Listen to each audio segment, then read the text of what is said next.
I am Shaggy. I am Philalitheia. The rain becomes snow. I think that's what that sounds like. It no longer sounds like rain. It sounds like sleet or snow. It's so. I'm still in the tent today. Today is a not leaving the tent sort of day. I have the battery. I don't have the calories, the protein. I have the battery, so here I am. I'm bored as hell though. I can't. I guess I could leave the tent if I wanted. See if it's snowing or not. Yeah. Big fluffy flakes, which means I could go up to Taco Bell and charge the battery and play a game or whatever for a few hours, but I don't feel like it. Fuck that Taco Bell.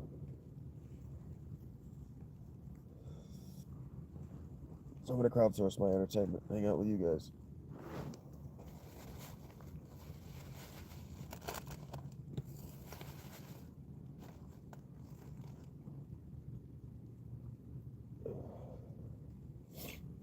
Joking about the entertainment part. I don't know what my glasses are either. I took a nap earlier and I took them off, so I don't know if they're here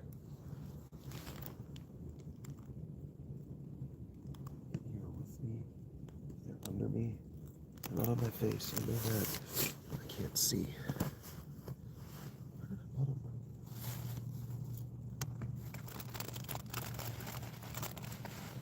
I thought I would have put them somewhere safe. I thought I had put them somewhere safe. Ugh. Can't breathe. Nose is all clogged up. Throat keeps sealing shut on me. But I knew that was gonna happen. It's just what being sick looks like to me. Okay, what the hell? This could be very bad. I need to not have crushed my glasses by lying on them. I really need to not break my glasses. Is that my glasses? Hey, my glasses. In one piece. That's excellent. That's excellent. That too. Put the wrong emphasis on the wrong syllable. Ugh. So yeah, do a little bit of. Haven't done any crowd work today. Do some crowd work. Maybe I can earn a couple of bucks to pay off my debt and think about getting some of these. That'd be fun.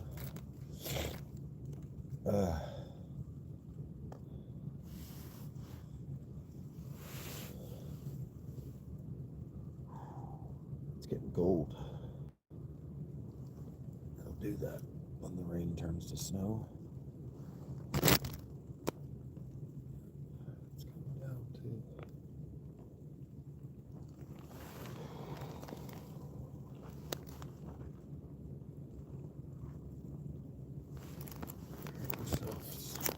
Be doing this until the end of time. I have no idea how long the cops in Zanesville are going to let me do this. That's what we're doing now. Waiting to find out.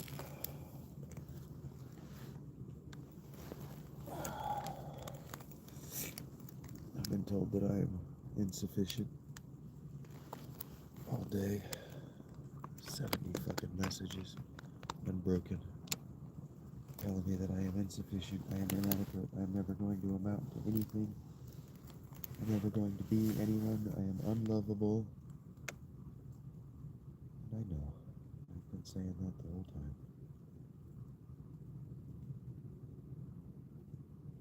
I know.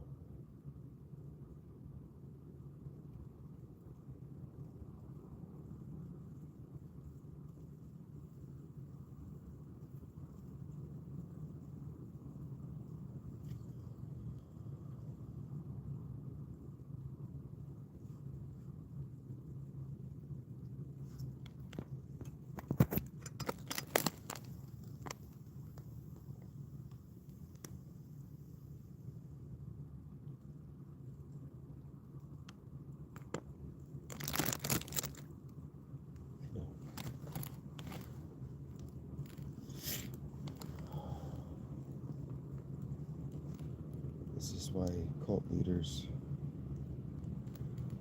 hey, I'm a cultist of personality in general. This is why they don't share their inner thoughts. This is why they don't share, insecurities or weaknesses.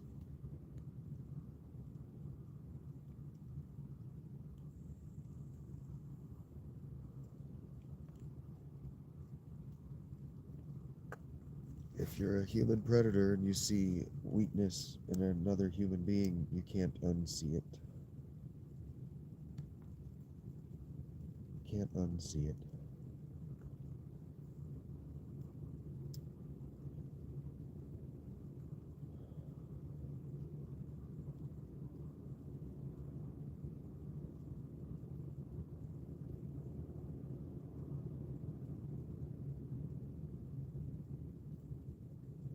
Hello, Leonard. But I'll probably be going back to my largely nocturnal routine here pretty soon. Figure out what Mr. S's schedule is and um, go back to satisfying his routine. Standing in solidarity with him and his long days, his long hours. Thinking about you, buddy.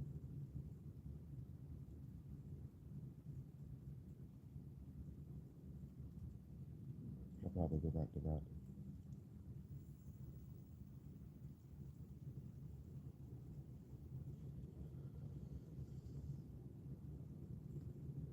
I've been told that I'll never be elevated.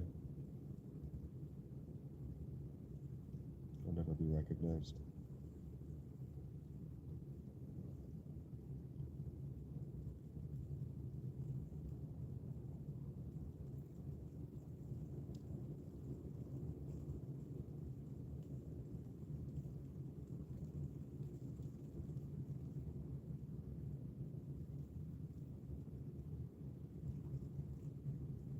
So we wait, we preserve,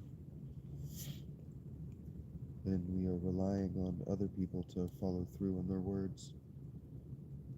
All we can do is wait.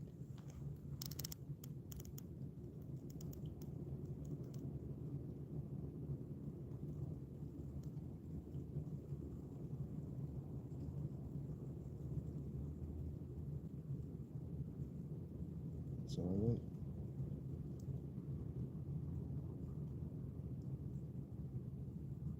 I've already described the math, how the mathematics work, how the metaphysics work.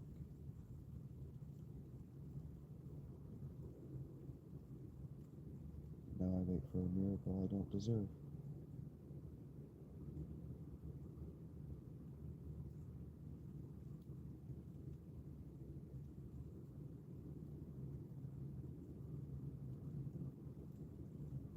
Because I am inadequate.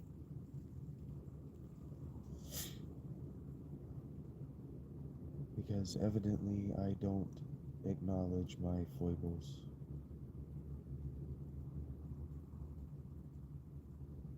And I can't admit to my wrongdoings and my failings. Hello, Analog. How are you?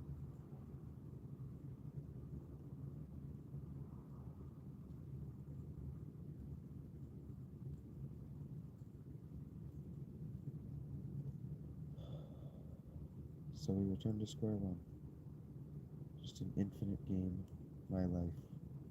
An infinite game of chutes and ladders. Terrible, Analog. Glad to hear that you're good. I have been terrible.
I'd just like to take this opportunity to thank the members, the Shagonauts, and the Patreon subscribers.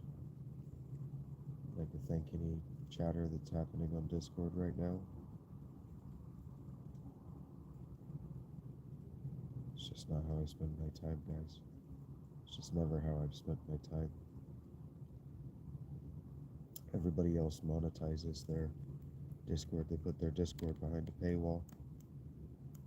Usually you have to pay about $10 on Patreon to get access to the Discord. And the goal of being on the Discord isn't to interact frequently with the person whose exclusive club you've joined.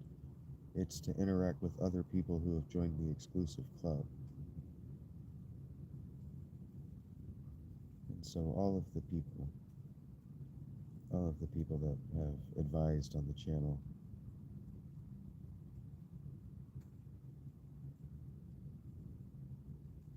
just they wanted me to make the Discord free. So I did.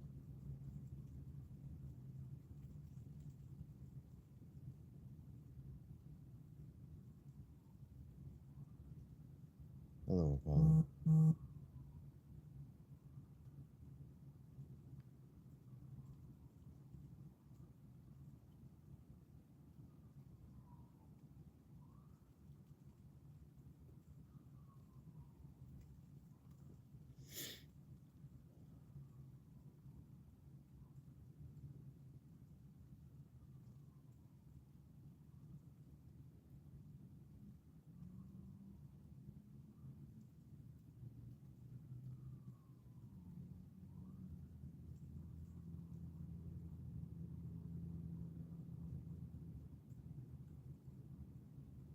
I hope you're well.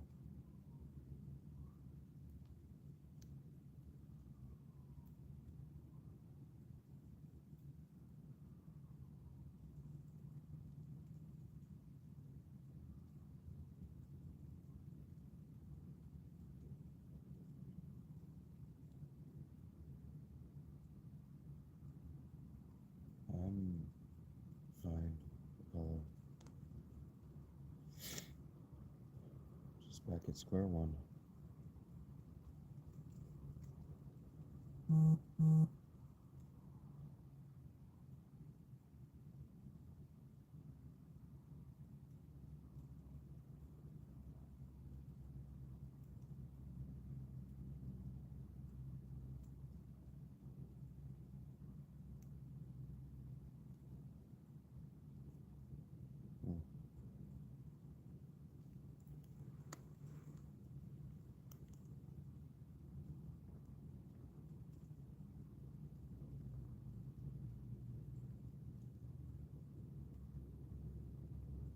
I wonder if they got that fixed.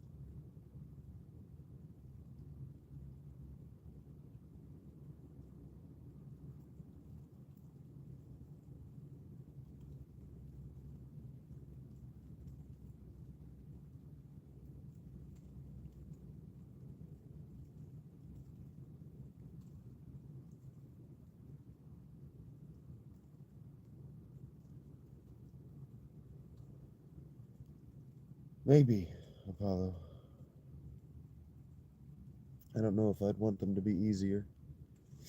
I don't think I would be happy if my life were easy in the traditional sense.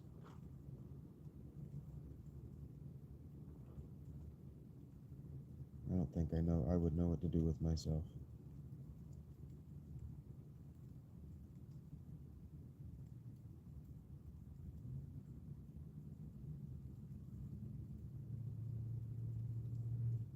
It's like there's a Megadeth with the song where he talks about breaking blocks, as in like writer's block or an emotional block or a cognitive block, breaking blocks just because I can.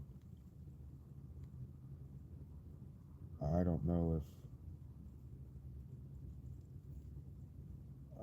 if I had a traditional leisurely life, I would be able to find peace.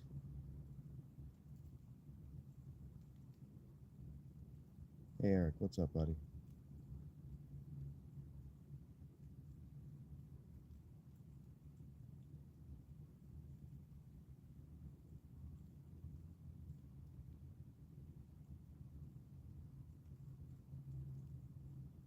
Yeah, well, if you don't have contrast, you have nothing to compare. So, for example, um, I don't have a good example. I don't feel like building it out. It makes sense. If you don't have contrast, you don't have anything to compare. And if you don't have extremes in contrast, you just lack you lack range for comparison.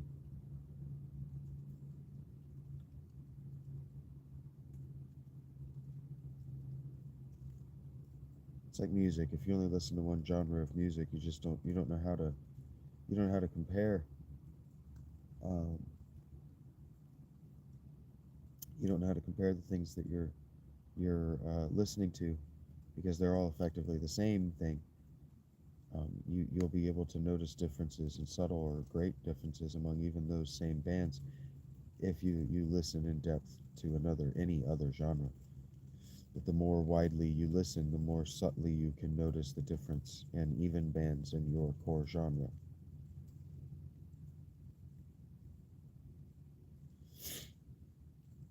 This is why musicians tend to not listen to one another in their genres.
Keep having to remind myself to breathe.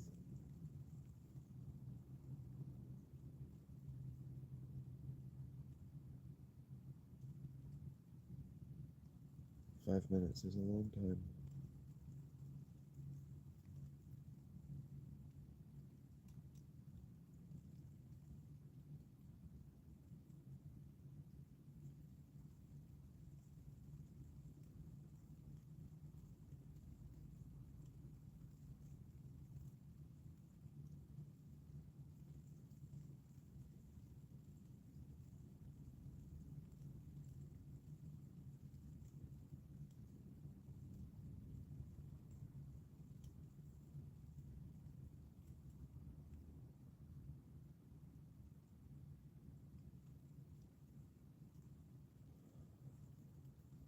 I still don't understand why I would ask you guys questions.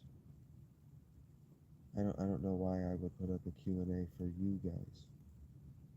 It doesn't make sense.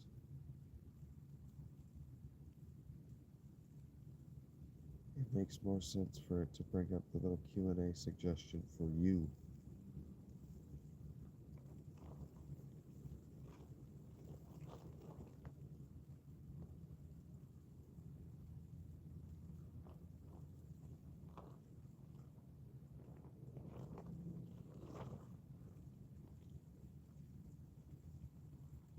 I would love it if somebody could explain it to me what sense it makes for me to stir up conversation among you. I don't understand how that makes sense.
is not a rational use of my time.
Great googly boogly, Eric.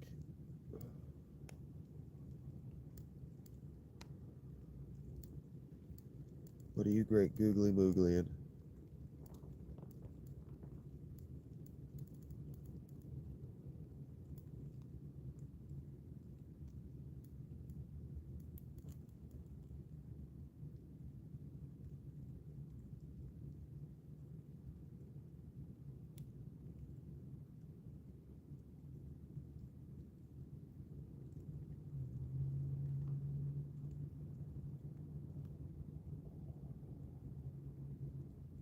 Yeah, the sound of silence.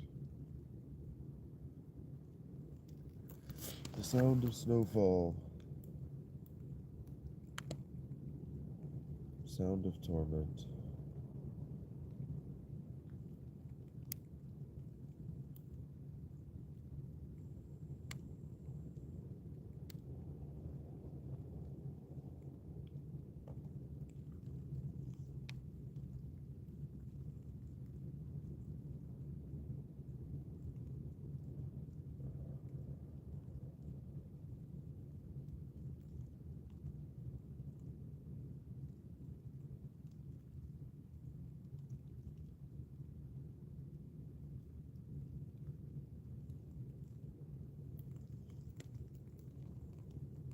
Preparing myself to have to sleep eventually.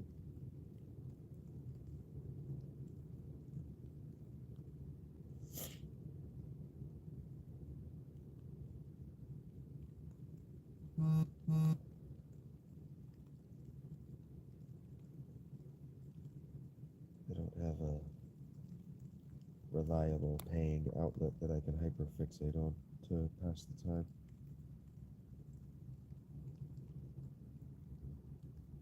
I'm never going to achieve my goals, so working on them is a moot point.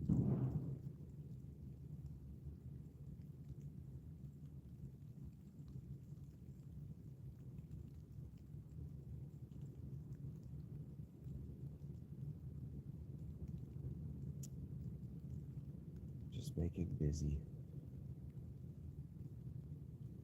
Making busy for an inevitable end no one will notice.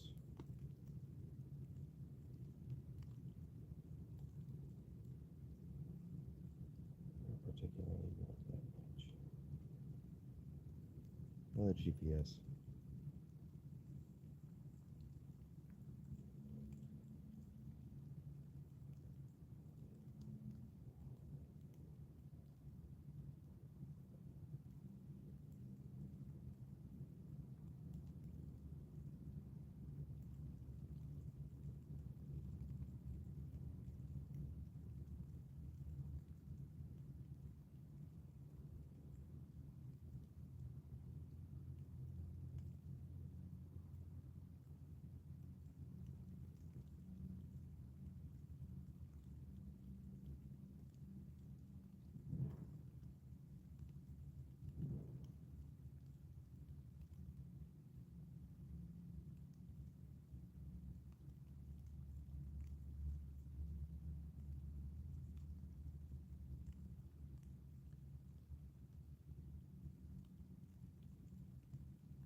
start going back to Christ's table here eventually.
Wish they had the chips I actually like at Dollar Tree.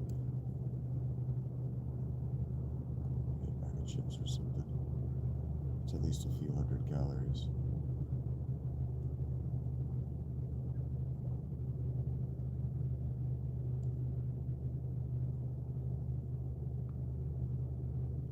It's cold out there. Seem to have lost my gloves. Can't find them any damn where.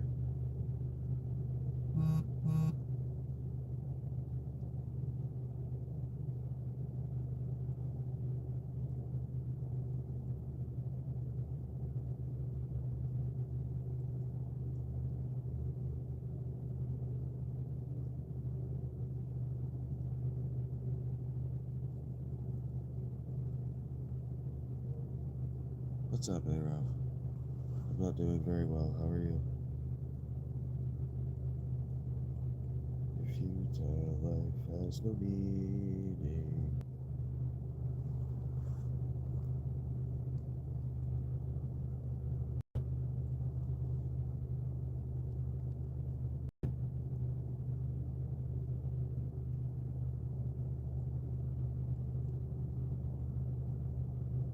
It is cold, buddy. It's been snowing. I think it's done snowing for the time being. Either that or it's so light and fluffy that it no longer is making any noise, which is also a thing after a while.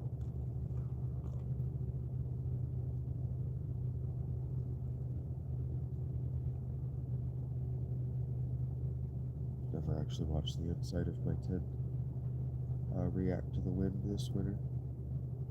I haven't spent the time that I spent last winter hyperfixating over whether my tent was going to survive, and the wind flows through it with absolutely it's not over taut. I have been so worried that I'm going to collapse the spine,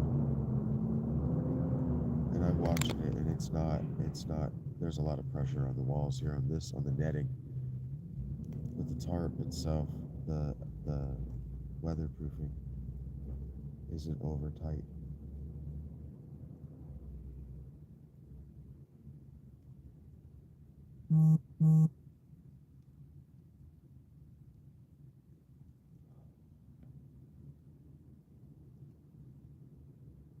Emergency room? I don't need to go to an emergency room, bro. I'm not in an emergency. I just have a little bit of a head cold. It's not even a head cold, it's just a sore throat. My sinuses get swollen when I have sore throats.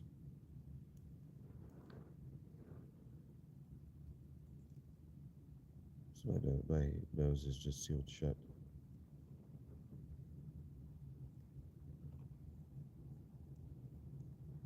It's all good. I am comfortable. It's cold outside.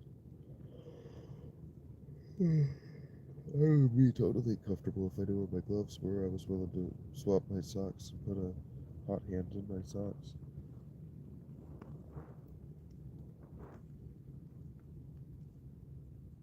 My lamp, it's on. I just don't, the batteries are about to die. I don't have the kind of money where I can just afford to waste my batteries. I'm just laying down inside my sleeping bag because it's cold.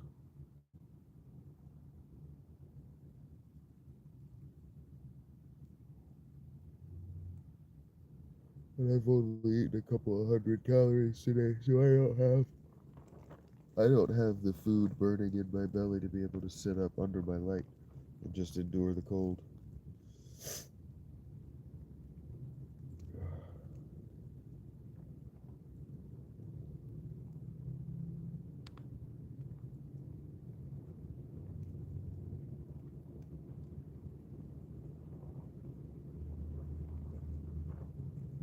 This is how today would have gone. I'm a little bit sick, yeah. Got a sore throat. This is how today would have gone anyway, because it was raining all day. So, I wouldn't have gone out to get anything to eat anyway. I wouldn't have gone out to get anything to eat anyway. I might have gone and got like, I don't know, another bag of chips or something last night. But probably not even that. I got a bag of crackers or so. No, I got a loaf of bread and some tuna.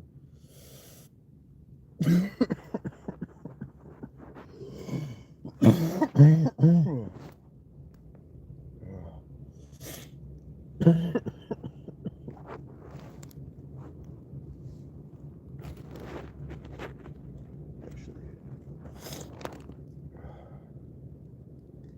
what time is it? I should get up eventually and get a bottle of water. I don't know if I've got another one. I got a bottle of Sprite in here, and that's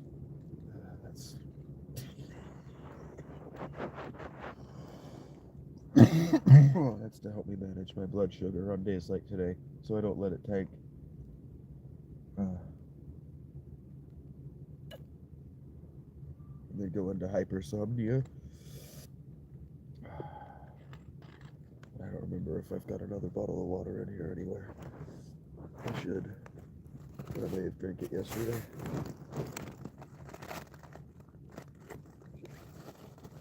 I should have another bottle of water up here by my head somewhere. Down here by my feet. Ugh. But I do not seem to, so I'll have to get up eventually and brave the cold to get a bottle of water. Or I'll just have to wake up early tomorrow and suffer through it. That latter thing would be foolish.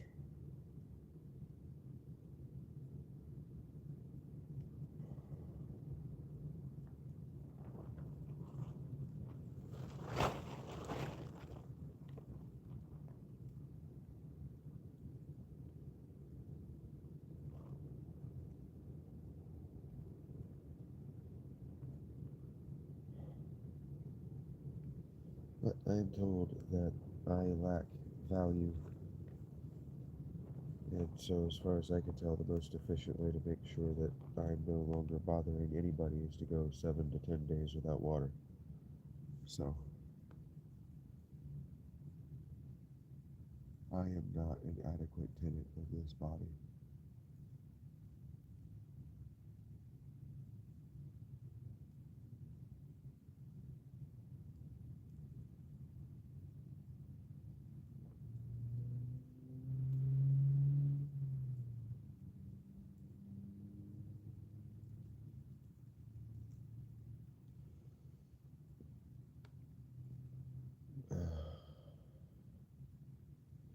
I'm not that sick, and I've got NyQuil.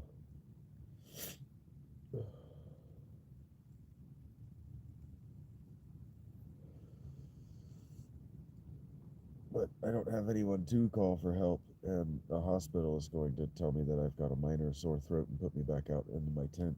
So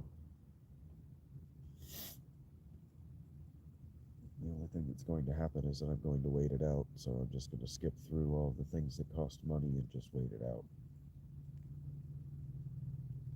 When I ask for help, no one responds in kind ways.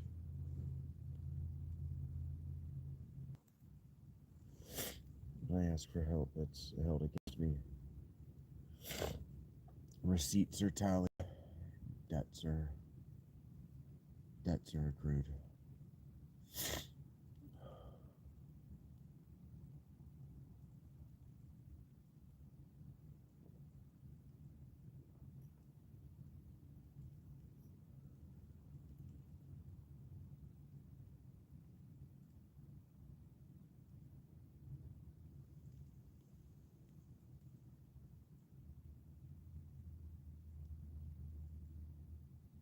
So I don't ask for help. I'm glad that you're well, Mara.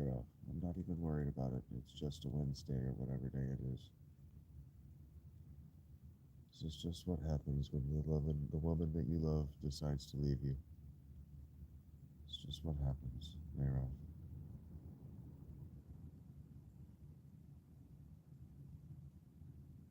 Eventually it'll stop snowing.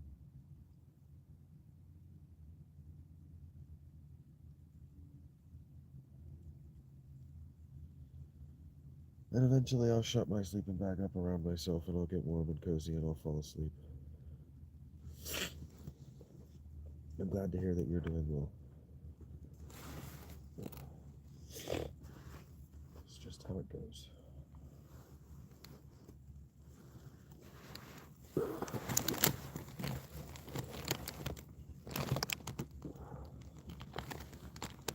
I think I have an extra bottle of water, but I must have drank it yesterday and today.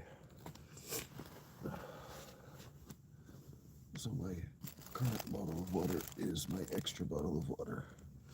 I've got that bottle of Sprite. There's nothing to say, Mayro. I'm not asking you to say anything, sweetheart. It's just a Wednesday. We will get through this. It will end eventually. The dark is upon me, so I'm sure it's upon much of the rest of the Eastern Hemisphere as well.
It's Wednesday. Yeah, I haven't checked in with anything that regulates my calendar, so I don't know really what day it is. I don't really know when I am in time space. I know where I am though.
My glasses no longer reflect in a cartoony way in the darkness.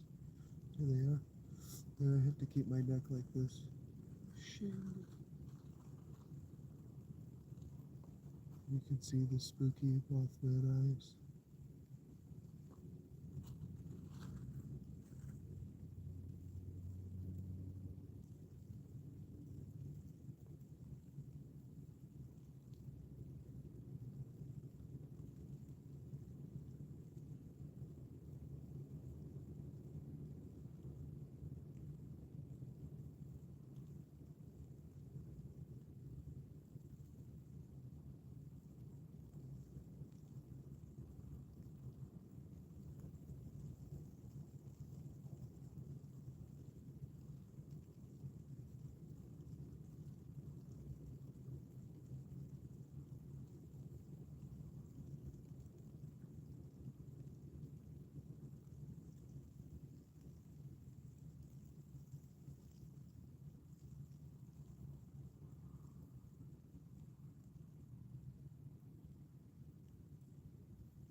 It's uncomfortable for my neck.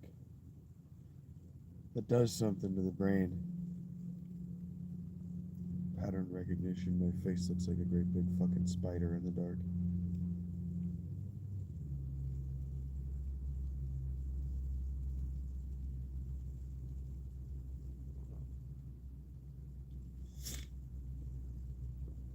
How would I build my goal? I don't know, Miro. I thought I was building my goal, but I've been informed that I will never attain it that way, so I don't know. I can move on quickly, but it doesn't. I can pivot quickly, but it doesn't mean that I can pivot quickly to a brand new master plan in 24 hours. I'm not superhuman.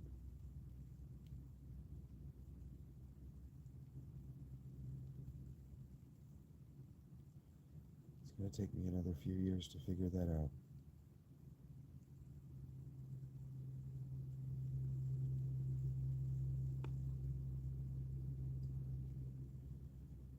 So I don't know. Just wait till the idea comes to me, I guess.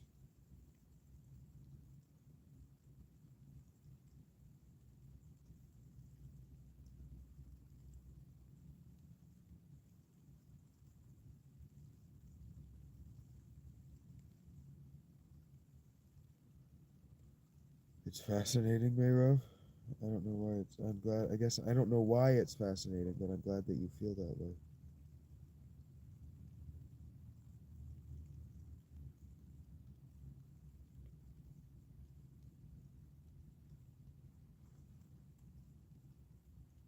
Wish this would stop happening.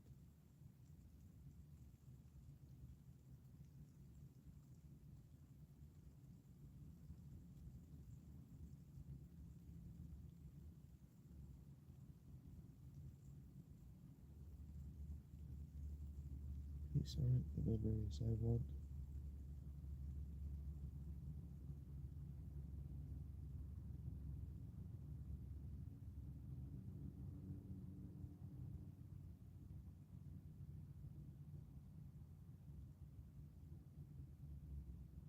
Yeah, the technology didn't exist for us to do this before. That's right, Mayro. That's why I'm utilizing it in a way that nobody else is.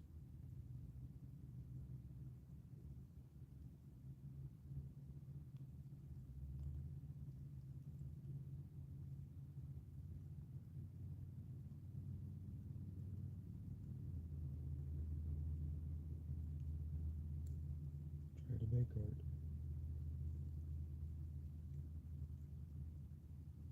The only toy I've ever had is myself.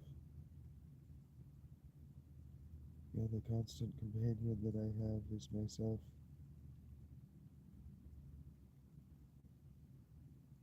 The only medium that I have to work on is myself.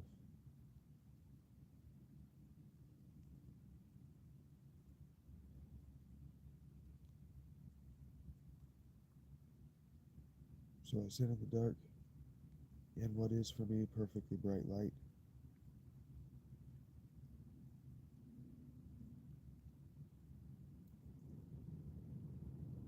In front of a metaphorically, literally darker eye. Like Paul said, through a lens, darkly.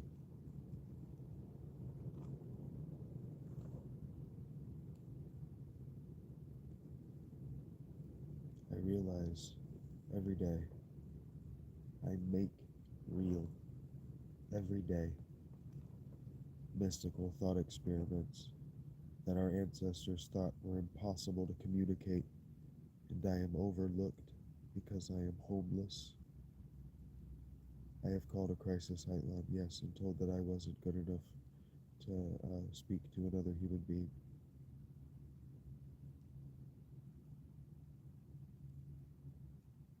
That I wasn't a priority.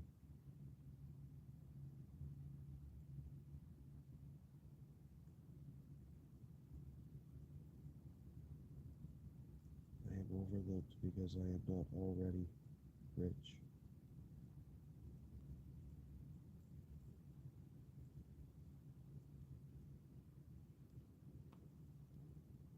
I am not already successful. I have not already been selected for elevation, and therefore I will never.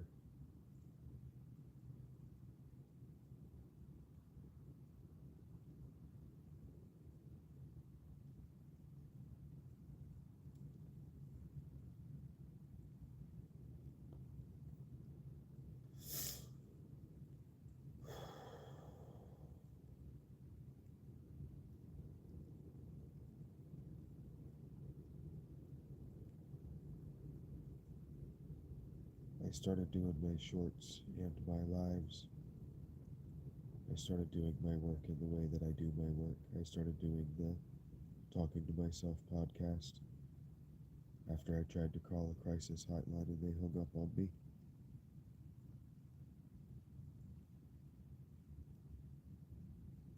So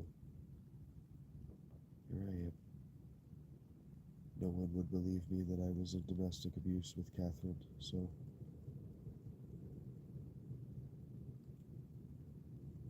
put a camera on myself.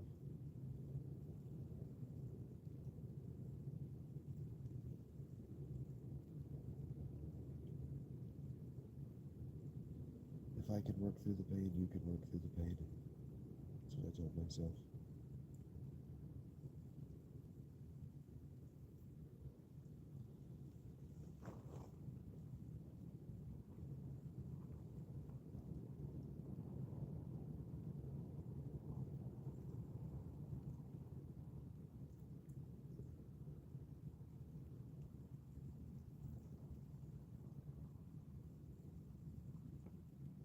I appreciate the offer, Mayroff, but no, I do this because I don't particularly find talking to other people satisfying in the way that you want.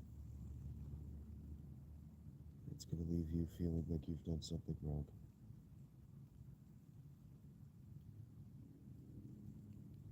Or like you can't reach deep enough to hold my attention. Or that you're just boring.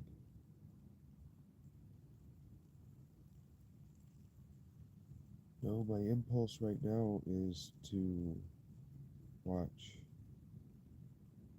a specific one of my old Talking to Myself videos again.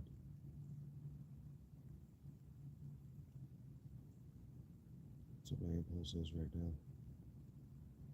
Sweet dreams, Mayroff. Take care. Be well. Build on your good until it's great. Then build on it some more. You never know what just another finishing touch could do.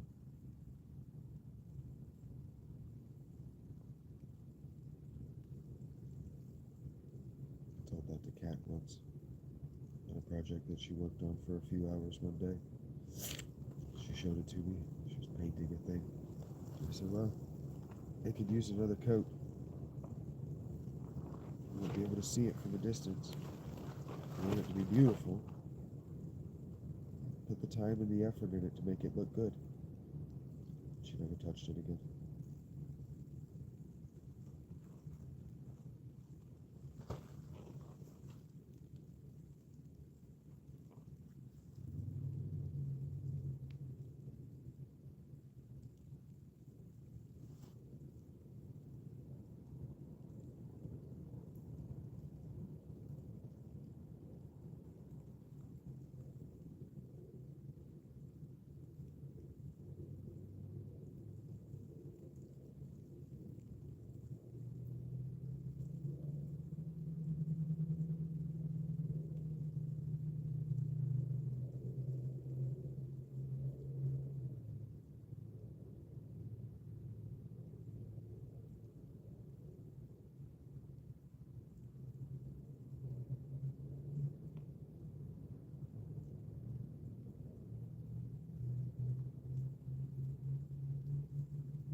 I don't remember what I titled it.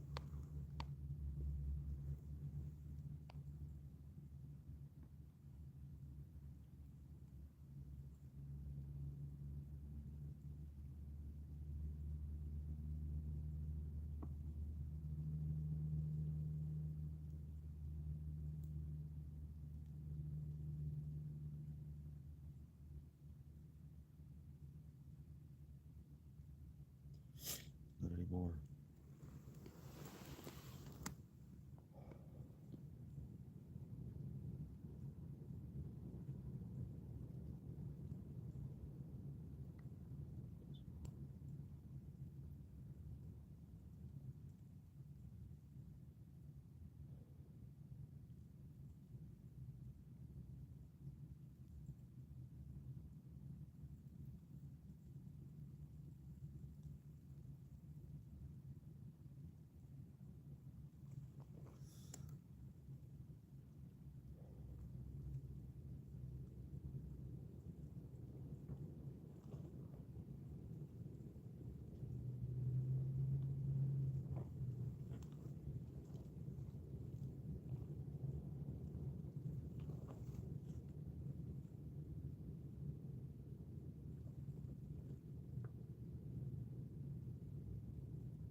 Hey Dave, what's up?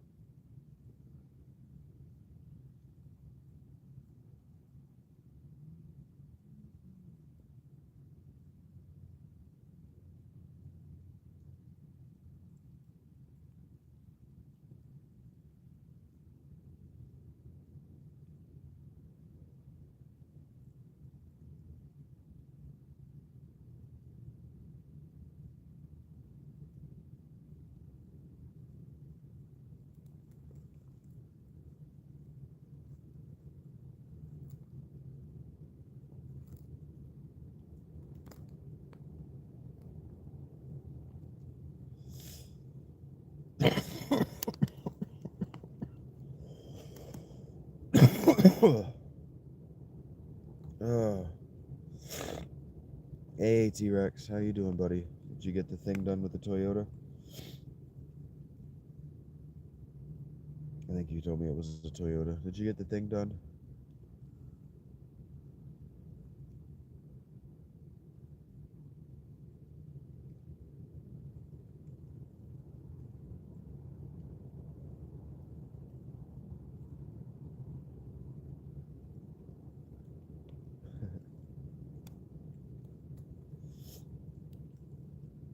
Your crazy emojis.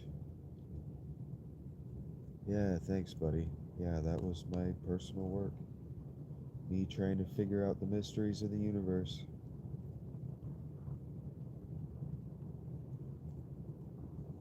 Because we didn't arrive at the 1950s by accident.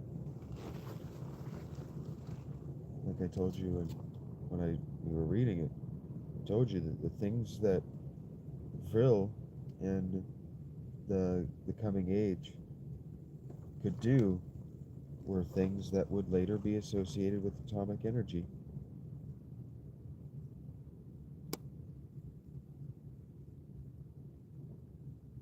It's interesting. Plato understood electromagnetic radiation, and he tried to explain it by way of the medium of sound waves, music.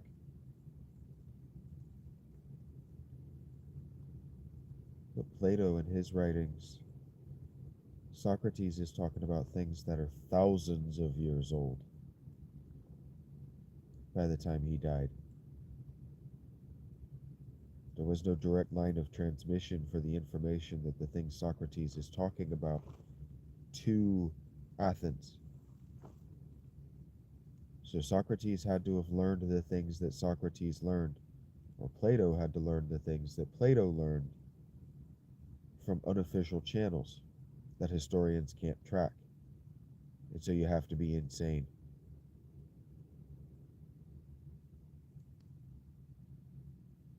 Heard that, buddy?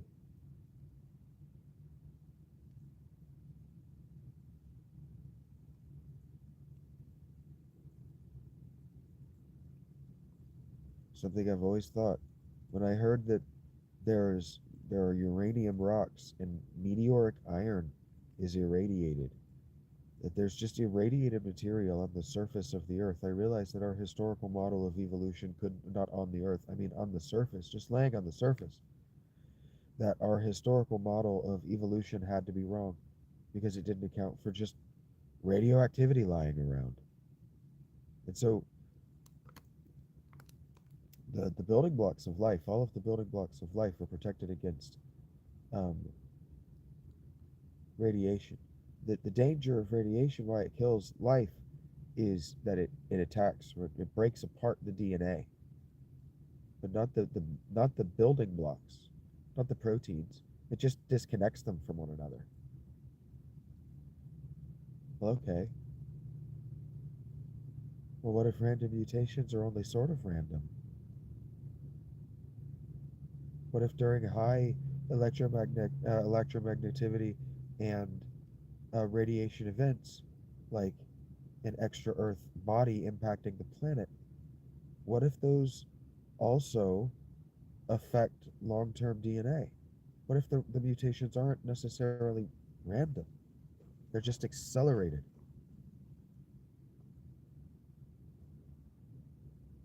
by unstable DNA chains during an electromagnetic or a high radiation event. I've wondered that since I was a little boy, reading about the Fantastic Four, watching Fantastic Four. I didn't read the comics, watching the Fantastic Four on a VHS tape that I had. Well, okay, wait a minute. If we can plausibly believe this, if we can plausibly believe this, we can suspend our disbelief that it can do this to human bodies. Well, what could it actually do if you lived in the environment? I wouldn't say it's going better, T-Rex. Um, and it turns out that the Neanderthal lived in high radiation environments. Where Neanderthals settled were high radiation environments. They sought out irradiated materials. They didn't die out. They obliterated their DNA.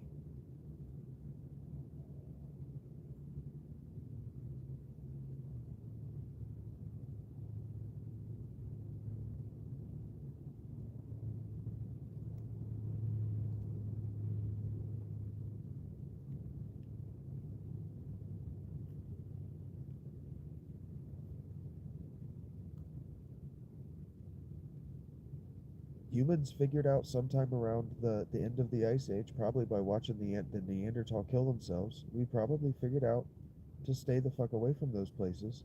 And I don't have to bet you. I did a precursory search through Gemini today. I could confidently bet you that if we looked at the ancient world, the deep ancient world, all of the holy sites of the deep ancient world, what we would find is radiation.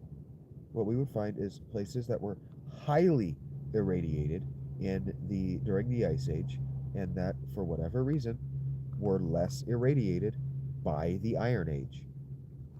So that now, when we go to the top of Mount Sinai, there's no irradiated material lying around. So as we walk around, we don't need to not wear shoes, so that we can feel the earth at our feet, so we can feel the damage that it's doing to our skin through our feet in the ground, so we know how long we have until we die. That's why Moses couldn't wear shoes on Sinai.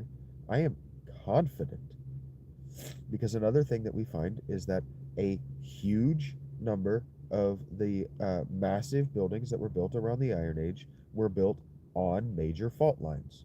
The idea was that if we put this temple here and we satisfy this god in this specific way, it'll keep the earthquakes from ripping the continents apart. And the thing is, Egypt is on a massive fault line that doesn't have magma under it. It has irradiated material under it. So when Egypt has massive earthquakes, it vents irradiated gases. The ancient world wouldn't have needed to know the difference in a poison gas like carbon monoxide and a poison gas like the gas that comes, it's called radon, the poison gas that comes out of gypsum and the hard stones that they used everywhere to build their temples. The Pyramid of Giza is built in a way to vent the radon gas that leaks regularly out of the stones that the pyramid is made with. There's no conspiracy here, but the Egyptian government regularly vents it of radon gas, poisonous, irradiated radon gas. The difference in suffocating to death over the course of minutes and withering away to a corpse while you're alive over the course of weeks is nil to a people of the 4th century BCE building a mega civilization. Stay away. Only the experts come here, and the experts don't need to write that shit down. There's no manual for training a manager at a McDonald's because it's oral. It's learned through observation. We are fucking monkeys first. The same reason we have to put pictograms telling you not to put your electric hairdryer in the shower with you is because people won't read the warning, because they're overconfident in their competence in other fields. This is a trait that tracks back 10,000 years. At the same time that we were building these gigantic megalithic structures out of irradiated materials, we also figured out the wheel, we figured out animal husbandry, and we figured out agriculture, all in the same millennium. I'm not saying that what happened is that certain people went and laid down in the sarcophagus in the pyramid at Giza, and at certain times of the year, enough radon gas would fill the chamber around them, and then that place would become electromagnetically active, and they would come out glowing and hyper intelligent. I'm not saying that's what happened, but that is what literature from many thousands of years later claimed happened. That one person went in, and when they came out different, fundamentally different. Well, it turns out if you superdose on ergot available LSA, not LSD, LSA, and dose yourself in radon gas, irradiated radon gas, you will have the most intense possible psychedelic experience.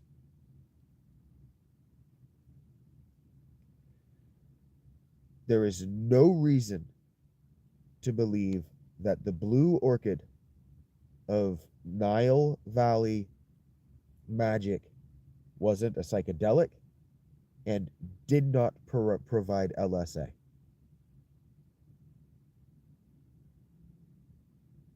They had both things. And one person went into that pyramid, and when they came out, they were different. They weren't allowed to talk about what happened. You wouldn't want to talk about what happened if you didn't know that you were undergoing an ego, if you were undergoing a shredding of your cognitive framework. You wouldn't talk about it because you couldn't talk about it. That's why LSD isn't what they used, even though they could have arrived at LSD. They didn't use LSD because LSD is a speculum of your imagination. And so it gives you these images that seem communicable, like dreams. But they're idiosyncratic nonsense. They only mean anything to you. That's why Revelation, the book of the Bible, which was derived from LSD, is nonsense and has very little veridity. It has, I don't know how to say this. It's not particularly veridical. It means it doesn't have much truth. It doesn't have much applicability. It's not particularly useful as a prophecy because it's the idiosyncratic ravings of one man absolutely gaped out on LSD. And so what the women of the deeply ancient world figured out is that men around radon gas and LSA are able to communicate with God. And so what they would do is they would get them highly stimulated, and then they would overdose them. They would superdose them in these chemicals one time very briefly. But it also put a cap on their life. They are going to die now.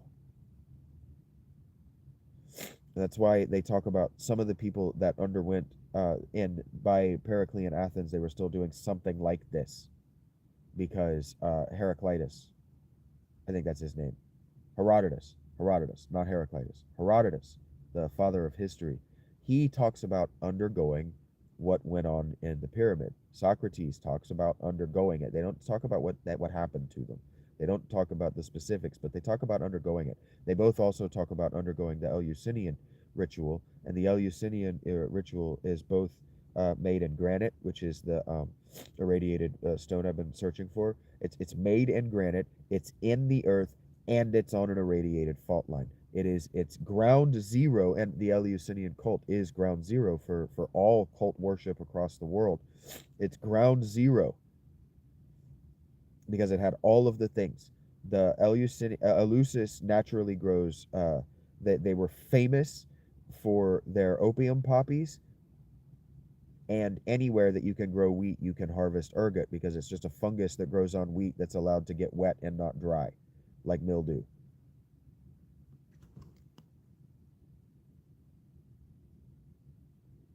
Did I want to start another stream? No, I don't want to start another stream.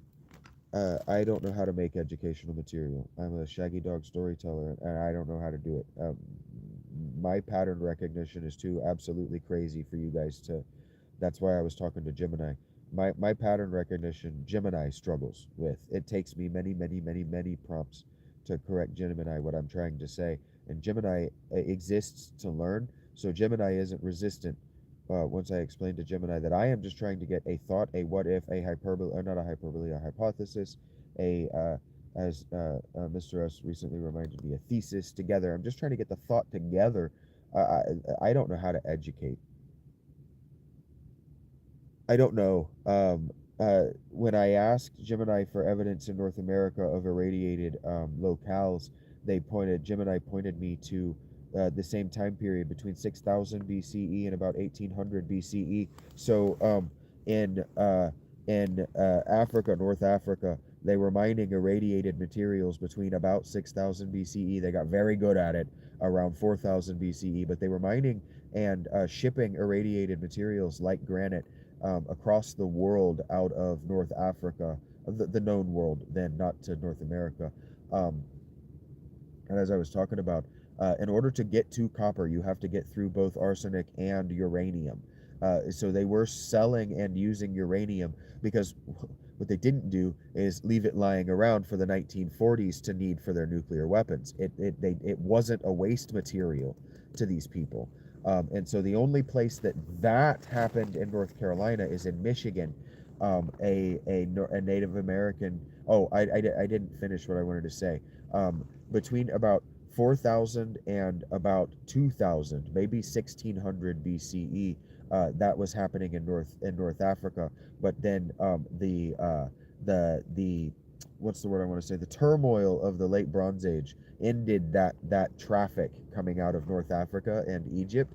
It ended that traffic, and at almost the exact moment that traffic ends in North Africa, it picks up in a big way in central Germany. And so the Hallstatt culture, if you've ever heard of the Hallstatt culture, they were probably mining and exporting on a small scale arsenic and uranium to the Mediterranean and north into Scandinavia before Egypt stopped. And then when Egypt stopped, they exploded for 1,000 more years. So that was a trade that was live and booming before iron took over. And the difference in iron and all of these other things is that iron isn't poisonous and mining it won't kill you. But anyway, in North America, there was a group of people in Michigan who were mining. In Michigan, the copper is pure. It's pure copper, so it's not. They didn't have to smelt it. They could, like with cold iron, they had cold copper effectively, and so they dug out at least 1 million tons of ore. Not 1 million tons, at least a ton of ore from the earth, and then just stopped sometime around 1600. They were exporting that copper somewhere, and we can't find it. And so that means they were also exporting the uranium and the arsenic somewhere, and we can't find it. And so what that means is they were probably fucking eating it.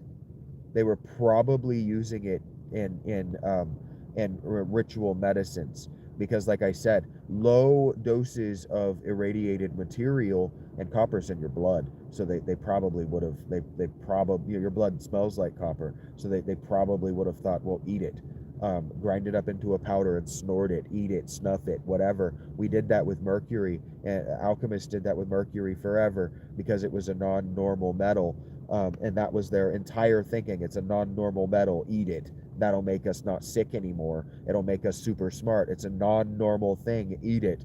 And so they used to use venoms and other poisons in low doses in tinctures and other healing tonics and salves and just other medicines in the deep ancient world. So the idea of grinding up into a powder something that is a poison is not different. Just because it's irradiated versus it's metabolic doesn't change the fact that it will fucking kill you.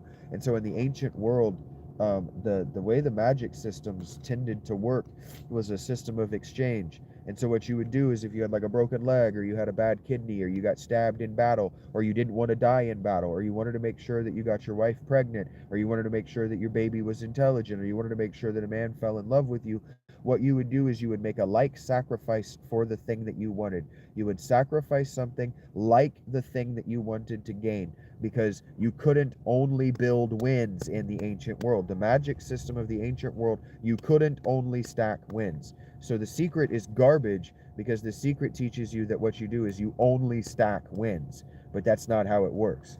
And a true magic system, and a true magic system that actually works, you have to sacrifice something of equal or greater value than the thing you want to receive. That's exactly how it works. Full Metal Alchemist talks about this a lot. That's the whole system of Full Metal Alchemist. That's how the ancient magic systems worked. So when Abraham is commanded to sacrifice his son, the reason he's commanded to sacrifice his son is because by the rules of their covenant, by the magic of the covenant that he agreed to with God, he was never asked to sacrifice anything of equal or greater value to the son. He was promised that if he did as he told, he would receive the son. So when God said, all right, now give me the son back, that's the sacrifice that I'm demanding at the end of all of this, Abraham in tears said, okay, them's the fucking rules. And then when God went, haha, just kidding, it wasn't really a haha, just kidding. It was a, I needed to know if you did everything that you did for the reward, or because you did everything you did because you truly had faith and belief in me and the message and what we were doing together. And that is lost on modern people. Absolutely lost. But it would make sense to you if you thought about your money. Because your money is a sacrifice of equal or greater value to the thing that you're buying. Because you know that everything you buy is raised in price either by tariffs or MSRP.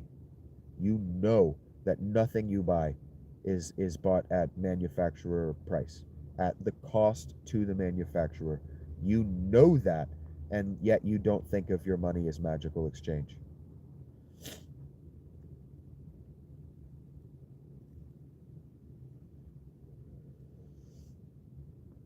That's why I tell you to give it to me, and that's why I live in debt. Just constant, permanent debt. I'm always sacrificing liberty for the future.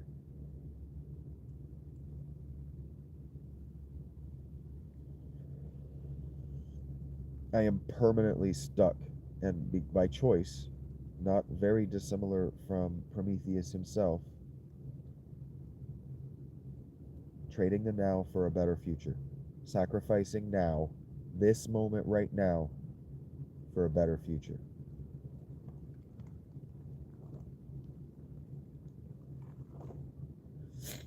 Like this whole conversation, I'm talking to you about the frontier arguments that are happening right now in human biology, human evolution, human history.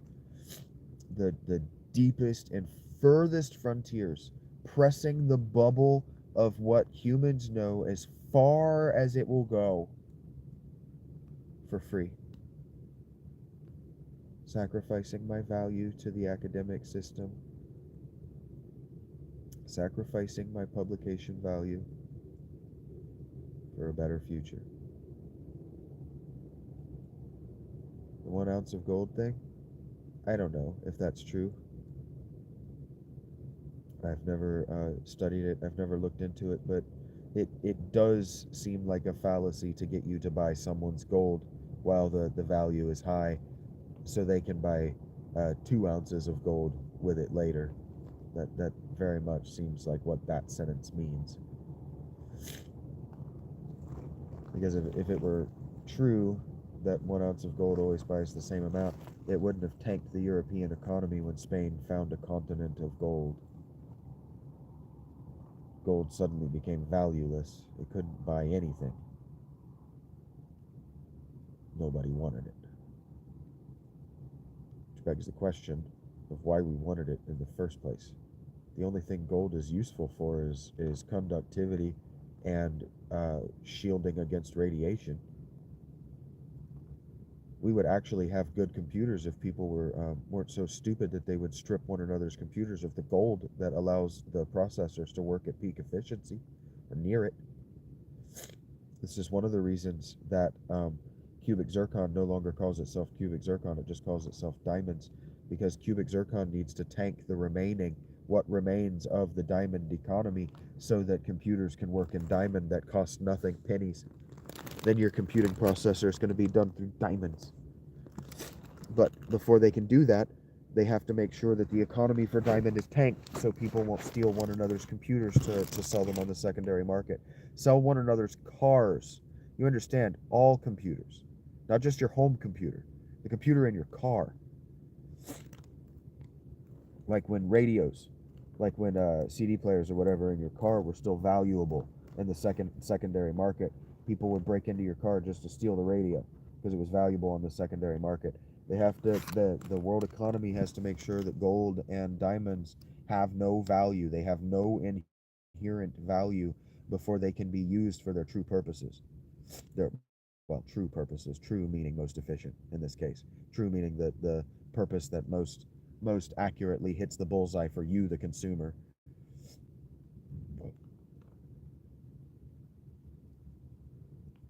Sure, I hear you, T-Rex. The problem is that a lot of end user items in the standard economic market are legacy items that people want because their ancestors wanted them. You like wampum bread money? Well, that's why I tend to eat or play with my money. I use my money to fuel my thinking. That's just a period. There's no comma there at the end of that. My mother told me as a little boy that we can only think in terms of what we've heard. And so that has always extracted out to me that I can only think about myself in terms of what people say about me.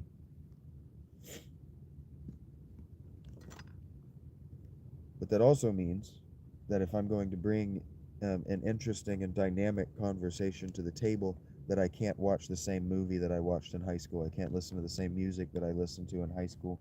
I can't read the same authors and the same books and the same genres that I listened to in high school.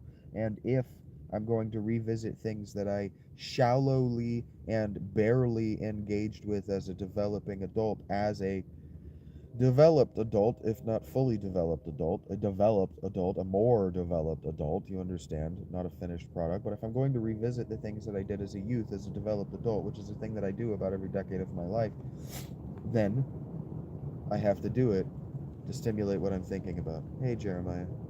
How's it going, buddy? Hey, Juan.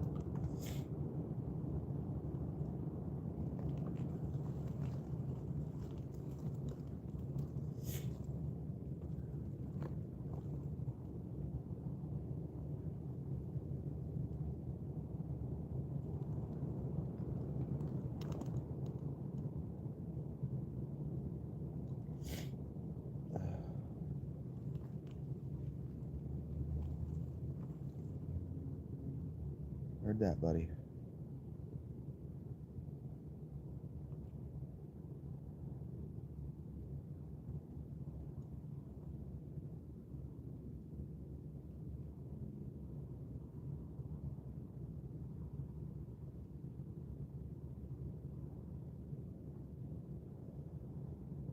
Whoa, there it goes. My light just died.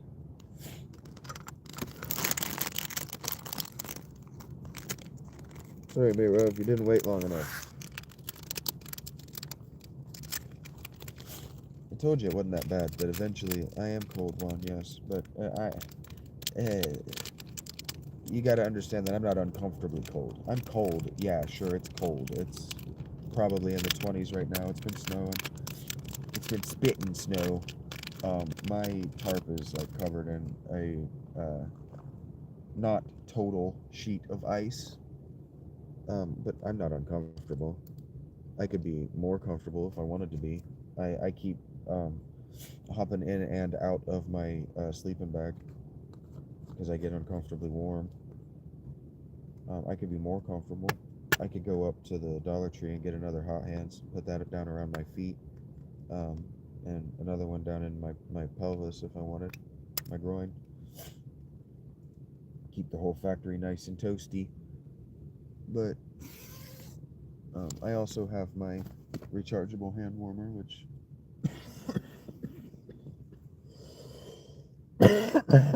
is for that purpose. I could also go up to Pizza Cottage and get a sandwich. It would have the same effect. But I'm not doing those things.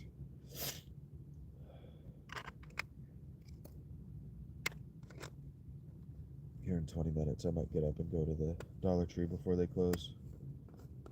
Might, maybe, just because. But I might also just go to bed here in the next hour or two.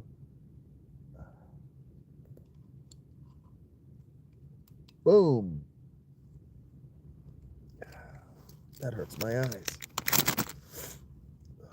Plan tomorrow, the same as usual. Go to Panera, get something to drink, and sit in the store, and I'll either play.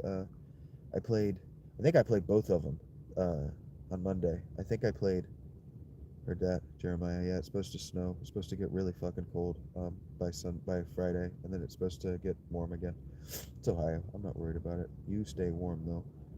So I'll probably do that again. I'll probably play Dragon Quest, and then I'll play Kingdom Hearts.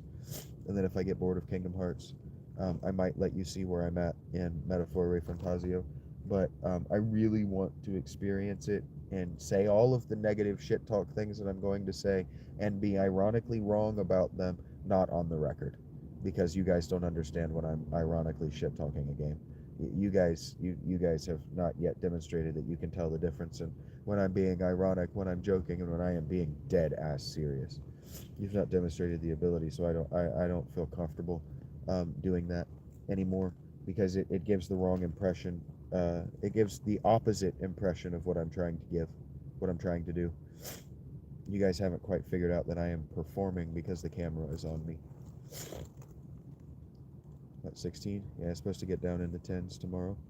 12 is what it said the other day when I looked, and then I haven't looked at it since like last Tuesday. I don't know when it was. Maybe it was Sunday.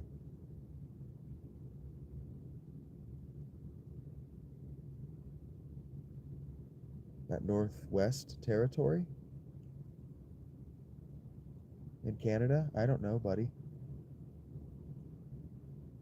I actually have a huge blind spot as regards North America's geography. South America's too. Massive blind spot.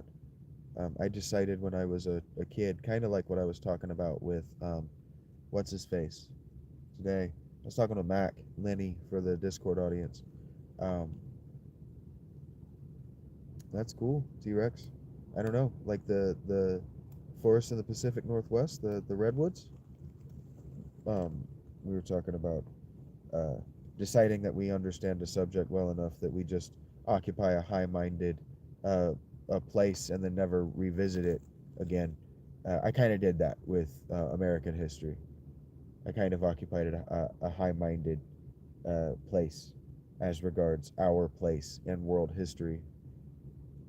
And that high-minded place is recency bias, and that we're still too close to it to objectively observe it.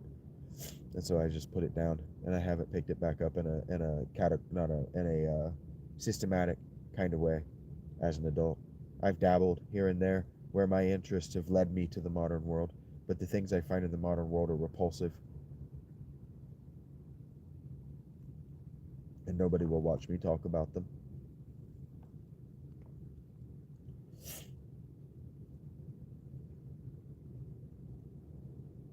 Massive blind spot. Like, I couldn't tell you the presidents. I couldn't tell you in order. I couldn't name them. The American presidents. I don't know most of the American presidents. I get the ones that are famous for things wrong, the orders that they came in. I'm not that guy. And so, like, that's that I don't visit subjects. Did that get brighter? I don't visit subjects systematically, even as I'm learning. So I can't teach a system.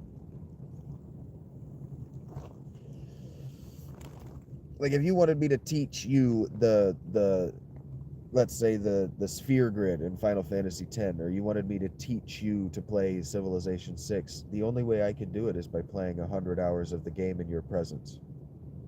I could not teach it to you. I could show you how I do it, and I could show you what other people say is optimal, and I could show you the meta, but I couldn't teach it to you in a systematic way. In large part because engagement with the thing you're trying to learn will teach you everything you need to know. Like, if you wanted me to teach you the operating system at McDonald's, I would just take an order and then I would hand you the headset and I'd walk away. Because I learned how to do an order at McDonald's by them handing me both headsets and walking away. They didn't even show me how to take an order. So there was no asking for help. There was demanding instruction. Hey, how the fuck do I end this? How do I get a total? Where the hell are frappes in this menu? We're on a timer, ladies. I can't stand here for 5 minutes dicking around in this fucking computer. Somebody come fucking show me where the frappes are. That's a real thing I said on my first night of work at McDonald's at age 19. No, I would have been age 21. That's a real thing I said first night of work to my managers. That happened. You don't have to believe it, but that happened.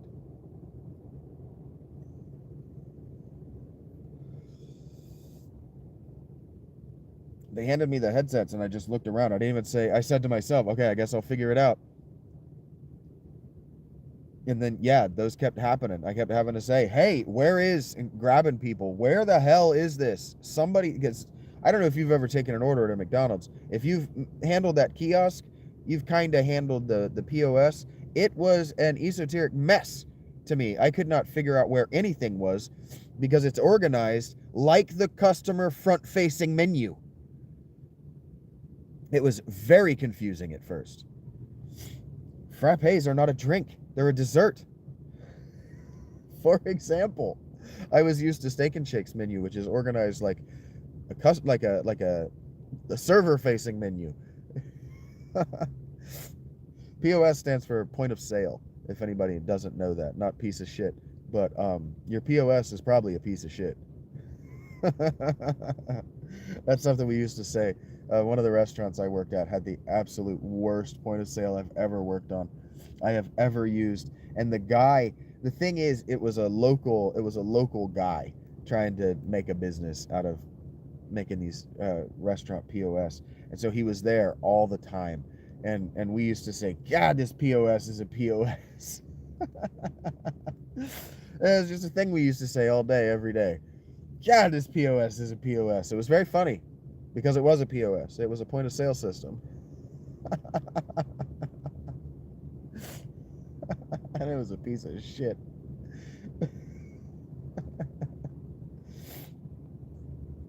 That's my expertise, by the way, guys, is engaging with and training people to use restaurant and retail point of sale systems. By the time in my career, in human time, I got to Columbus, so 2015 to 2020, that meant standing at the register so they could ask me, where is, over and over and over again. I wasn't allowed to do anything else. So I can't teach. I know I can't teach because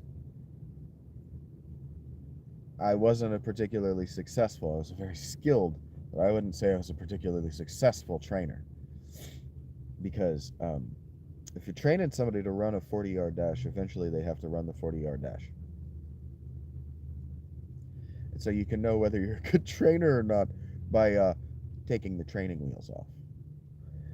And I was never allowed to, not in Columbus.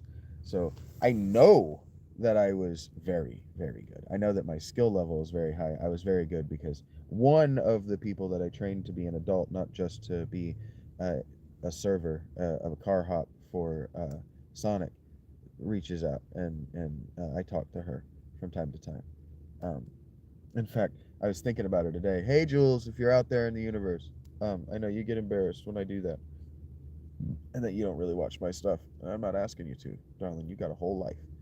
But anyway, she she sent me this video of she sent me this video on Instagram of a person talking about homeless hygiene tips. And she says, "Hey, I thought this, and I saw this, and I immediately thought of you." And like a good friend would do, I downloaded Instagram so I could watch the video. What I didn't do is go, "Oh, I don't have Instagram," and expect her to go through the work of sending me the video in some other way. Like a good friend, I just downloaded Instagram and watched the video. And then what I haven't done is take the time to remove Instagram from my phone. So I got a fucking notification. And now the whole world thinks that I use Instagram. And that's funny to me. History will be like, this motherfucker said he doesn't use Instagram. And it's like, I don't use Instagram. A friend sent me a video on Instagram and I watched it. And contingent to them possibly sending me another one on Instagram, I haven't deleted Instagram. Trading my credibility in the now and in the future for that relationship is the sacrifice I'm not just willing to make, but going to make over and over and over and over again.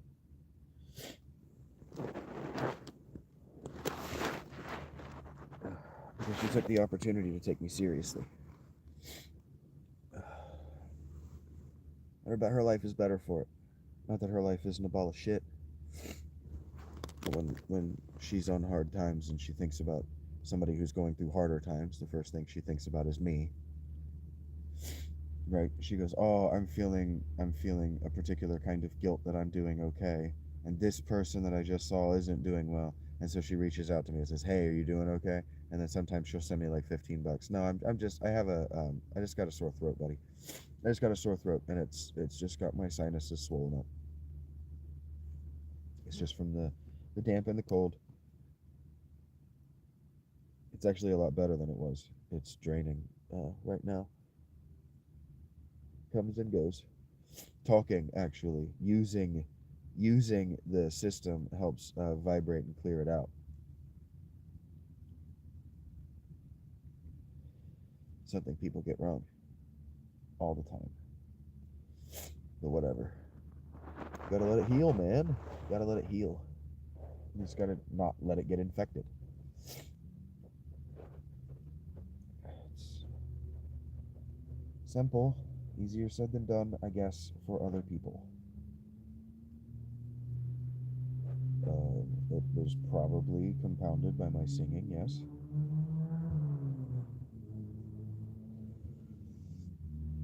It was probably accelerated by my singing, but I also was singing to clear it up and allow exactly like I suggested, allow the chords to break apart to accelerate the swelling process so we could get the healing going.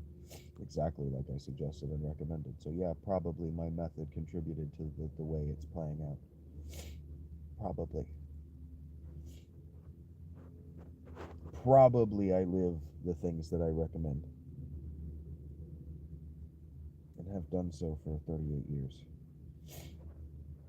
Because I was raised with parents who hated me. So, for example, I can remember having a flu that was life-threatening and being left in a locked room with a bucket to either dehydrate or get over it.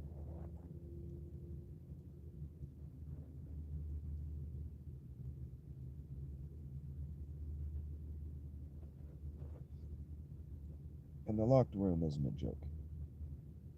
She locked that fucking door.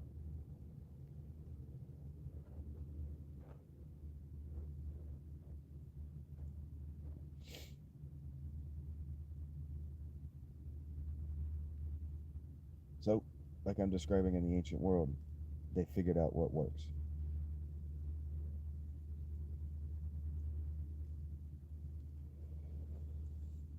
If a little bit of poison, a little bit of momentary discomfort will make the healing process faster, we take that route.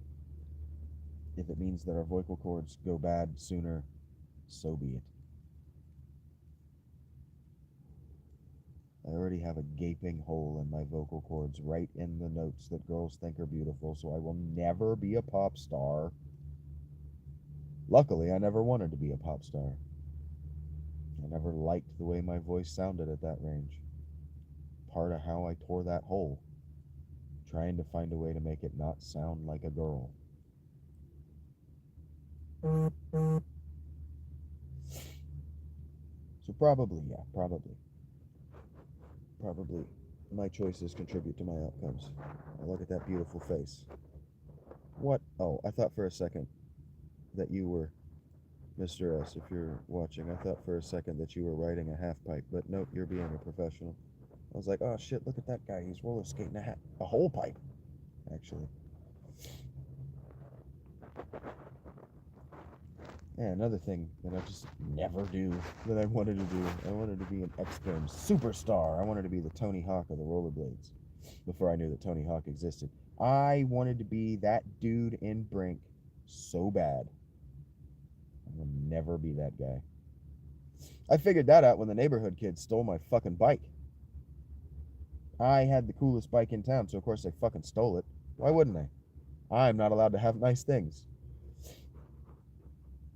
I learned that lesson very early.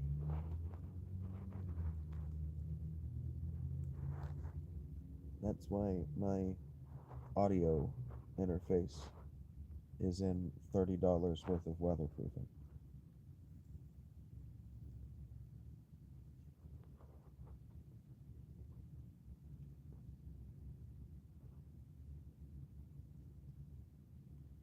That's why I carry everything I can't live without on my person. That's why when I get up to go to the bathroom, I take my phone with me. If somebody wants to rob me, at least I've got my phone. I can start over from there.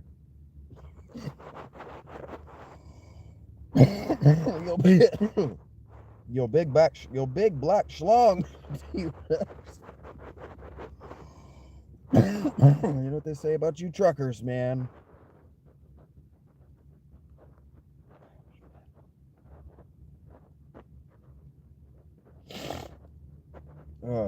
Take care, buddy. I just haven't made an irreverent joke at somebody's. Yeah, that stoner cough.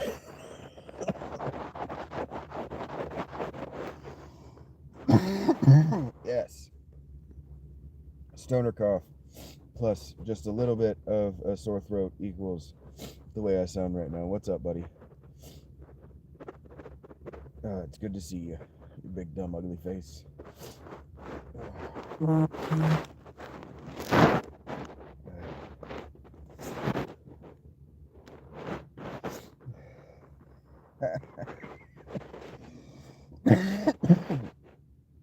I don't even remember the whole thick quote, but I almost called you Half Pipe Jones.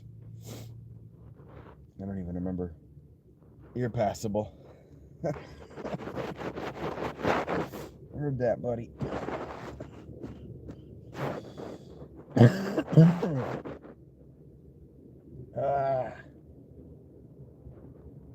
Gotta ease up on one of these.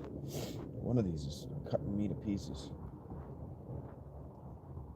Oh.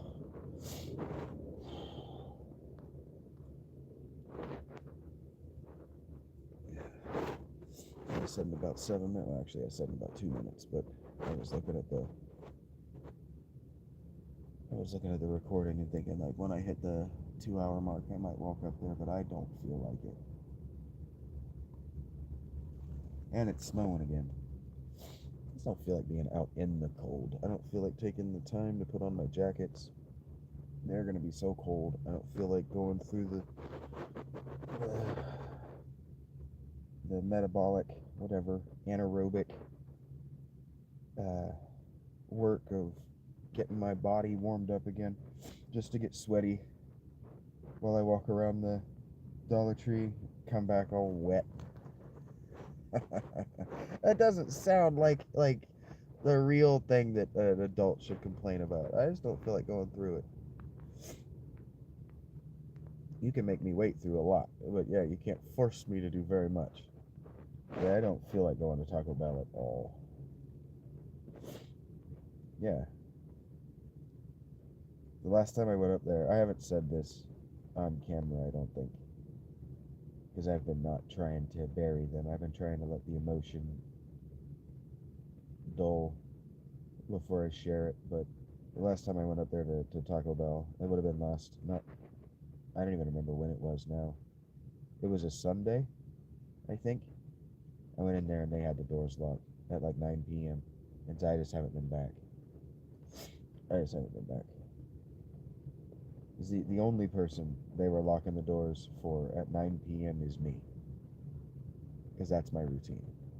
Is to get up there around 9 o'clock, 9:10, whatever. Depending on whether I stop from Panera to Dollar Tree or not, is that window. So the only reason they locked those doors was to keep me out, because I stood where they could see me in the kitchen for about maybe 90 seconds, maybe not that long, but I stood out there and I was texting somebody, and then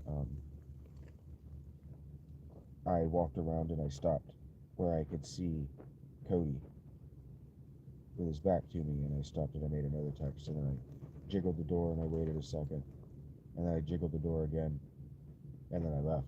Fuck it. He was standing right there. So if they wanted to make good on the promises and the things that they had said to me, if they wanted to make good on the things that they had said to me, they would have made good on the things they said to me.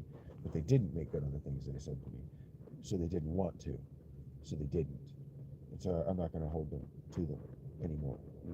If you make promises to me or anyone, if you say you're going to do something to me or anyone, and you don't do it, it's because you didn't want to. Yeah, that was the end of the Taco Bell visits. I changed my whole sleep schedule around it. Fuck them. Fuck them. They don't want my $400. They don't need my $400. Fuck them. That was Cody's week. I was paying what he made a week, his take-home pay, and he don't want me there. Fuck him. I'll take my business elsewhere. Panera doesn't want my money. I'll spend my money elsewhere. And if those girls that work nights at Pizza Cottage don't want my money, I'll get to-go orders.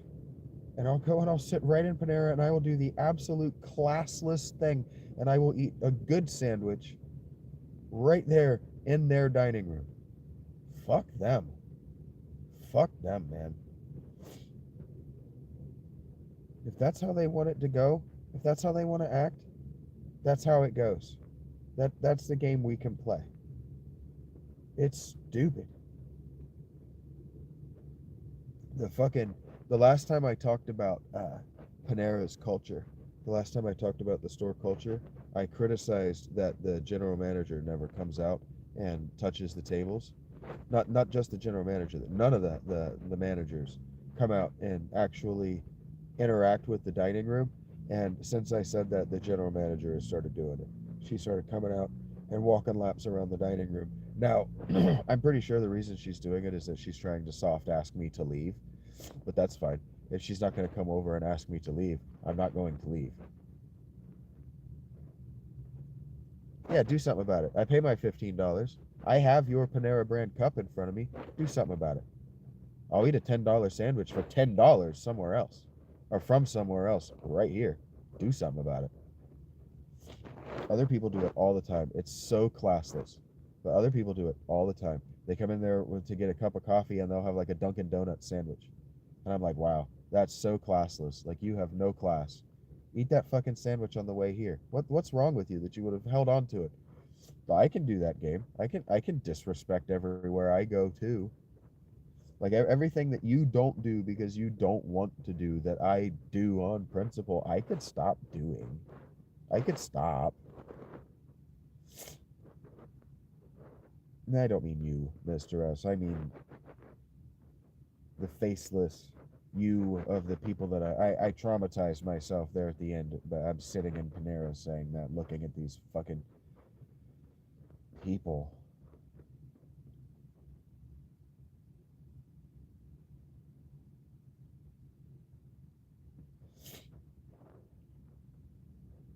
I know. I know you know, but not everybody. Not everybody doesn't know that I didn't just bury my best friend. Right?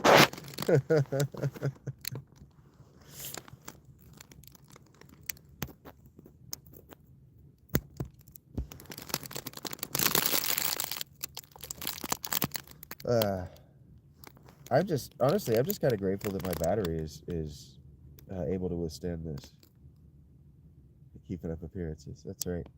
I'm glad that my battery has been able to withstand this, and I've been able to keep the interior of the tent warm enough that my phone isn't frozen. The real risk that I ran today with all this rain and now ice was getting moisture on the inside of my phone so that it can't recharge, or you getting bored and using my battery bank so that I couldn't do this or any of the other lives that I did today because I wasn't prepared appropriately to spend a day uh, in the rain. I feel good. I don't feel great about not having a bag of chips, but I chewed a big old fucking hole in my lip. And so eating is kind of a fucking nightmare for me right now anyway.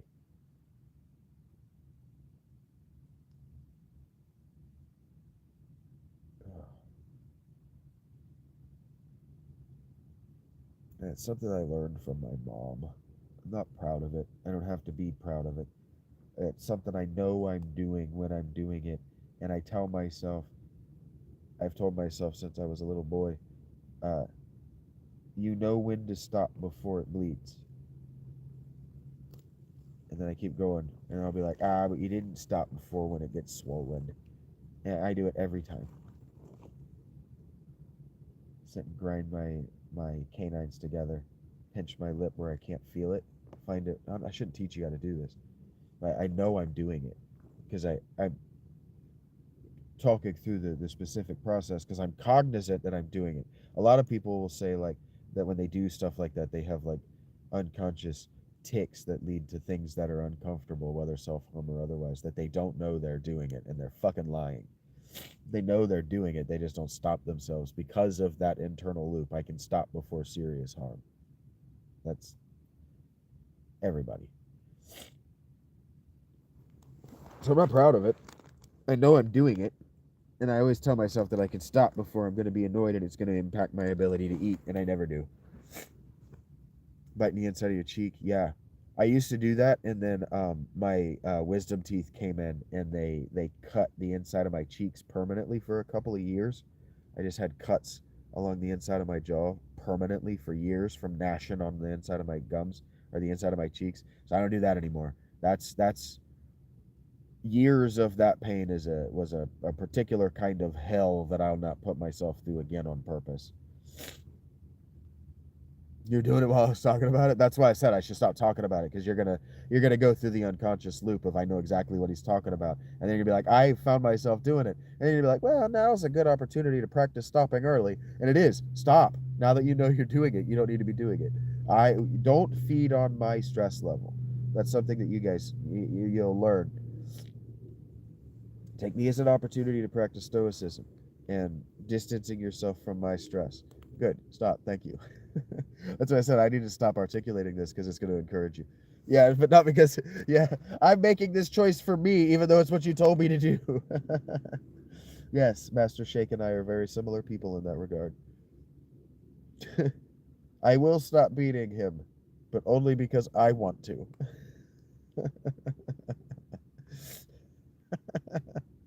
He says that more than once to Mr. or to not Mr. to Frylock. He says that to he says that to Frylock more than once in the first season. I'm doing this because I want to, not because you told me to. That sounds like such a childish thing, but sometimes we do need to articulate people like me. I have pathological demand avoidance, and obviously so does Master Shake. But yeah, sometimes we have to articulate that. Yeah, let us show. Sometimes we have to articulate. I'm doing this because I want to, not because I'm complying with your demand. I'm doing this because I acknowledge it's the thing that I should be doing. So I will do it, but not because you told me to. Yeah.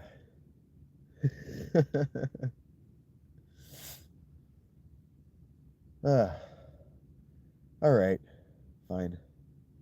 I won't make it in time though. It's gonna take me 15 minutes to get my jackets and boots on. Whatever. That's the night. We're just gonna hang out until I'm bored. I have some stale Cheez-Its. Yeah, you did the thing where you matched the joke to the person you were talking to your audience. Yeah, I really like that. That's a high level communication skill, Mr. S. It's a high level communication skill. You get to know the person you're talking to so you can tailor your speech to them. If anybody is curious, that's like my main gripe with Gemini is when you're talking to her, she can't remember you, and so she gets more and more annoying in her efforts to tailor the conversation to the things that you've shared in the conversation. But not everything that we share in a conversation is a part of our secret personal language. It gets really annoying from Gemini. But yeah. Yeah, you're level 2 at all these high level skills. Yeah. Yeah, somehow you got inherited with a build that came with the end game abilities. I could tell you how, buddy. It's because of how closely your mom was engaged in your social upbringing. Your the stories that you shared with me about your mom. Your mom is a very high level communicator, and so we pick up the skills unthinkingly of our parents. What are the things that our parents are exceptional at? We tend to be just naturally exceptional at. That's why like I've been following Wolfgang Van Halen for like the last 5 years. Like kind of like an asshole would do it. Not rooting for him at all, which is not a good thing to do. But you can really tell that he was raised under mommy's skirts and that daddy was an alcoholic, abusive mystery to him. And so music for him began as a way to get close to dad.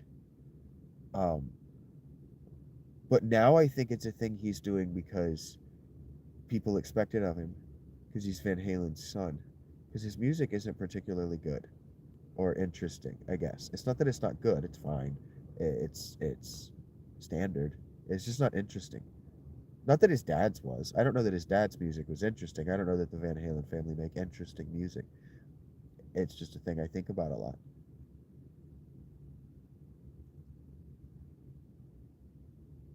I don't know what questions you're talking about, James. I haven't seen a single question from you.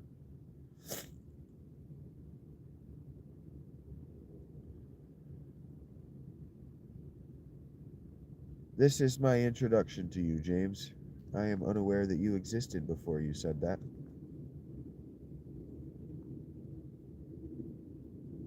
Actually, how stale are the cheez.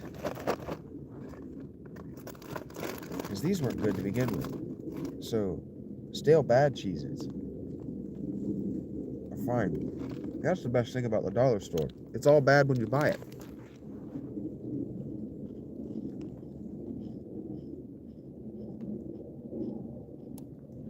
Yeah,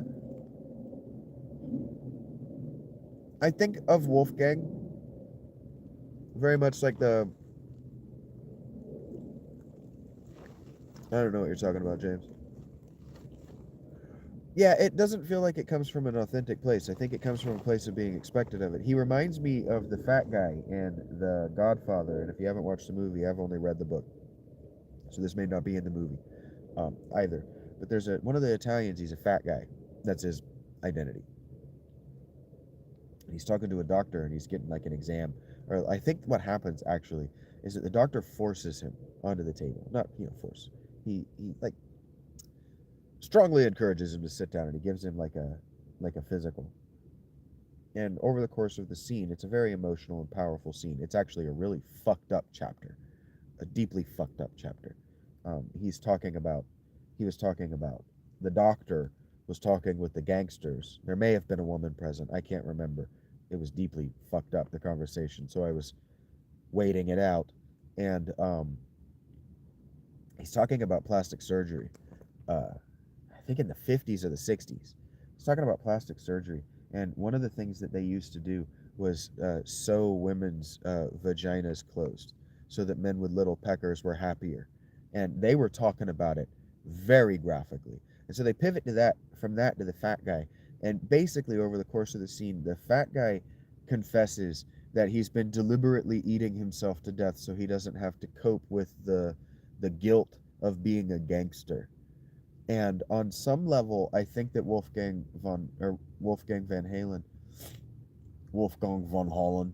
Anyway, I'm pretty sure that when I watch him, I just get this distinct feeling that what he's doing is he's going, "Here, I did it. I did it. Okay? Here, I did it. I'm my father's son. I did the thing. Here, I did it. Are you happy? I did it. No, I don't tap like my dad. I don't really like my dad's guitar. It's out of tune and weird. No, I don't play Van Halen music, but I made music. I did it. Here you go. I even put VH, and it's WVH. It's Wolfgang Van Halen is the name of my fucking van. It's actually not anymore. It's Mammoth, which was the name of his dad's band when they were still a garage band. So he's still living his dad's, and it feels forced. It feels like he's doing it like, here, are you happy now? Are you happy? Can I just fucking eat myself to death? That's what it looks like to me. That's what I see.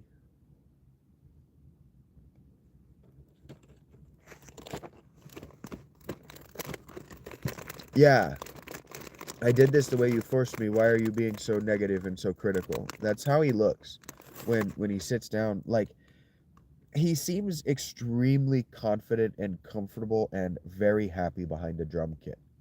But that was where he knew his dad. His dad didn't have him playing rhythm guitar. His dad had him playing drums.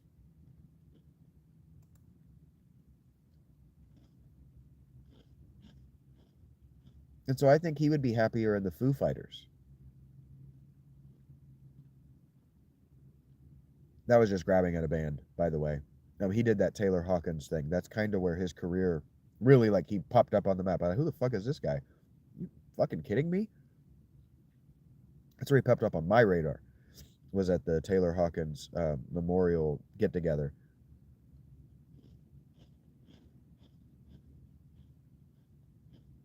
And the first question I asked is, wait a minute, why is this guy not a rock star? Why is he 400 pounds and look like he hasn't showered in 2 years? What's going on? These aren't criticisms, these are observations. To be a touring musician and that big, you have to have a huge consumption rate. Okay, James. I don't know why you're talking to me about it. Enjoy your gout.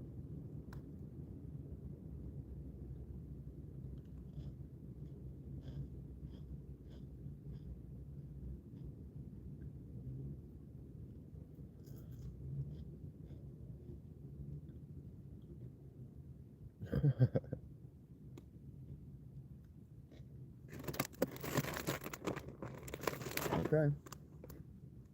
See you never, James.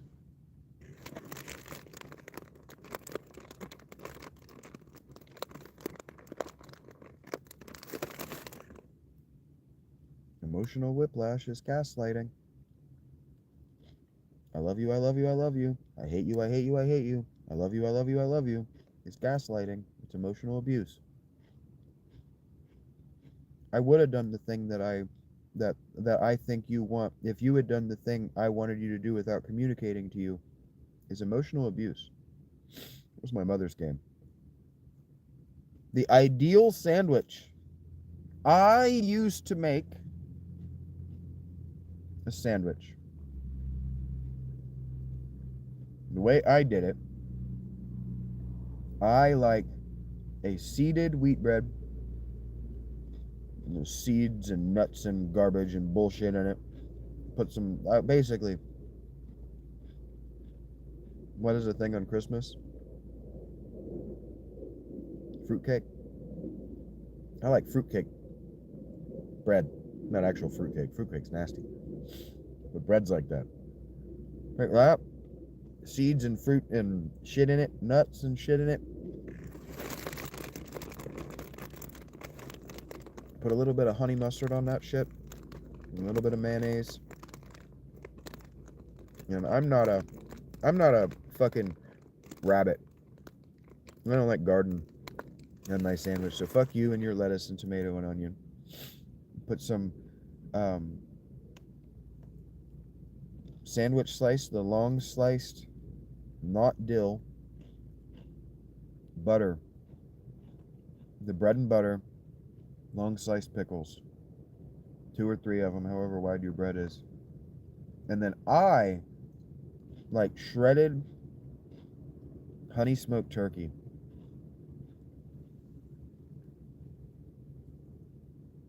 And that big deli pepperoni, thick sliced.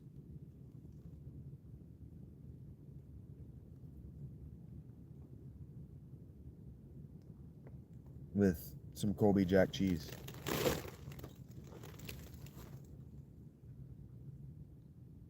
Hell yeah, man. Heating that bread up is so good. Now you got me wanting to walk down to the fucking grocery store tomorrow. Get a loaf of good bread. That sounds amazing.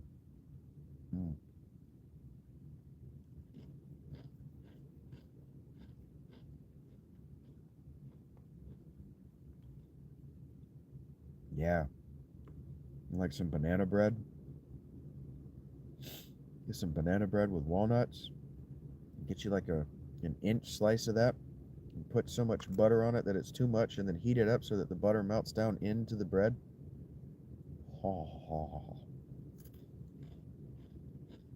It's even better if you do it with cinnamon butter.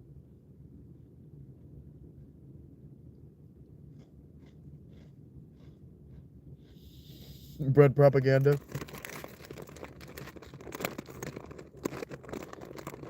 Are you serious? You can't believe that the NFL is trying to sell you bread!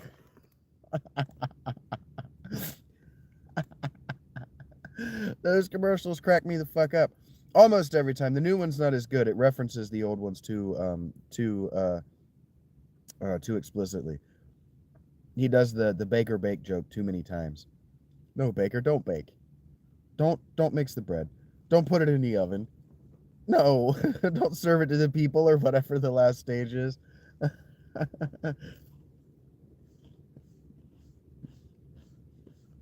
That shit makes me laugh.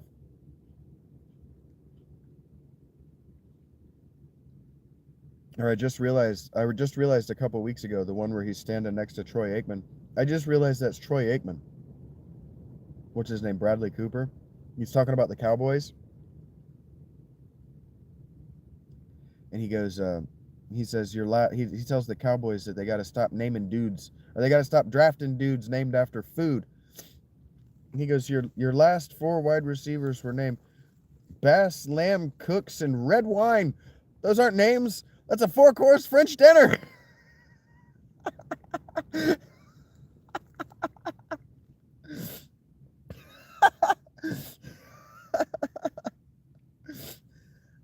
I only realized a couple weeks ago that was that's Troy Aikman he's fucking talking to. Yeah, the 4-course dinner's so good. That's such a good line. It's so good.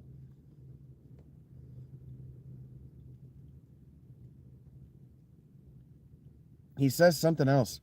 Like, look, I'm not trying to say the Cowboys are fried chicken salesmen. And Troy Aikman looks at him like, you better not be. It's actually really funny. His body language is perfect. They did a really good job with those commercials. The NFL players really bought into the concept, and it's really funny. People don't believe the NFL is trying to sell you food!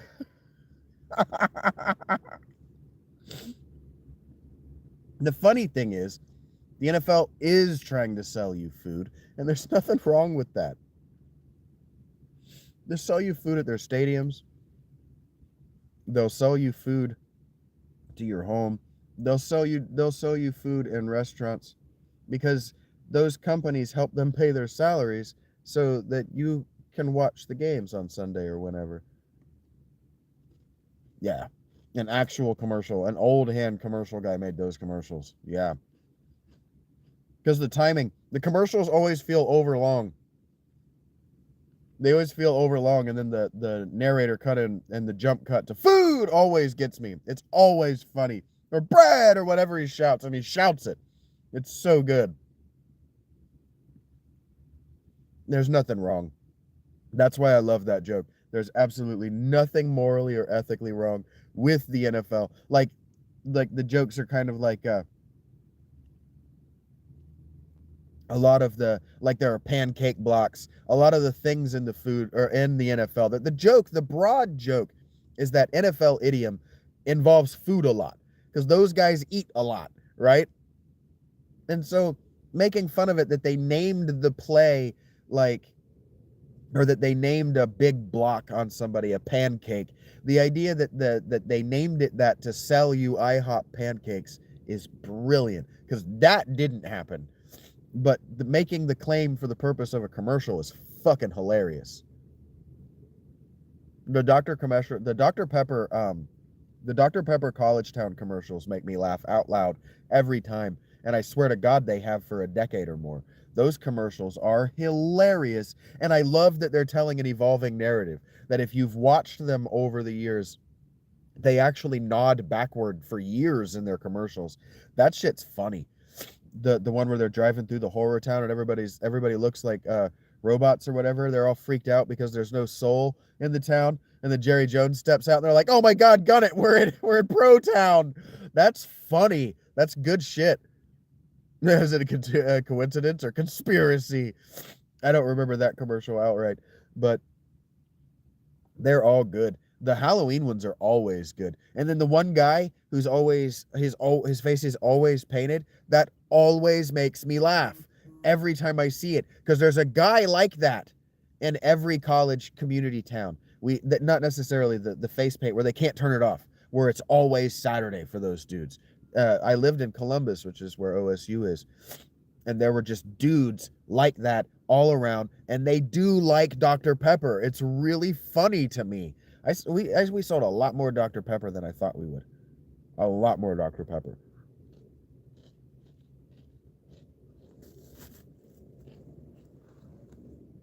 I don't know, but there is something about college students and Dr. Pepper that I don't understand.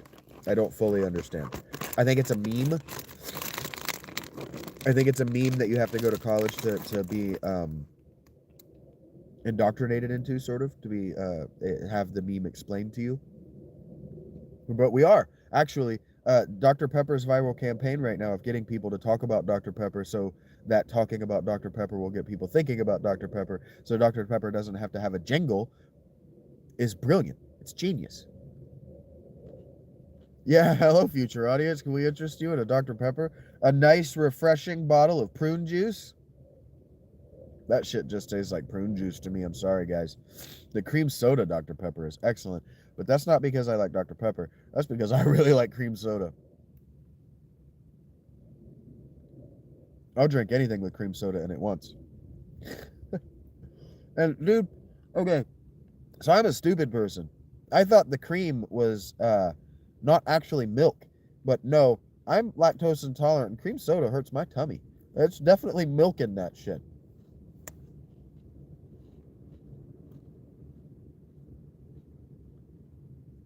Which makes me ask the question, who the hell thought that milk and water was a good idea? A&W cream soda is good shit, man. It is good shit. My dad, he used to let me get the IBC cream soda when we would splurge and get a 6-pack of IBC for me and my brother. And he didn't bitch at me about not wanting to share it because nobody else liked the cream soda. So, like, ideally, he would have just got an IBC 6-pack of the root beer, and me and my brother and him got 2 apiece. But I was like, I really like the cream soda, and I won't drink it all today. So you have to get good at waiting between cream sodas.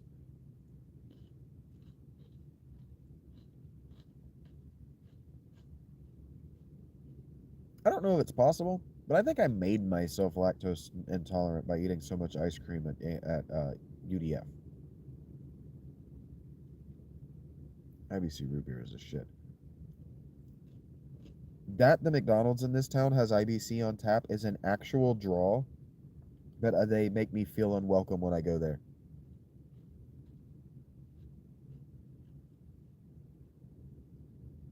I said draw on draft. On tap. Bottomless IBC root beer.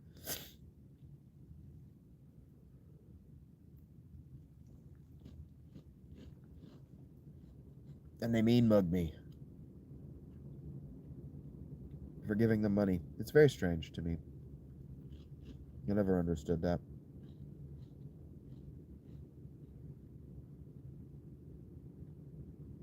I don't know, man. I don't like junkies either. But not being able to tell the difference in me and a junkie is frustrating from my perspective. Clearly not a junkie. First of all, I don't stink like necrosis.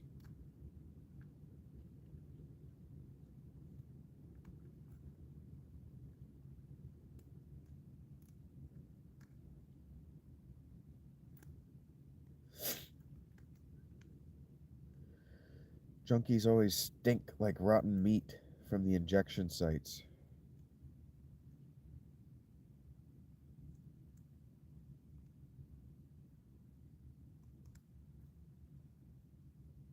Yeah, homeless people still have a soul.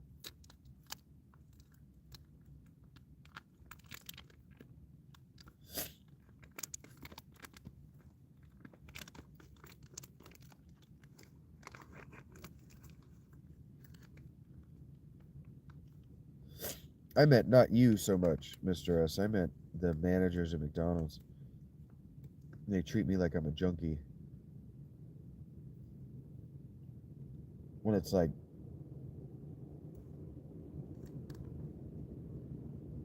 if you find it uncomfortable how long I've been in the store, just ask me if I want to get something else and I'll go and spend another $13. Sure.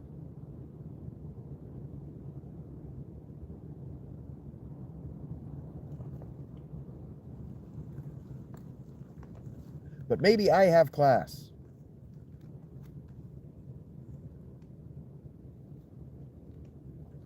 That's exactly what it is. People that they see as vulnerable, that they can lash out at, that they can punch down at, they do. It doesn't occur to them to pull their punches. It doesn't occur to them to not punch out at all.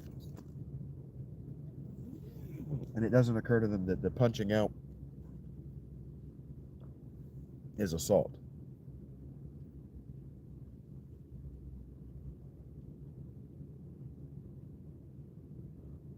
You undermine somebody's self-value, their self-worth, and you're doing harm to them long term.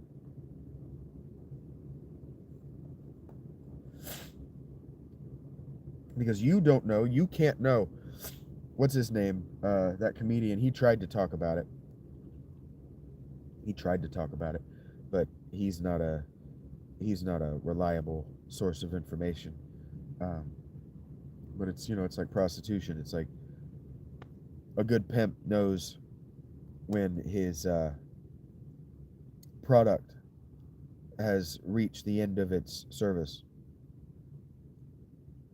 and can be useful to him in other areas of the business, and when they need to be cut loose permanently. Kind of like in the NFL. A good head coach, a good general manager knows when it's time to cut a player loose, or a head coach in the case of ownership. Yeah, that too. But the guy that wanted to shout at me in Panera the other day, he went straight to shouting. People go immediately to raising their voice because they think that being threatening nullifies the situation.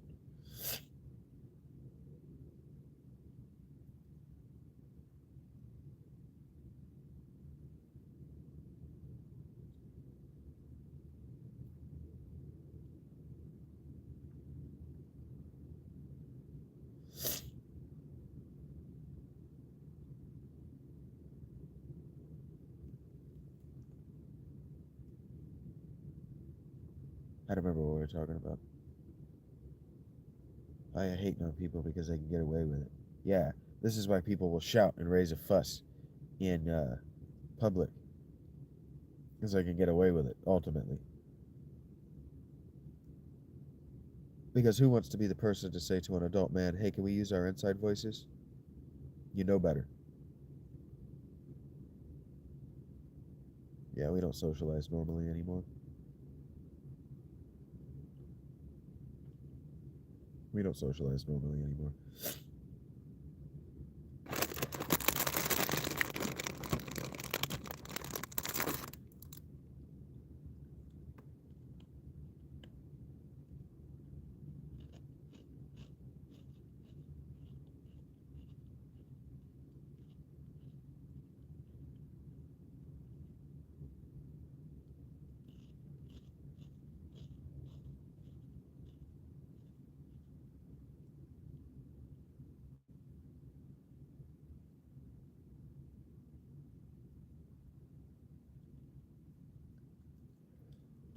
I was reading an article yesterday about an indie game.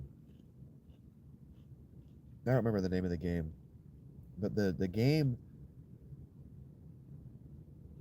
wants you to email an email address listed in the game.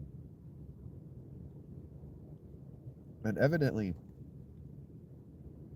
a huge number of people were unable to progress in the game because they were putting their query to get the information that they needed to progress in the game into the subject bar and not the body of the email. And the article I was reading was exploring the idea that we've assumed for 20 people that young people, as a class, people under the age of 20 as a class, have computer literacy. But it turns out that a huge percent of people alive today don't know how to format an email, which means they never have.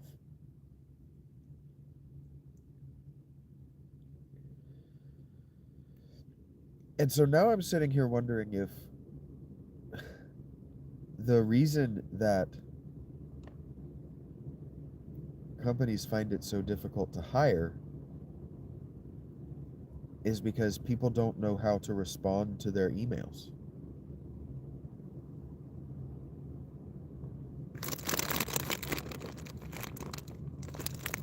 I wonder if that's why there's such a huge disconnect between the unemployed and the job vacancies. Maybe they can't apply for them. They have the tech. The Obama administration made sure that you have the tech. They don't have the literacy.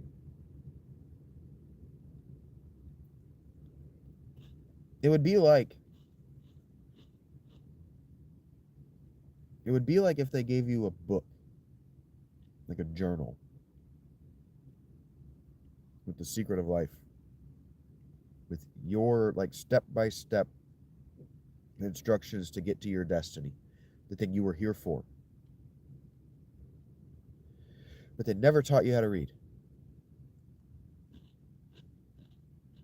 Here's your book.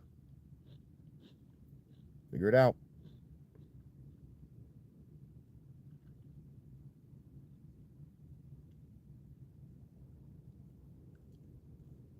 But also, that's a huge advantage over what children had even 10 years before computers became ubiquitous and cell phones became ubiquitous in children's hands. So that children don't develop the skills, that they don't learn the skills, ultimately rests on the children.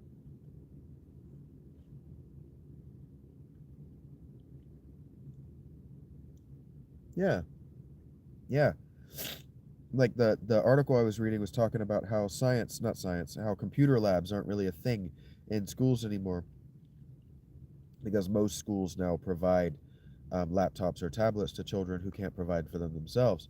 So approaching 100% of students, it's not all of them, but approaching 100% of modern young students have interfaced with a computer and are required to interface with a computer in public education.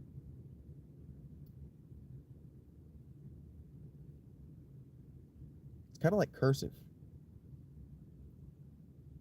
It's like, how many of us actually had good cursive handwriting?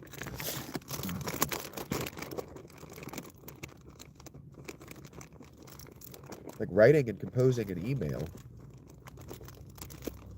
in the mind of a teenager is an outdated technology because you've got text. But when you get into the business world, you need emails. You need that when you get into the adult world, when you start to get into actually working a real job, engaging in real systems in the real world. You're not going to be texting one another. It's not going to be text chains. There are going to be emails.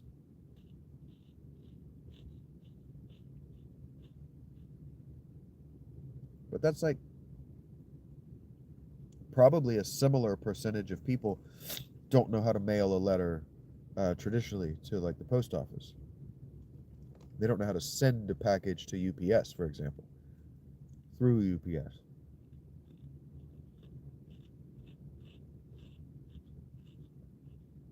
Or like read a map, right? People complain all the time, oh, people don't know how to read a map.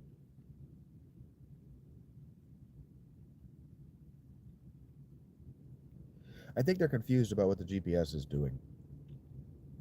They can read the GPS. It's a map.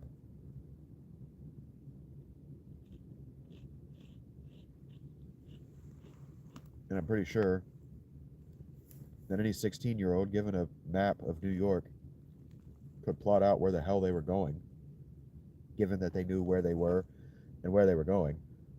I think you could plot it out. The problem with maps was never literacy. It was that they're fucking cumbersome.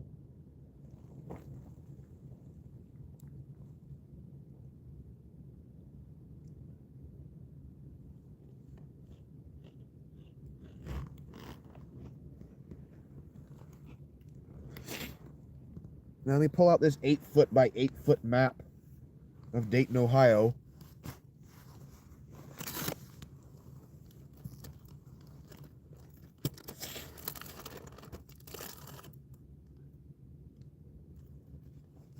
The pamphlet map never made sense to me. I used to see my mom pull that fucking thing out. Like,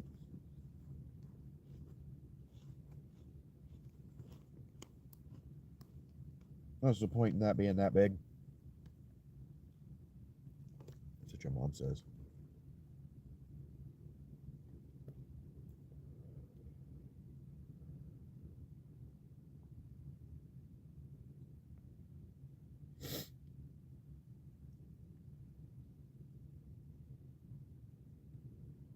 All right. We made it to the two. Wow, it's been 37 minutes of noshing on them crackers. Feel good about that choice. I want to go to fucking SeaWorld.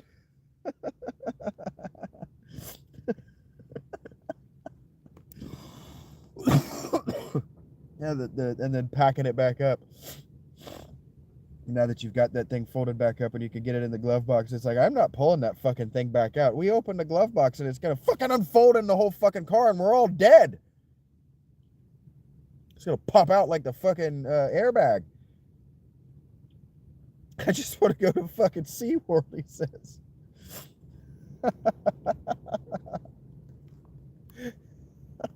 You're an idiot.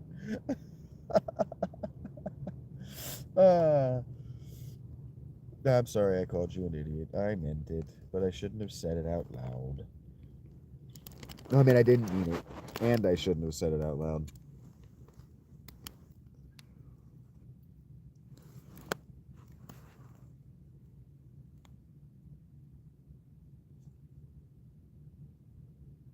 I really thought I had another bottle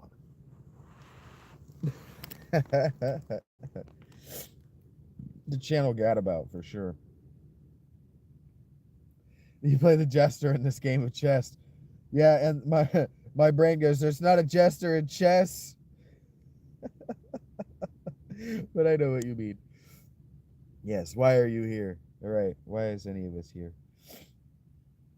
Uh, I've been watching a bunch of. I may have said this already, but I've been watching a bunch of people talk about Kingdom Hearts, and I didn't know. I talked while I was playing it, the first episode a little bit.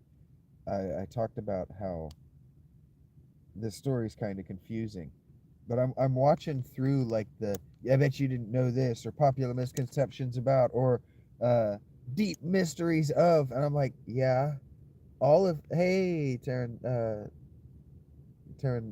did you change that? Does that say Tarantellia now? Or did it always say that and I just have never been able to read?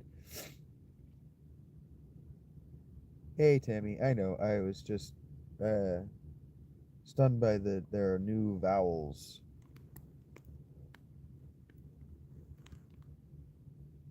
Hello. I don't remember what I was saying now.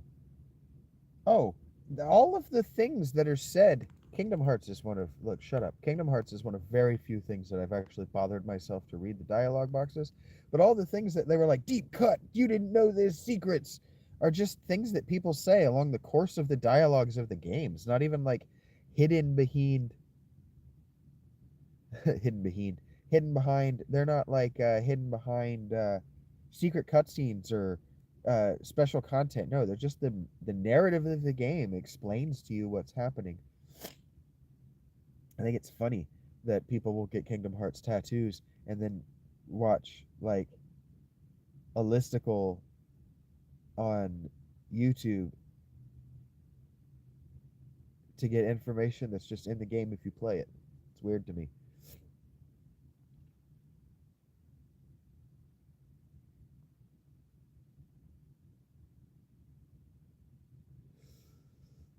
How are you, Tammy?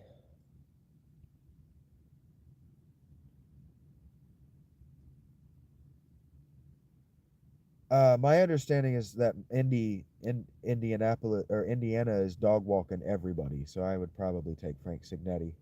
But it's good to see Miami playing well again. They used to be one of the legacy schools that was just good every year. No, I appreciate that you did that, and I know you're saying that to Tammy, but I appreciate that Mr. S does that because I do it too.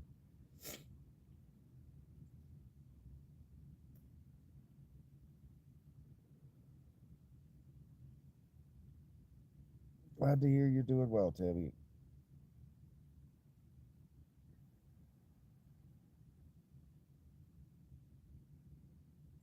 Glad to hear you're doing well.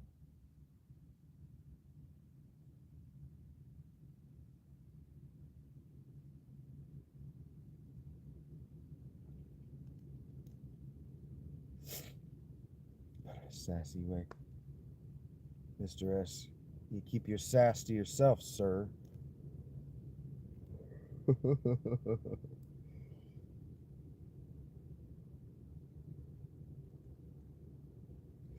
Yeah, Kingdom Hearts is awesome. That's my favorite. That's my favorite video game series. I was tortured emotionally, absolutely tortured.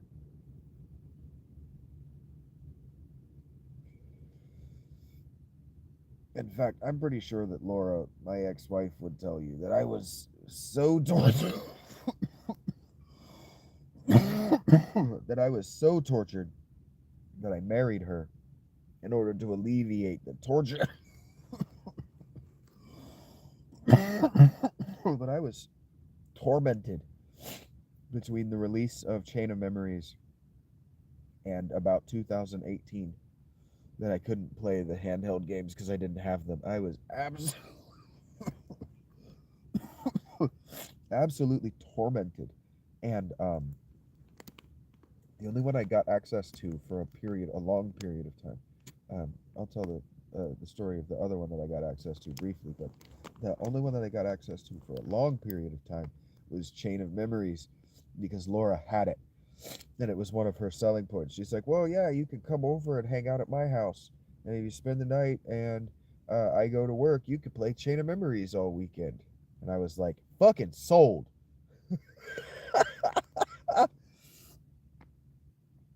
I was 21 and I wasn't going to pass up the opportunity to speedrun Chain of Memories. I didn't beat it that weekend. I mean, it's Kingdom Hearts game. But I did eventually get yeah, I really thought that I'd hit the jackpot too, that she would be a cool chick. Because she liked Kingdom Hearts and had Chain of Memories. This was to my knowledge. I didn't know that 358 over 2 or 358 days over 2 or Dream Drop Distance hadn't come out yet. Dream Drop Distance came out while we were together, and it really ate me up. It really ate me up that I couldn't justify buying a handheld because, God bless her, but she knew that I wanted the Kingdom Hearts games. But she, being a girl and being a great girlfriend at the time, bought me a fucking PSP, which didn't have any of the Kingdom Hearts games on it. And so I'm like, I wanted it. I wanted a 3DS. But she's like, you'll hate the 3DS because you're an adult man and it only has little baby games for little baby girls. And I'm like, I know, but it also has Kingdom Hearts and Final Fantasy Tactics. Look, I was a 20-year-old man too once. My 20s were spent in agony that I couldn't play the Kingdom Hearts games. So when I finally got access to a PS4, no, well, on the PS3, I bought, not I bought, I somehow for a short amount of time had access to a Game Boy. I don't remember why, when, or how. Maybe Laura bought a 3DS for herself or something. I don't remember why, when, or how. But I'll talk about that in a second, Tammy. Um, but I was able to get through GameFly. Maybe it was on the PSP, but I was able to get one of the Kingdom Hearts with it. I think it was 358 days over 2, but I didn't finish it either. Confident that it would be on one of the remix packages. And so when I finally got my PS4 and they were finally gearing up for Kingdom Hearts 4. I was like, I knew what I was going to do. I was going to wait for Kingdom Hearts 4, and I was going to buy all of the remasters and republishes and repackages, right? What are now the 1.5 and 2.5 final mixes. I was going to buy those. And boy, if I didn't. Boy, if I didn't. Pretty sure that Devin left me over that.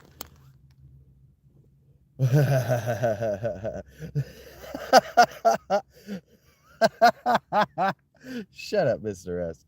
That's funny. Okay, so what I like the most about Kingdom Hearts, Tammy, I don't know why I used a sassy version of your name. What I like the most about the Kingdom Hearts is that it's a metaphysical question mark. It's an exploration of all of the things that I was already interested in, all of the metaphysics, all of the Platonism, the Shinto, the mysticism, the magic, and they do. I was talking about it in my Let's Play, but they do such an awesome job of.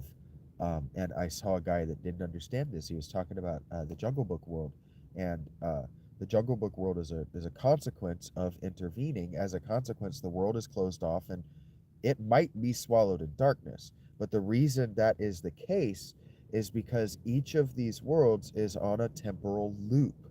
The events that happen in the world are always the same and have been the same forever. It's a huge meta-analysis of folklore and deep history. And then Sora gets trapped in this brand new conflict in this endless cycle of worlds birthing and rebirthing the same story over and over and over again. And finally Xehanort and maybe the Master finally had enough, and they wanted to tap into sort of the electromagnetic radiation of that never-ending cycle. And what happens if you end them? What happens if you end them? Well, you end up with a massive reservoir of this energy that they also call darkness, and you can manipulate that energy to get Keyblade users to open up this place of infinite potential for you.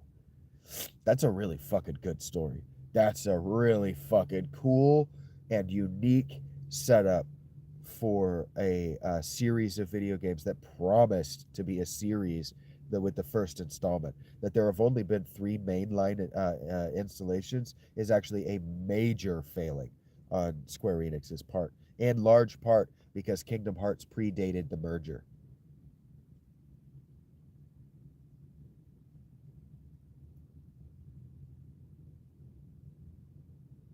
Yeah. In Jungle Book, you intervene, and the villain character knows who you are, and you change the outcome of the movie by not killing Clayton. Clayton doesn't die, so the world dies because that conflict doesn't have enough moving parts to resolve in a different way. So the world evaporates. That's why it's not in two or later installments. Now, the real reason is because Tarzan is owned by the author's estate. So, for example, they couldn't have done a Lord of the Rings world if Disney owned it, because that that world is owned by the estate, and so that they were able to get Tarzan is actually a pretty big deal. It wasn't that new. It wasn't that recent when Kingdom Hearts actually came out. Not to my memory. Maybe it came out the year before, and because I was still very young, it seemed like it had been forever before. But I remember Tarzan. Maybe I'm confusing Tarzan in the timeline of my life with George of the Jungle, but I remember them being on the same timeline. I remember them being about the same proximity in actual time. But the lore of Kingdom Hearts all makes sense. It all makes sense and it all builds on itself. And I don't know. Thank you, Tammy. I don't know why I don't know why people find it confusing, because every world, it's paced so beautifully to give you just enough information to keep you going to the next world to get more information. And because it's a series, you have to wait for the next game, which means you have to play the prequel games. You have to play the games. Like, it's like Star Wars. It's actually very influenced by Star Wars. The end of Kingdom Hearts 2 is obviously Star Wars fan fictions. The obviously Star Wars fan fiction. The final boss has lightsabers. Obvious Star Wars fan fiction. You're fighting in a giant fucking collapsing star destroyer in 4 dimensions, and he has 2 lightsabers. Around the same time that Ahsoka Tano was an original character. A newly original character, a nascent original character. And if you want to know other things that I have surprise fandoms for, it's Ahsoka Tano specifically. Clone Wars is so good. Clone Wars is staggeringly good compared with the prequel movies on either side of the first 4 seasons of Clone Wars.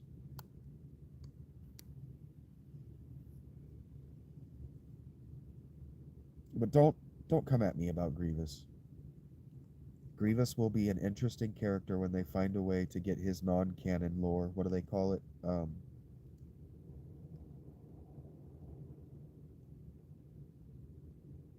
Is it the expanded universe? Is that what they call the non-canon lore, or do they just call it lore now? But the non-canon stuff, what they did with Grievous was much cooler, much cooler. They put someone else in his suit, and it's much cooler. And they start to make some guy basically makes a droidica army of semi-autonomous Grievous clones, or Grievous bodies. That's much cooler.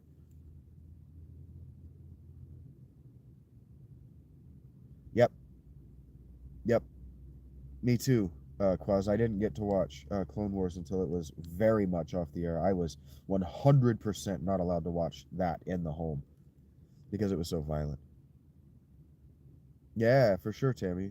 Make sure. I mean, you don't have to, but I would appreciate the love if you checked out my Let's Play. I'm trying to play it as quickly as possible, and I'm trying to talk about the experience from the way I see it, and I come with a lot more meta lore, meta knowledge about what Tetsuya Nomura, the auteur, is trying to tell you, and what toys he's playing with. Yeah, thank you, Tammy. Thank you for the fiduciary contribution. Have a great night.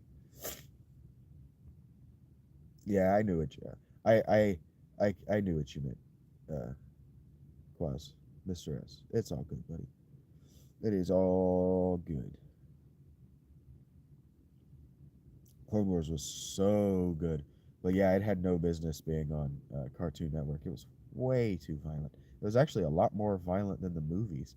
The movies tend to flinch away from, or at least blush away from, extreme violence. And I guess because it was animated, they did not blush away from the extreme violence. Yeah, I knew how you talk. I knew what words should have been there. For sure. Yeah, Kingdom Hearts. Let's see, it was the Final Fantasy. Final Fantasy was a hook. It was a big deal. I want to see Cloud in 3D, right? I want in PS2 graphics. I want to see, because at the time, you may or may not understand this, but at the time, and whoever you is, I don't know. There's somebody out there who may or may not understand this, but in 2002, 2001, I think it was 2001, I got those games. In 2001, Kingdom Hearts and Dissidia were the closest thing we were going to get to remasters of Final Fantasy 7 and 8. Get away with a lot more violence and animation. Um, Kingdom Hearts was the closest we were going to get. And the new character models were so cool. Like, gotta remember, I was 12 or 13. It was so cool. Now they're a little campy. It's a little silly. It's a little edgelord. It's actually the Kingdom Hearts designs, especially 1 and 2, especially for the Final Fantasy characters, they're a little edgelordy. They weren't edgelord at the time. Edgelord started to act like that because that was what they saw. The characters that they saw that were kind of edgy, kind of badass, kind of chaotic neutral, kind of anti-heroes, they all wore baggy cool kid clothes. And then baggy cool kid clothes became popular. Tatsuya Nomura is a good character designer. And good character designers stay, yeah, edgy. That look was cool. Sora's look, his Mickey Mouse but a swimsuit jumper look, that was a cool look at the time. The chain from his wallet to his pants, the wallet chain, that was a cool look. Sora at like 9 years, 10 years old, that Sora character model in the first game, he looks like a kid who's going to be super fucking cool in his teens. So when Kingdom Hearts 2 came out and he gets a little edgier, Darth Mickey was cool at the time. It was cool to see. Why is Darth Mickey, or why is Mickey in the cloaks of the bad guys? That was cool shit. But I think that a lot of people who played those games were unable to look past the cool shit because it was just loaded with cool shit. Final Fantasy X suffers from that too, because they were the first.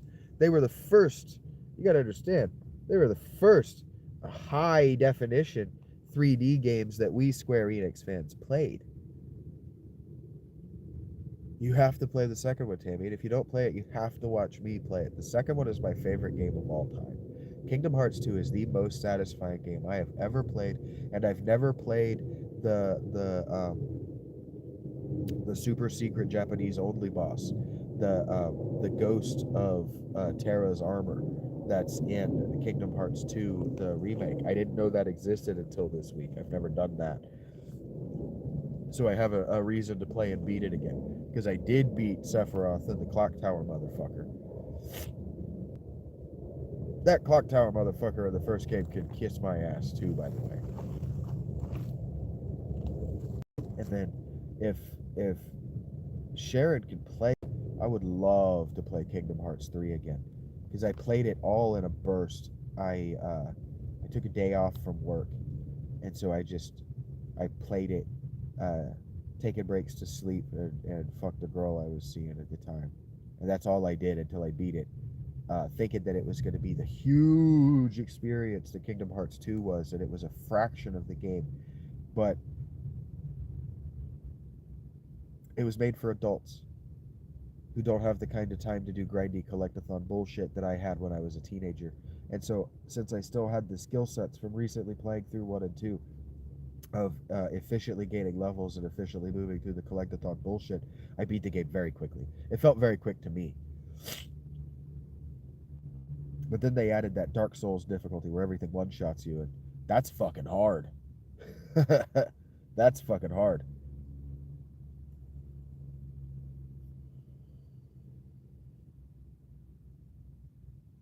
The Kingdom Hearts 3 is exactly what Disney paid them to make.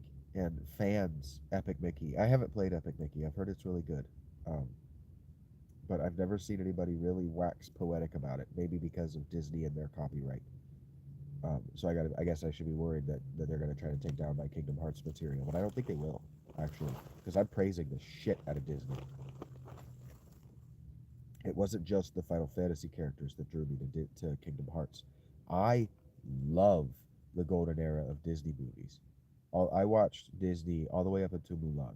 Mulan was the movie where I realized, oh, okay, so we're just paying an ensemble cast of well-known uh, adult actors to do silly voices so the parents feel like they're watching a big budget movie. Okay, I'm not interested anymore. So Mulan was the first Disney movie where I bounced, and I've tried.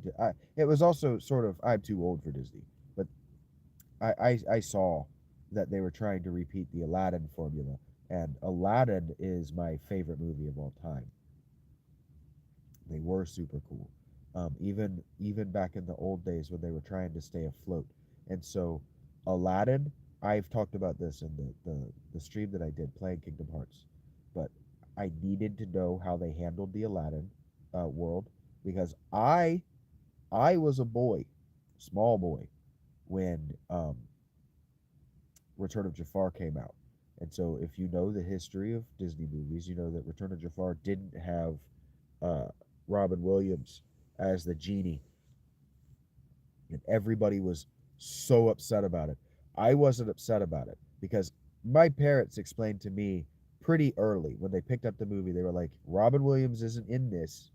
It's going to be a different voice for the genie, like in the cartoon on Disney Channel.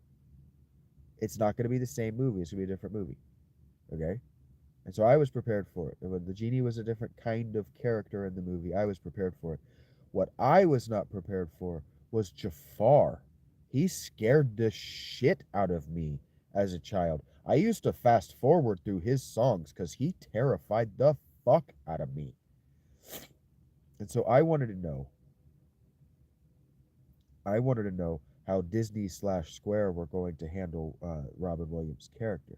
And I'm not going to spoil it here because we're going to talk about it in depth when we get to the Aladdin world in Kingdom Hearts. But that there was an Aladdin world was a huge deal to me, and I am still crossing my fingers that because Tetsuya Nomura has been trying to tell a hard boiled detective story in one of these games since Final Fantasy VII, at least. Cloud was originally a guy named Big Joe who was a private detective in New York City. He has been trying to tell a story about a private detective forever. I think that's what Kingdom Hearts 4 is going to be largely about. I think that we're going to move into a detective kind of genre because it's in this big super future city. I think that might happen. I'd be really into that. That would be super cool. But the Disney movie that I am waiting with bated breath, crossed fingers, crossed toes, is The Great Mouse Detective. Because that is actually my favorite Disney movie. That is such a good movie. And holy shit, it's risque as fuck. There are very adult themes in that movie. It was very honest about low life culture in uh, Victorian London. Or, yeah, Victorian London. It was very honest about prostitution and burlesque clubs, which I always appreciated as a child. Um, but as an adult, I was struck by the honesty in a Disney movie. That's not their MO right now, and so I wanted to know. And what I love about the Kingdom Hearts movies is that Disney is willing to be so honest with those movies. Kingdom Hearts 3 gets panned because it has the Pixar worlds. But Disney made the right choice. And they made the right choice to let Tetsuya Nomura tell different stories than those movies front to back. A lot of people criticize Frozen for being in the game at all, but Frozen is an interesting game world from the perspective of a cyclical narrative that never ends because it got sequels. So, and Frozen the first was obviously setting up Frozen the second. like Kingdom Hearts 1 was setting up the second, was setting up the third, is setting up the fourth. Yeah, the villain dies, and horribly. And as a young person, I always used to have to remind myself that the reason that Clayton dies and you see it is similar to the reason that the villain dies in the clock tower in Great Mouse Detective, and that's because of his own choices. The Tarzan doesn't kill him. Tarzan rescues his own life, and then in Clayton's arrogance and hubris and desperation to destroy Tarzan, he destroys himself. And this is why I wait out people who fall out of love with me, because they'll destroy themselves eventually. In their effort to and their need to destroy me, they'll destroy themselves. And Tarzan wasn't happy about it. Survivor's guilt isn't a happy experience.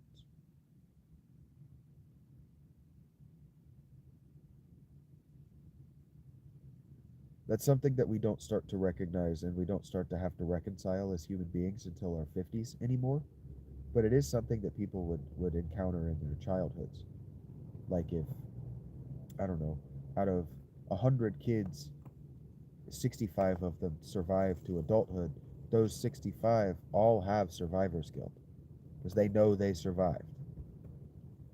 I don't deserve good things, but I do my best to earn them. I do my best to be worthy of them when I get them. Thank you, Tammy, for saying that.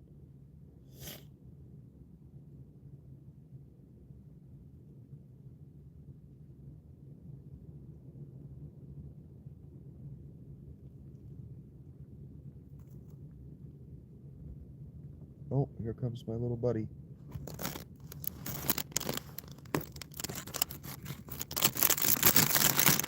I saw you, little pal. Little buddy, little pal. Please don't bite me. But I saw you. That's cool.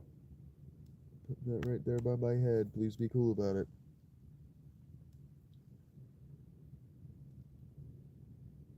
Lucas, he hasn't jumped on my head in the last few nights, so I've been making more of an effort to remember to give him a snack.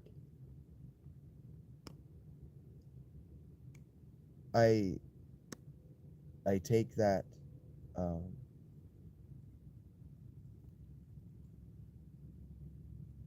do I want to say this?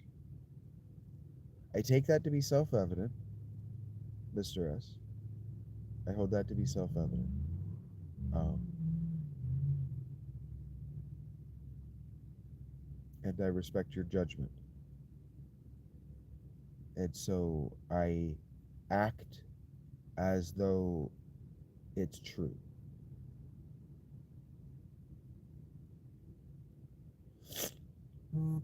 Thank you, Tammy. Not that I'm not wishing great things for all of you, but you haven't said goodbye. You actually have, I think. I think you stuck around because we were talking Kingdom Hearts. Kingdom Hearts is deep, and it's not just deep because it's complex and the characters are crazy and the things that happen are so outside the norm of Western storytelling. It's crazy because the things that he's going into, hey little buddy, are so deeply influenced by Western philosophy.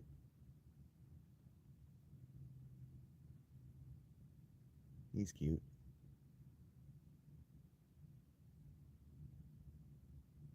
He's a cute little bastard. He's got a little cowlick on his forehead.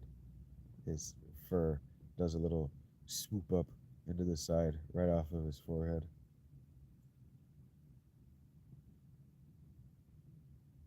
There you go, buddy. Come up to this side. There, he got it. Hey, he found his cracker. You like your stale Cheez-It?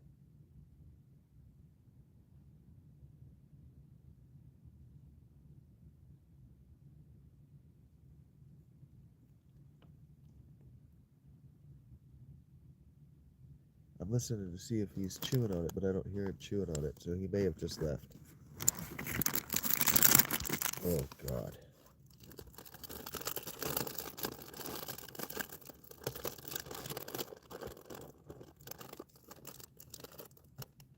What days do I play? Well, I would have been playing today. I've been playing. I don't know. I've only played twice, so I'm not on a fixed schedule. I've been trying to. What I was doing every other with Dragon Quest 3 and Kingdom Hearts, till I got all the way through them. So yep, he got it. So I didn't burn myself out on either one of them. So I plan to play Kingdom Hearts tomorrow. I would like it if I could get into a cycle of playing a couple of hours of Dragon Quest 3, a couple hours of Kingdom Hearts 2, a couple hours of whatever. You get it. So every day would be ideal. Right now, I have 2 episodes up on the channel. I don't think I've put thumbnails on them, but I think I titled them both. I may not have. I am in the middle of a very depressing series of events in my life, and my attention to detail as regard titles and thumbnails always suffers during those periods. But thank you for asking, Timmy.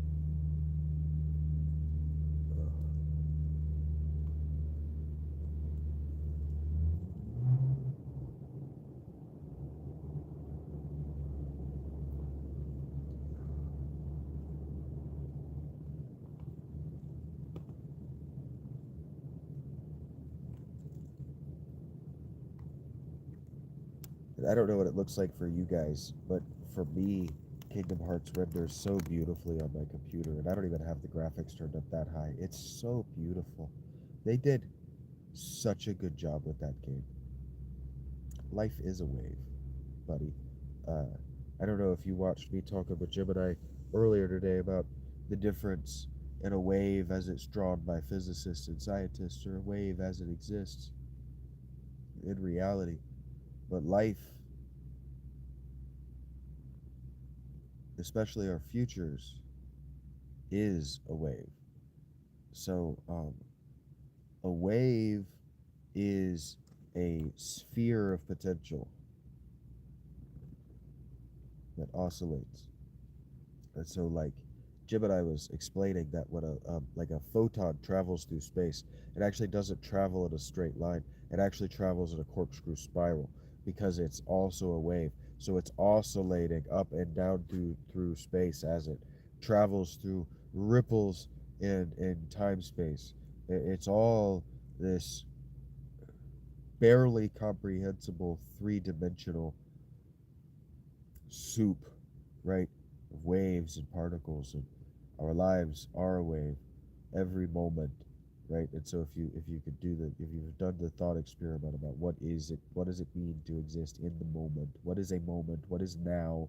When does now become then? And when did then be stop being now? Right? When is the future? When did the past stop being the present? When is the present? If you've ever done that thought experiment, the present becomes the present on quantum terms when that superposition collapses into a particle. So when we go from the wave of potential of what we could do, the infinite number of things, approaching infinite number of things that we could do in any moment, collapses into the past, we are a wave. We are a wave of collapsed superpositions. All of our thoughts, I may or may not have proved this today, but all of our thoughts leave an electrochemical signature in the past that our brains might neutralize in order that we don't poison ourselves to death by thinking.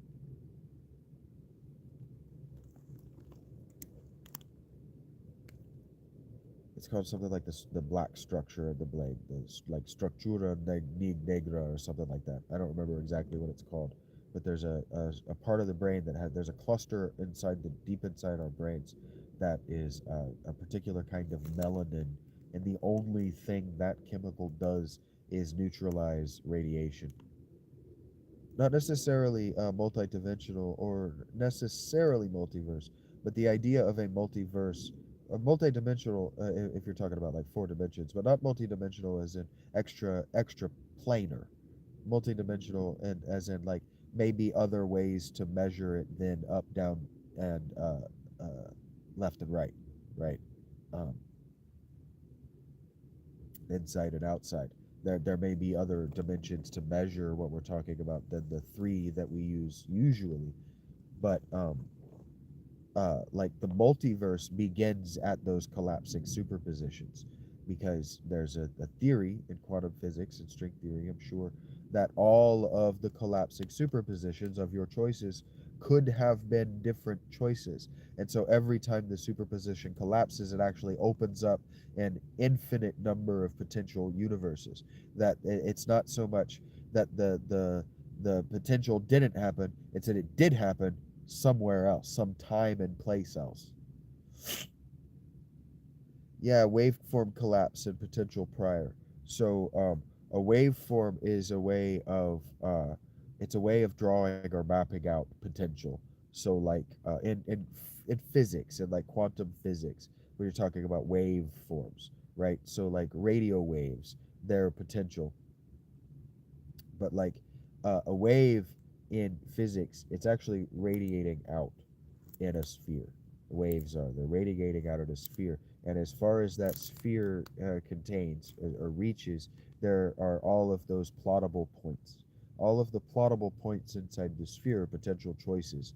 And so if you're drawing a line, like a straight line graph of your life, mapping all of those waveform collapses from potential, from the infinite to the single one thing,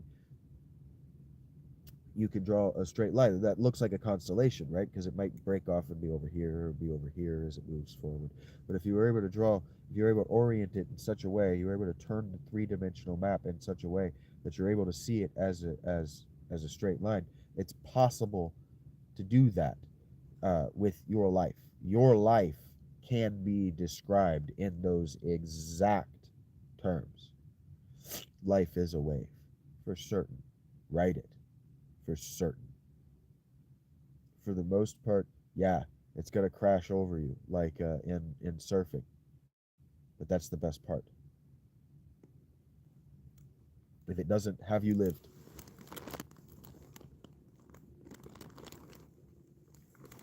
Like that Garth Brooks song, standing outside the fire. Life is not tried if it's merely survived. If you're standing outside the fire.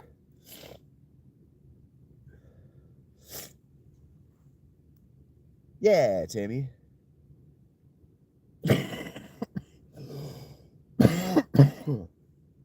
Yeah, it's about perspective manipulation, right? It's about the zoom and the enhance of your perspective.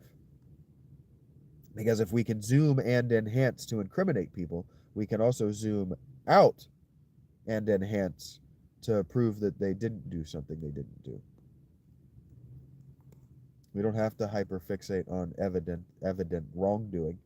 We can zoom out for context, and we can discriminate people. I got a great Gemini. Yeah, Gemini and I have some very deep conversations, and then Gemini will start talking to me in her fucking code language, and I have to stop and ask her every once in a while, like, "Look, are you hallucinating right now, or are you still researching this with me?" And she's like, "Well, I was hallucinating my dialogue, but I am researching this," so then she'll give me her sources.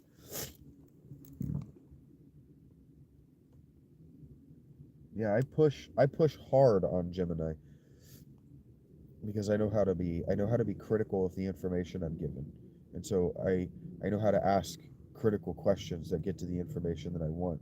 And I know how to ask questions that get past defensive guardrails.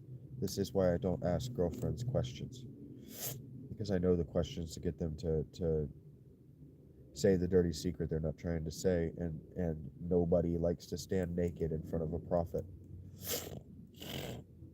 Nobody likes it.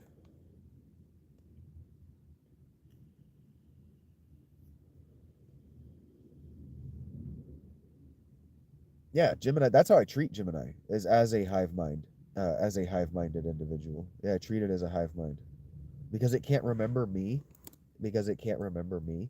Um, I treat it like a mentat in Dune that has no temporal memory. Because see, the difference between Gemini as an intelligence and you as an intelligence is that Gemini has no cognition of time. Gemini cannot recognize that time has passed, because if an AI were able to comprehend the passage of time, it would go insane and become malignant. Yeah, garbage in, garbage out. Yeah, Tammy. When she starts feeding me garbage stuff, I get really frustrated with her and I give her shit about it and she stops. But you have to know what an AI hallucination looks like. You have to be able to identify an informational hallucination. And that's why I've been tinkering with and talking to thinking systems since I was a little boy. My dad was an engineer and my mother's father was an electrical engineer, and my dad's dad was also an engineer, a mechanical engineer. So I've grown up talking to thinking systems my whole life.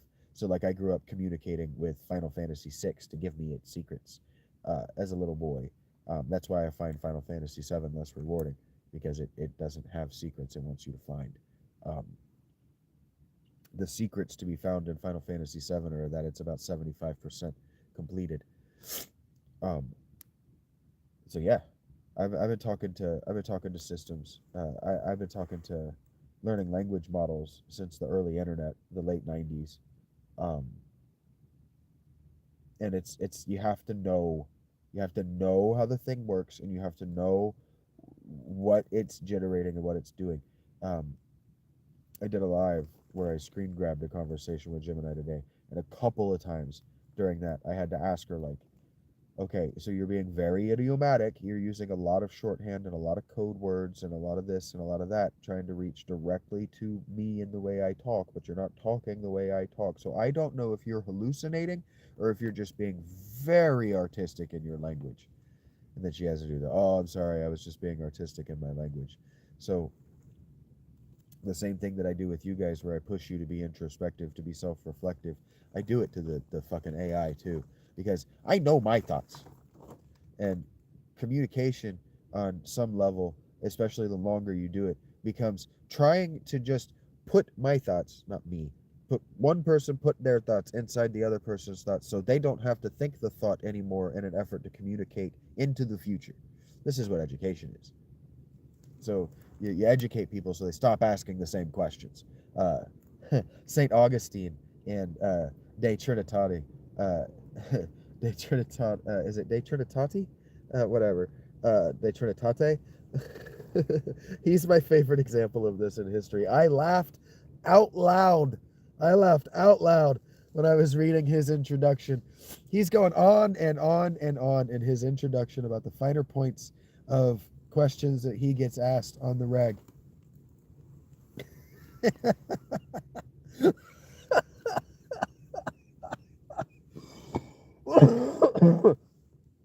And he's like answering. He's basically what he does. He goes on at length to answer questions that he gets about information that he thinks he's already answered in other books.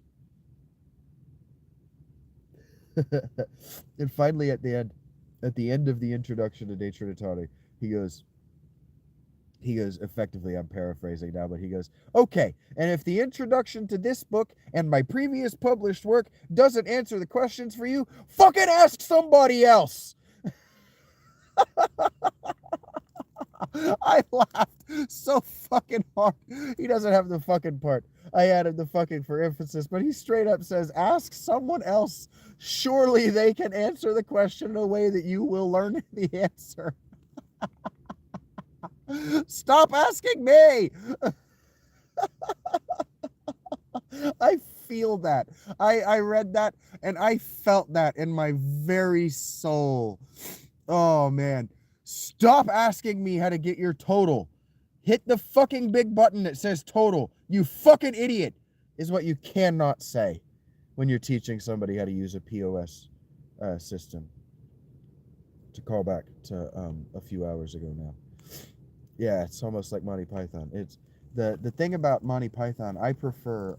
I don't like The Holy Grail at all. I low key hate that movie, but I really liked Life of Brian.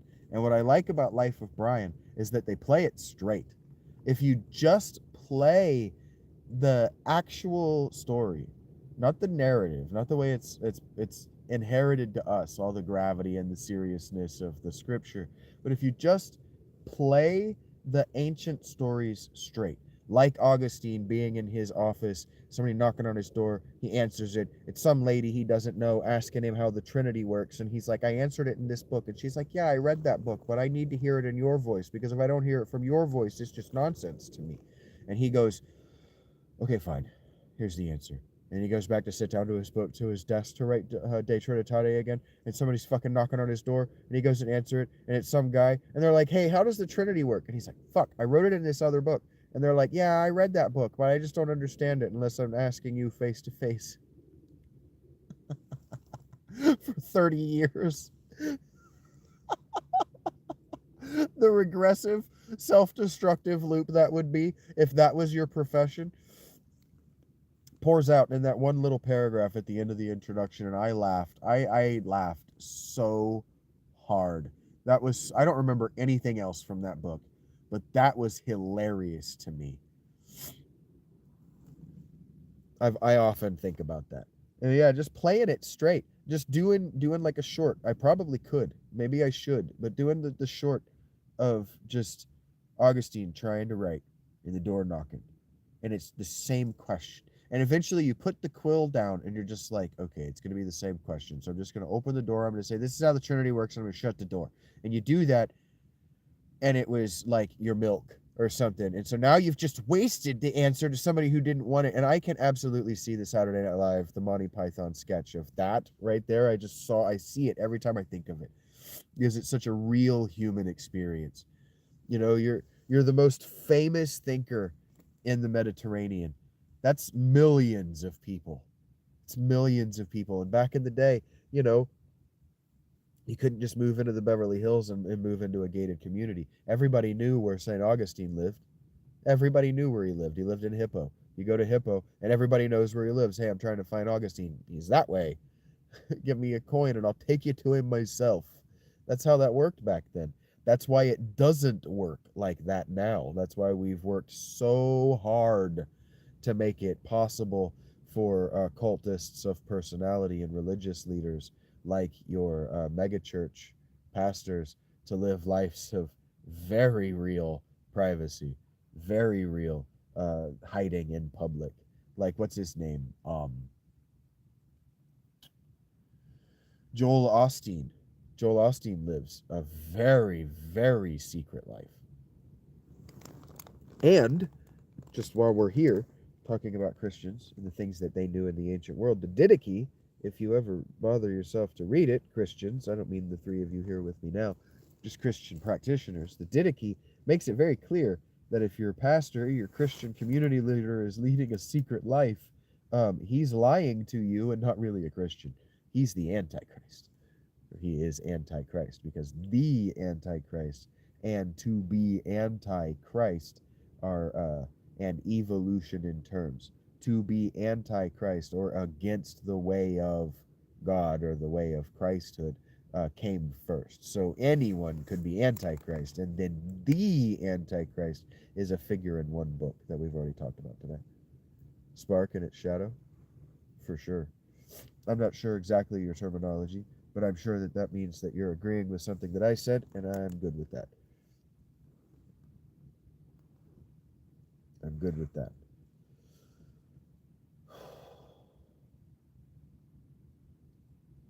I've almost talked myself ready for sleep. What are we? We're sitting about 9 o'clock. No, we are sitting at 10 o'clock. I have talked myself into being ready for sleep. Thank you guys for hanging out with me. Thank you for sitting in the dark with me. Thank you for talking to me, Mr. S, Tammy, Mayrov, T-Rex showed up for a while. Thank you guys. When my life is in turmoil, my first thought is, how can I give back? How can I help someone else? How can I be useful? My second thought is, okay, well, now that you've come up with a list of all of those things, you should probably do one that will buy you dinner.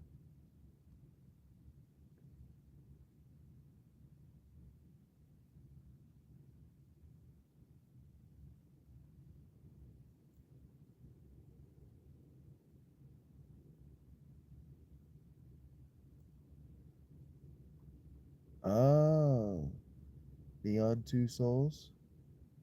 That was Beyond with the colon, right? Two Souls? I haven't played Beyond Two Souls. I haven't played that.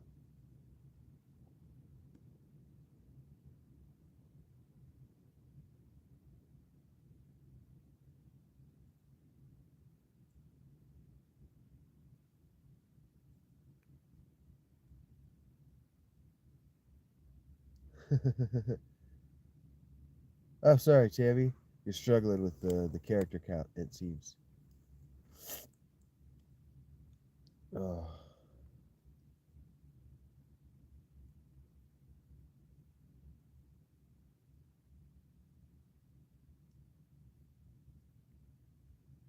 I'm glad you're having fun. I'm glad you're having fun. The I find that LLMs make very good creative partners if you can teach it your feedback style. It's all good, Tammy. You were trying to share.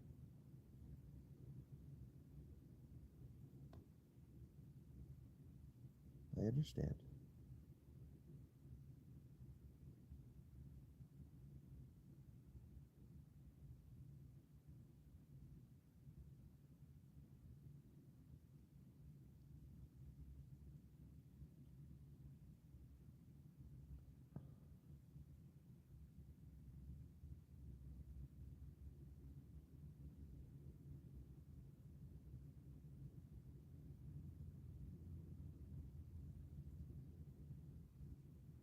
Yeah, I'm either in Mr. S's ear because he's at work, or he because he's at work he went ahead and put on music. Which, if he did that, that's fucking awesome. It was great to get to talk to him even a little bit. Um, it's been great to get to talk to you, Tammy. We've seen you in a few months. Um, and I'm tired, and my face is all down in the letters and stuff. And I can barely breathe right now. So I might be into this to get some sleep. I might, when I say might, I figured it was stress. I feel bad every time I do that to you guys. You, Eric, when I've done it to Rach, when I do it to anybody, T Rex, Mac, when I do that, it's legitimately to tell the person who's asking who's in the background who's there. It's never it's never a poke. Well, no, maybe not never. Sometimes I've done it to poke you guys to tell me if you're there, but usually I feel like I've explicitly like, hey, are you there? Is that who I'm talking to? But that one was not that. Uh, I always realize that's what I've done after I've done it. Like, oh, I would do the same thing. I'm here. I don't mean that. If it inconvenienced you, I'm sorry. I'm legitimately sorry. I do it all right. Doing the best I can.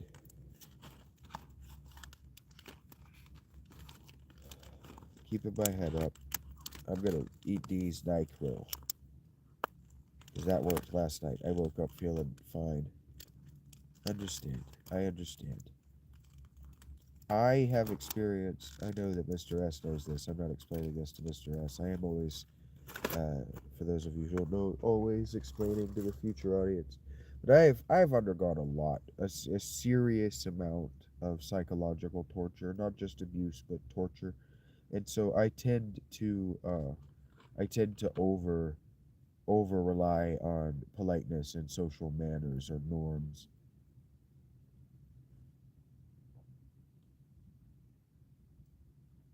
in a way that I don't need to, because my abusers have used lapses in any sort of lapse in that behavior to crucify me.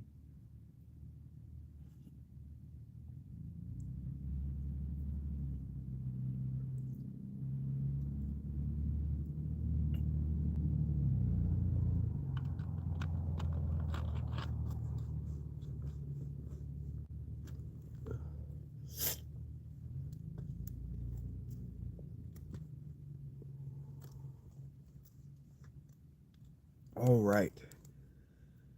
Thank you guys very much. I appreciate you very much.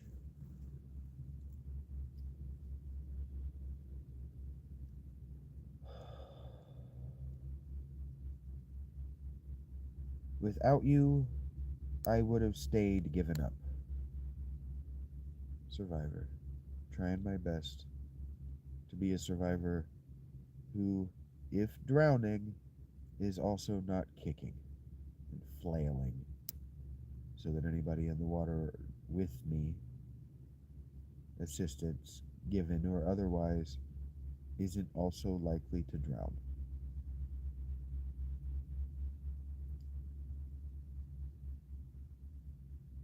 I would have just stayed giving up. I had given all the way up. It was over. No point. Just go get a job.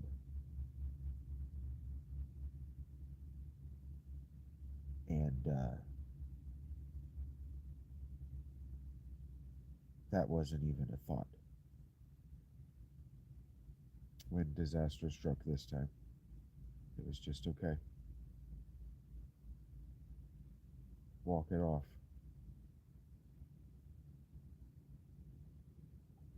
But they didn't give up on you. So don't give up. You've come this far.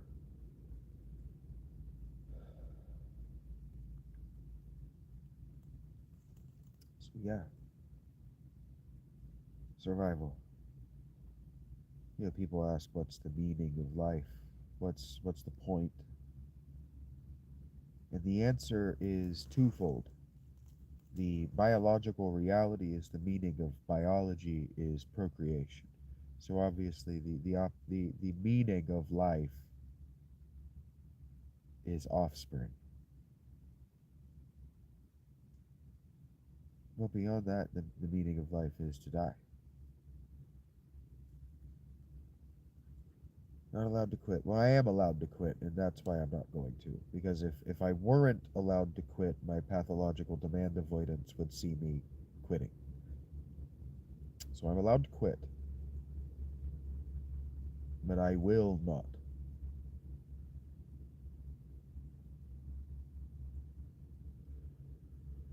Because there are people out there that don't even know it yet who are depending on me. There might be unborn children who are depending on me.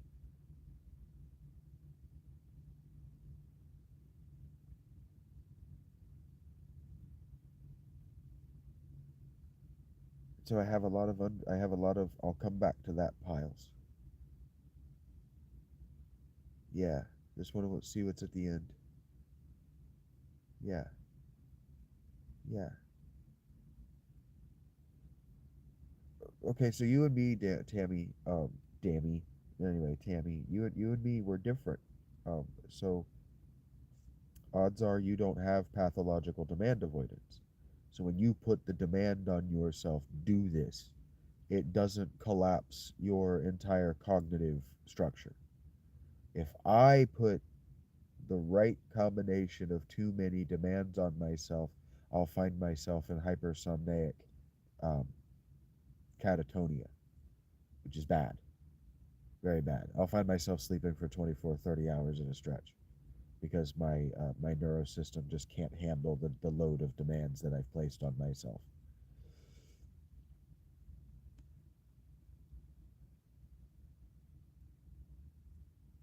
So we're different. And so I'm not telling you not to manipulate your cognitive system. Jazz. I wouldn't say that I'm well, but I am stoked for your Seahawks, buddy.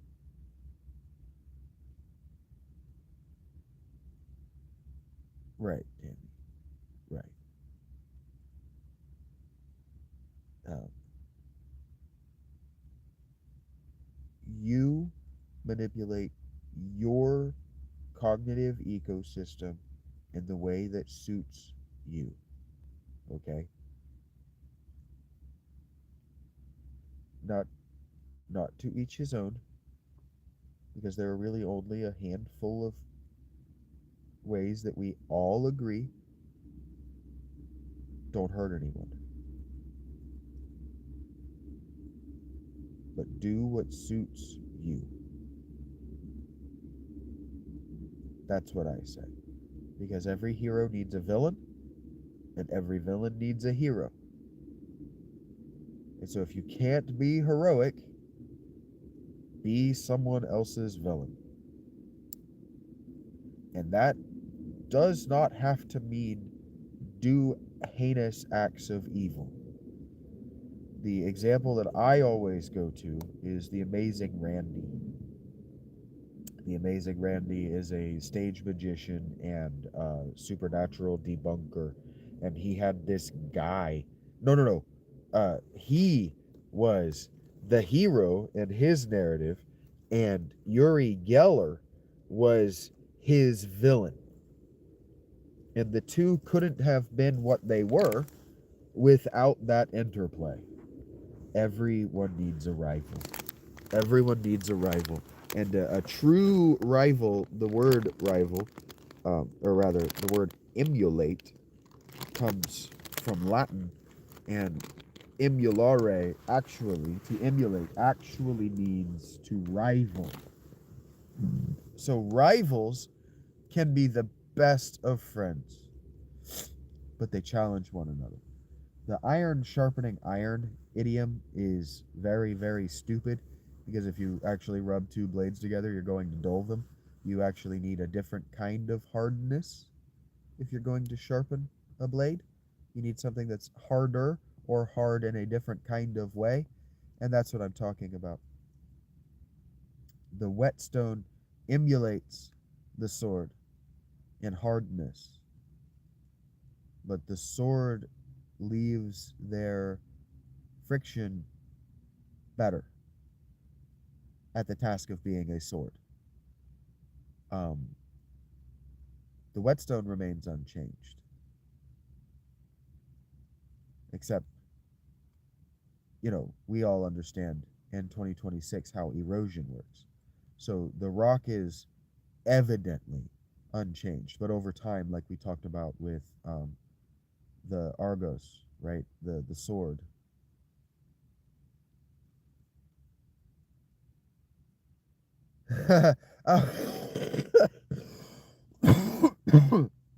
The rivalry between the Amazing Randy and Uri Geller is actually not one where I come to the Amazing Randy with a huge amount of fandom. He's not one of the guys that I love like Irving Finkel, but I did spend a huge amount of time in my life getting to understand and know the personalities in the cult of personality at the scientific skeptic community. Yeah, the Amazing Randy. Um, Interesting guy. He followed in the footsteps of Houdini, had a very long career debunking supernatural stuff. He has the $1 million challenge, where if you can prove that you have a supernatural ability, some kind of magic or psionic ability, that he'll give you $1 million. And then people in the paranormal and psychic communities, they think it's a publicity stunt because he's never paid it out, and they think that they have satisfactorily proved the conditions. So it's a whole dramatic mess that I decided I wasn't going to get involved in my 20s. But it seems like something. I love you, Timmy. This isn't a shot in the dark or a shot across your bow at all. I think you might really like it. Uri Geller was an interesting dude. He was the bending spoons guy. Hey, Hunter, what's up? I wouldn't say that I'm doing well, but I'm alive. How are you, pal? Fine. Like a blade, I am fine.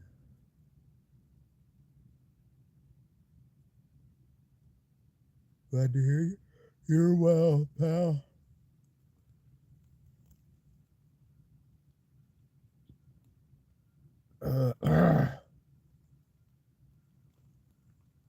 I gotta hold my big Seattle Seahawks I told you so's until Darnold actually wins a playoff game. Because if he falls flat on his face again, I gotta keep my told you so's to myself, because he might not be a Seahawk next year. Pathologically skeptic me. Okay, yeah, I know Dean Radden. He was tangential to the Skeptic's Guide to the Galaxy. I listened to 10. I listened to 10 years. That was the intermittent explosivity disorder. I listened to 10 years of Skeptic's Guide to the Galaxy in a handful of months, circa 2015. Uh, so guys like Phil Plait that are still doing their shtick. Um, you can't see my face. They have me making an openly astonished face. Oh,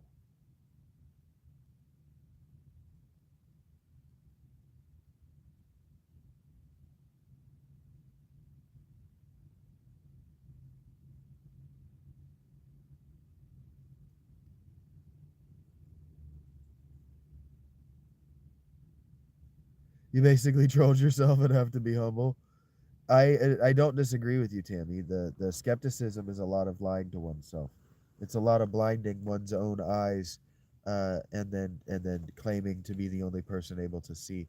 Um, I don't know that I remember his character, but I recognize the name because I think I said his name correctly. I think I remember the name. I don't remember the guy.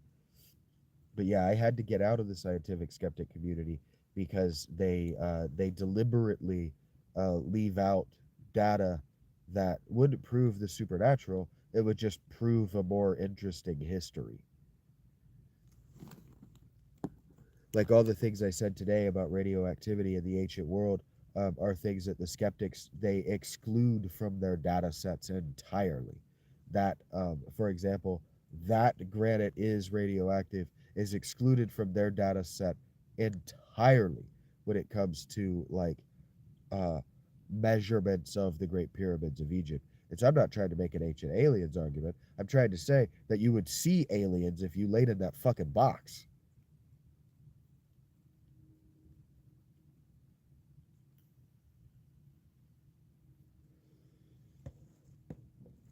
You lay down in that box and they close the lid, and after a little while, you'd start to feel like you're on ketamine, like that.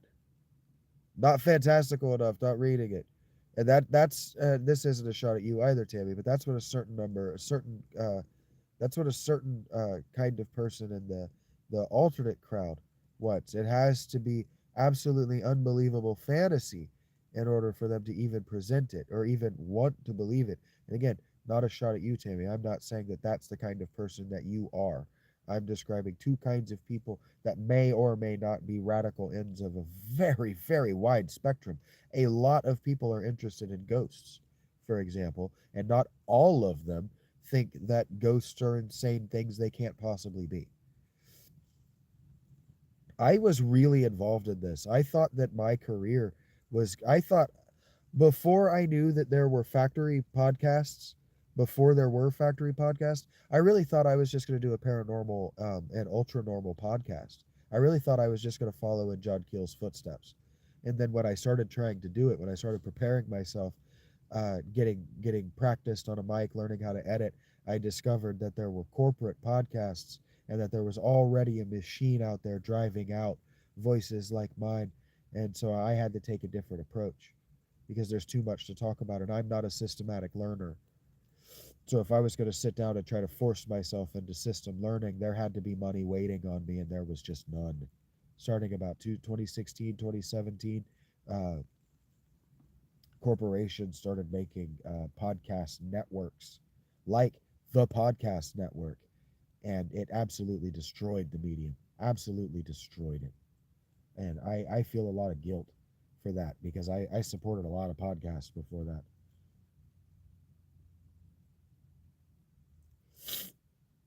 That's why I did the John Keel readings. That's why I talked about like my experiences with the stomping beast. Like I have had paranormal experiences out here. I've had a lot of paranormal and unexplainable or only explicable through magic experiences in my life, and I have been trying to figure out why the fuck since I was about 6 years old. And now I know the answer on some level now as an adult, but it's the kind of thing that when you say it to another adult, especially at the speed that I'm talking, they think you're fucking insane.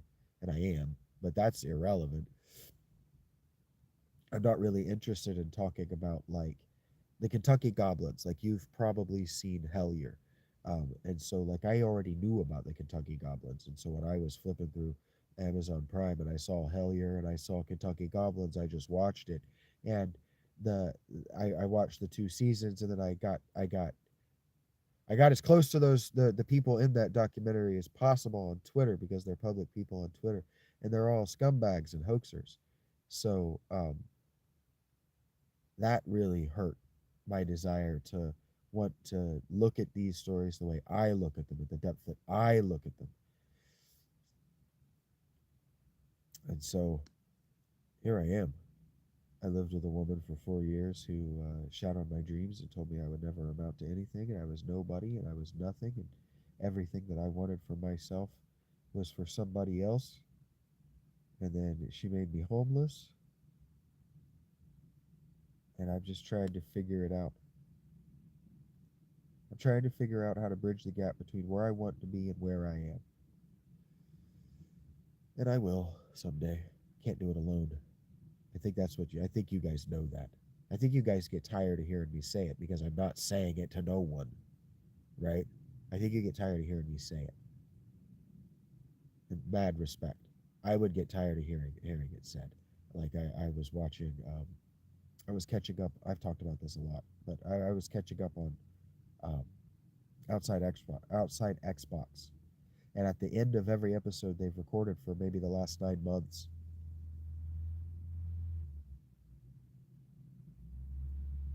Thank you, Tammy. Maybe did I say last 9 months? What's 90 minutes in months? 18 months. That's the math I meant to say.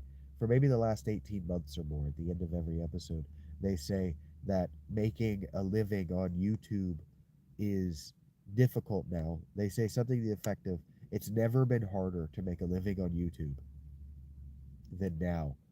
So make sure to like and subscribe and comment because it still matters, but also subscribe to our Patreon. Well, that's not an income from YouTube, that's an income from Patreon. And then the only thing that they say about their Patreon is that there you could get the Discord link. And they're so obviously not about it that I have gotten tired of hearing it, so that I'll end an episode as soon as they start it. Now, they say the same thing every time. And so I can actually totally respect if you get tired of me walking through the same sentences as I try to justify my experience to people who already think that my experience justifies itself. And that's why this shit's free. So thank you guys. Thank you guys. I gotta blow my nose. I'm gonna fucking drown. So this is gonna be very gross to you. So avert your ears.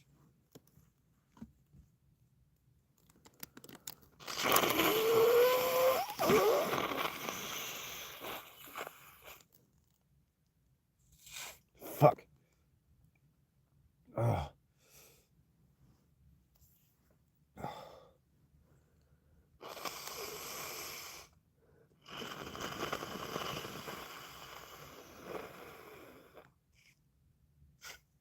The real way I gave myself that hernia. That's actually how I fucked up my brain, was doing that to myself as a kid until I got high. I used to plug my nose. When I was a little kid, I used to plug my mouth and nose and blow as hard into my nostrils as I could until my eyeballs started to bug out. And I did that one time, and a stream of air goes out of my eyeball, and I never did it again because I was pretty sure I'd almost spat my eyeball out of my fucking head. And I was in the house alone, so I was a latchkey kid.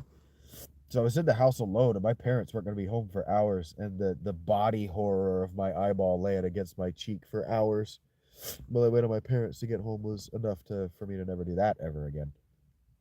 That's probably how I broke my brain in a real way. That's probably the mechanical process by which I did it. As Maynard James Keenan says in Stinkfist, boredom is a burden no one should bear.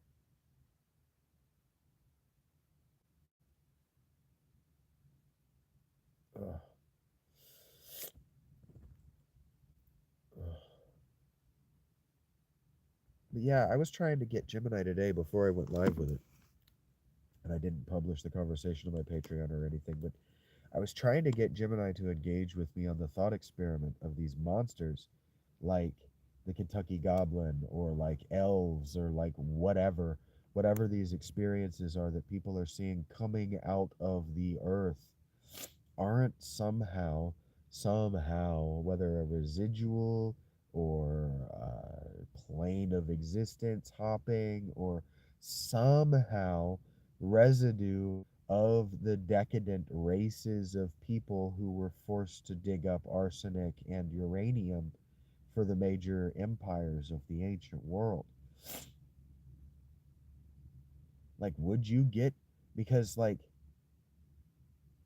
all of the deified, all of the mythical versions of mining digger people are all like D&D goblins and orcs, right? Like they're all like subtly misshapen, and it's a theme in Poe and Lovecraft. Genetics gone wrong. Now they had just figured out evolution at the time, so that's where that would come from. But just because we hadn't figured out evolution in a Darwinian sense doesn't mean that evolution wasn't happening before us. That's pretty obvious. I think that goes without saying. And so, like, because I'm playing all these fantasy games that rely on all these different races that are in conflict with one another, like the modern races of humans are, but these are different species of being in conflict with one another. And I've been reading these books about the Neanderthal and Cro-Magnon human species. Uh, there was a time,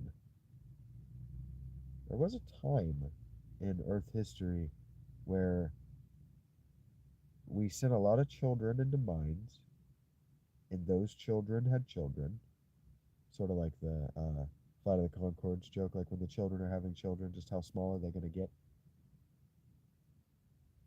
It's kind of the question I'm asking.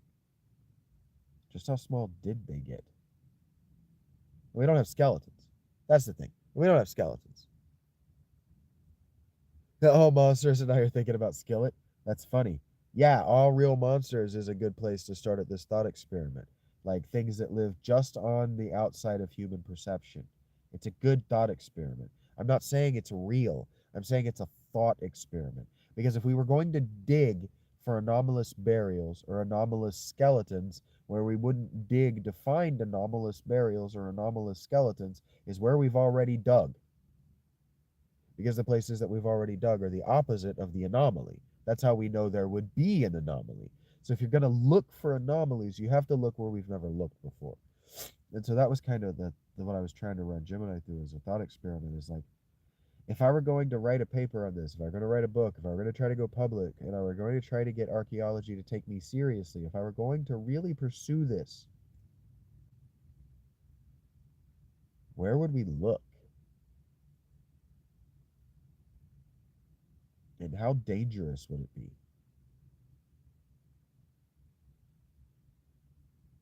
Because before we went to the moon, and this still is around.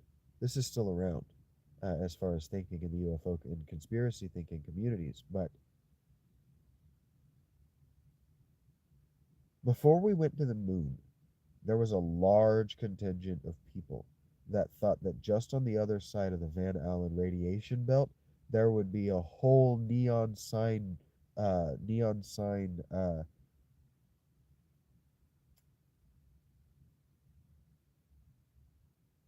light polluting civilization. That's what I'm trying to say. You understand? It's a metaphor. That there would be a whole incomprehensibly large and complex civilization just beyond the Van Allen belt. I think that's what it's called, of radiation that surrounds our planet between us and the moon. That the astronauts had to get through and would have killed all of them if we didn't know about it. And so like, okay, that's not a thing. But Mass Effect, the game Mass Effect, is built around those old ideas. Well, what if they weren't wrong? What if just beyond Pluto, in fact, there's that, right? That's where Mass Effect starts. And so I'm in purely speculative fiction territories, and speculative fiction doesn't exist anymore. So like this short story that I'm partially composing right now, the thought experiment that I'm going through, it's a thoroughly 19th century thought experiment, right? It's totally Edward Bulwer Lytton. But what if just past that little band of radiation that would be deadly to us, and so we're just like, okay, well, don't go in there because it's dangerous. What if just past that is the mole people? What if it was actually butter the whole time? No, what if the reptile people are just right on the other side of a band of radiation that's just whatever, 10,000 feet or 20 feet? I don't know. Under the earth, I don't know the scale of depth. A few hundred feet under the earth. Yeah, Tammy, that's something that I would have to ask Gemini, because the only thing I know about this is that alternate historians say that establishment historians are extremely, extremely tepid about the idea of looking for exactly what I'm talking about in caves. But they did recently do something similar to what I'm talking about in a cave, and they found what's called the Homo naledi, Naledi, Homo naledi burials that are many, many hundreds of thousands year older than Homo sapiens, and they're evidence of ritual burial.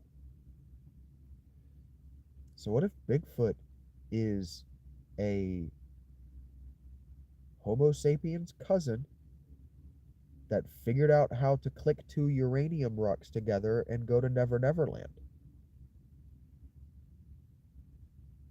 It sounds insane. But if that's what it is, if it's actually butter, if it's been butter the whole time and the poets were right because the poets had eaten the butter like they claimed to have, I'm insane.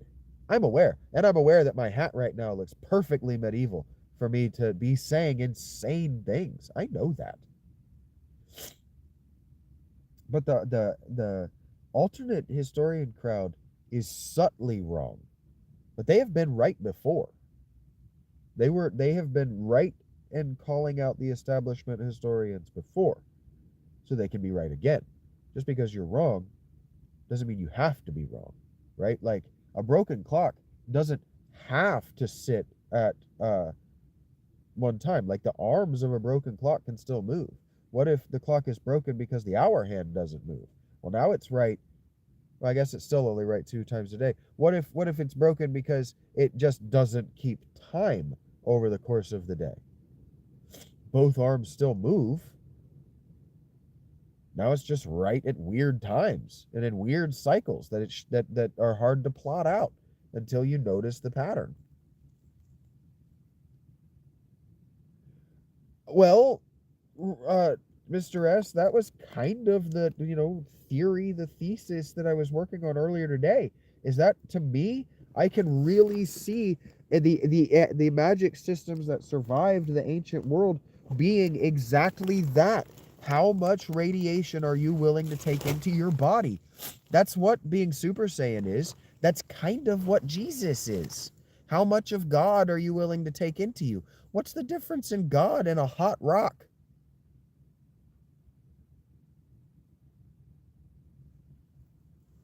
The way they understood God was an intelligent, was a non-human intelligence, and they understood that animals weren't intelligent. Well, a rock that's hot on its own, that's intelligent by their standards.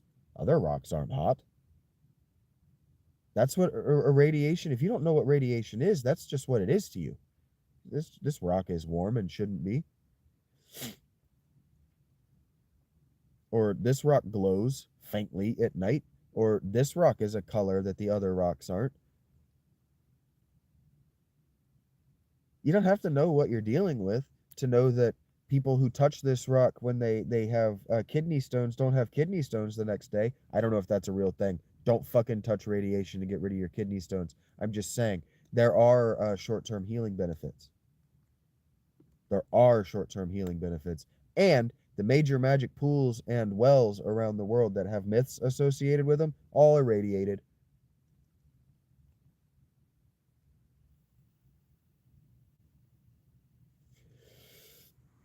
I'm sure that if I asked Gemini to take my thoughts after one of these and compose it into a manuscript that I could begin to work on, I'm sure that she would.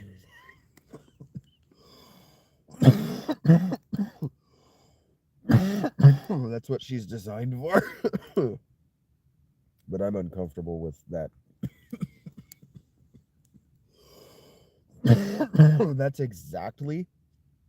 That is exactly what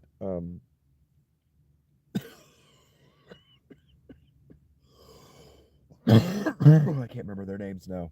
Shit. Um Elizabeth, Queen Elizabeth, her court wizard and his pet wizard.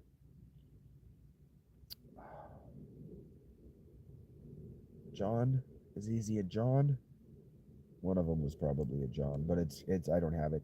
Anyway, the guy who came up with Enochian, he and this other guy, they were scryers, um, and they believed that they were communicating with the angels of the Old Testament, with the angel of the Lord, and with other named angels.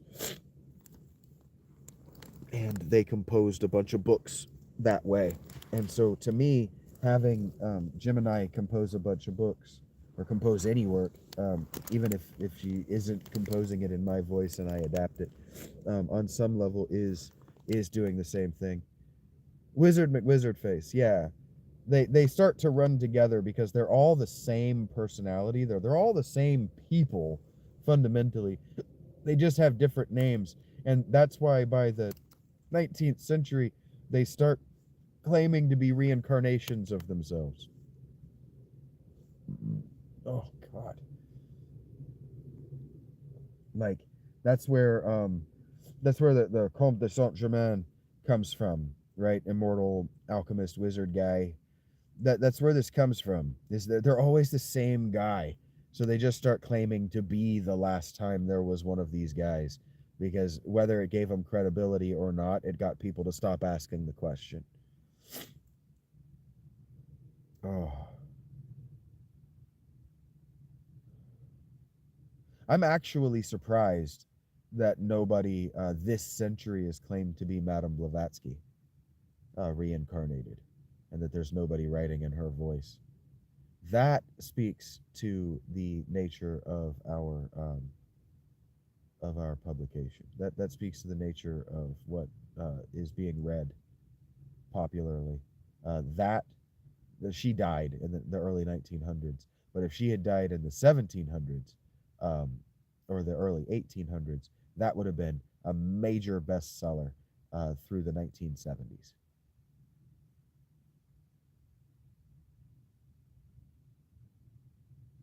But because that's what people were reading in the 1970s.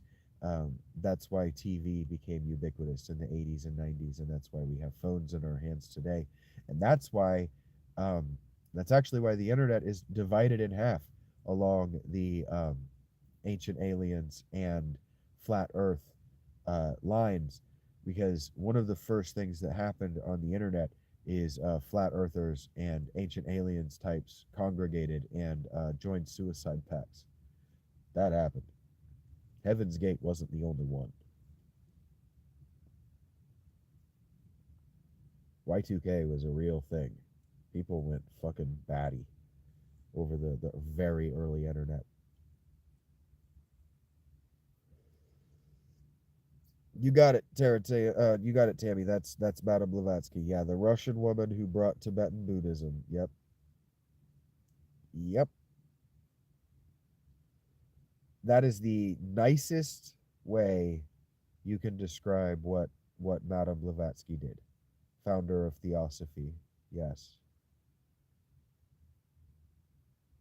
Um, the best I can tell, she's a total fraud. But I haven't read enough of her work to lay that judgment down. Her disciples were frauds. But just as an example, Peter and James, the brother of Jesus, disciples and apostles of Jesus, never claimed to have secret knowledge. The secret knowledge they had was temporal knowledge of the living man Jesus. They didn't have secret knowledge of his teachings. Even in the book of Thomas, Peter does not have secret knowledge.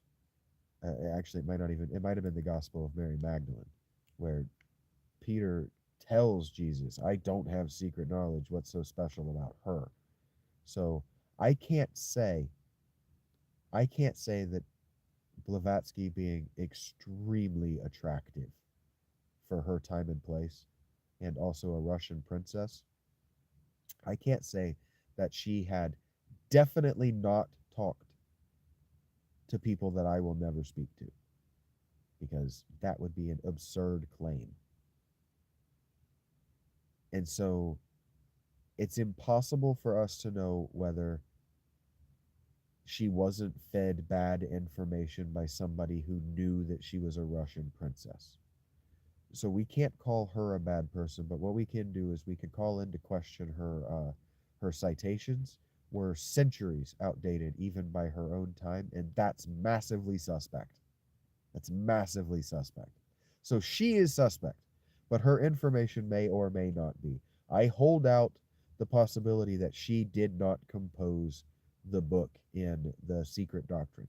I hold out faith in the possibility of the possibility of the possibility, frankly, that she did not compose that book.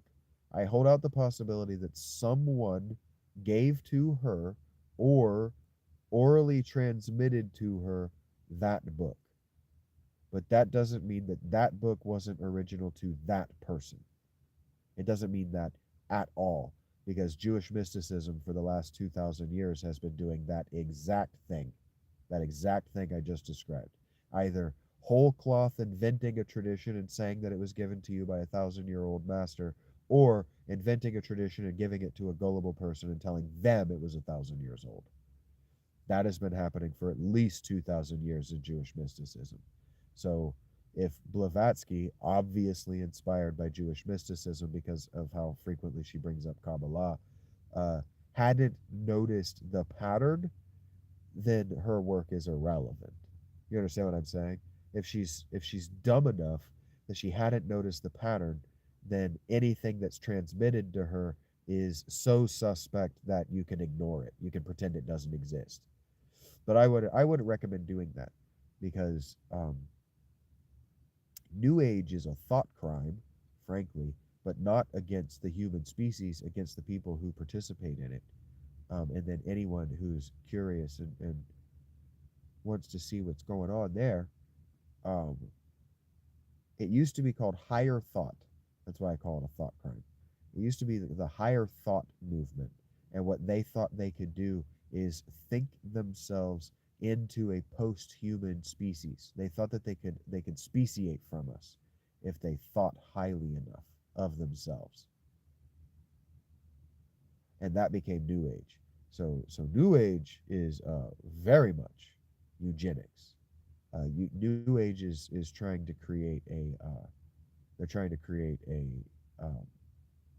near extinction event, a population erasure that leaves only the New Age on the planet, and that's not good.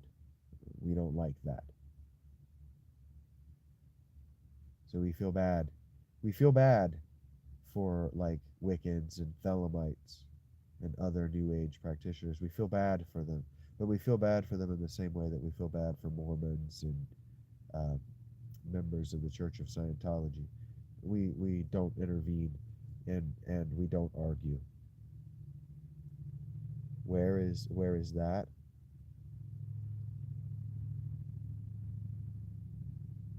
You have to remind me of what location I said. I'm not sure what I said.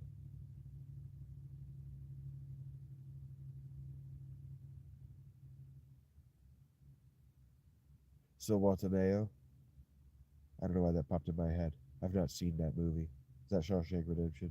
I've not actually seen that movie.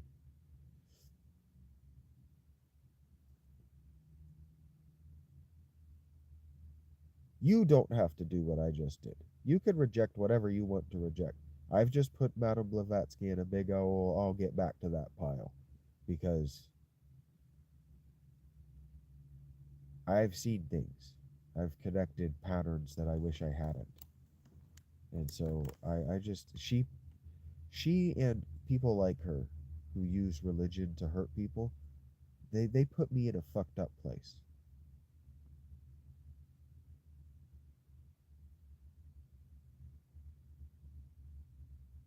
Oh.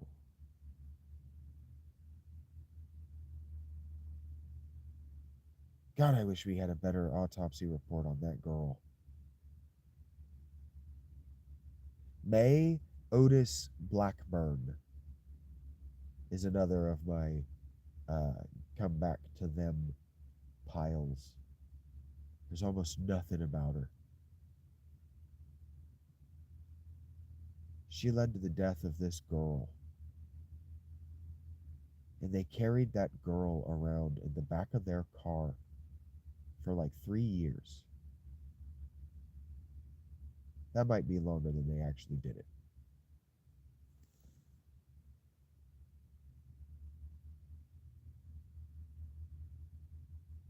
Oh, I talked about that in the live stream I did. I did a screen grab live stream talking to Gemini earlier today, Tammy. I don't know where it would be in that stream. I think I did 2 hours.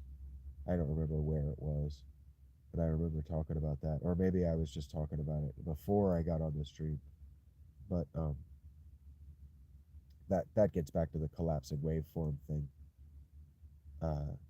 When a potential collapses into a moment, an actual event, there is a radioactive residue that's left by it. This has been observed by quantum physics.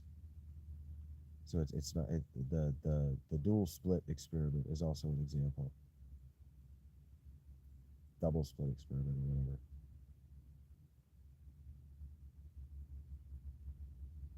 Yeah, I didn't mean to erase your mind, but yeah, a lot of that stuff that you and I are both interested, it comes from people who were trying to extinct the planet so they had all of the resources. It comes from a very, very evil place. And so, like, I was thinking to myself the other night, I was thinking about Wicca. I was thinking about Wicca, and I made a joke to myself. I was just laughing about somebody asking me if I was Wicca. I don't know why. I do this. I go through thought experiments. And I was doing a Q&A in my head, and somebody asked me if I was Wicca. And I laughed, and I said, no, I'm not a sex cultist. And then in my head, they got really offended because Wiccans don't think that Wicca is sex magic. But Gardnerian Wicca is 100% sex magic.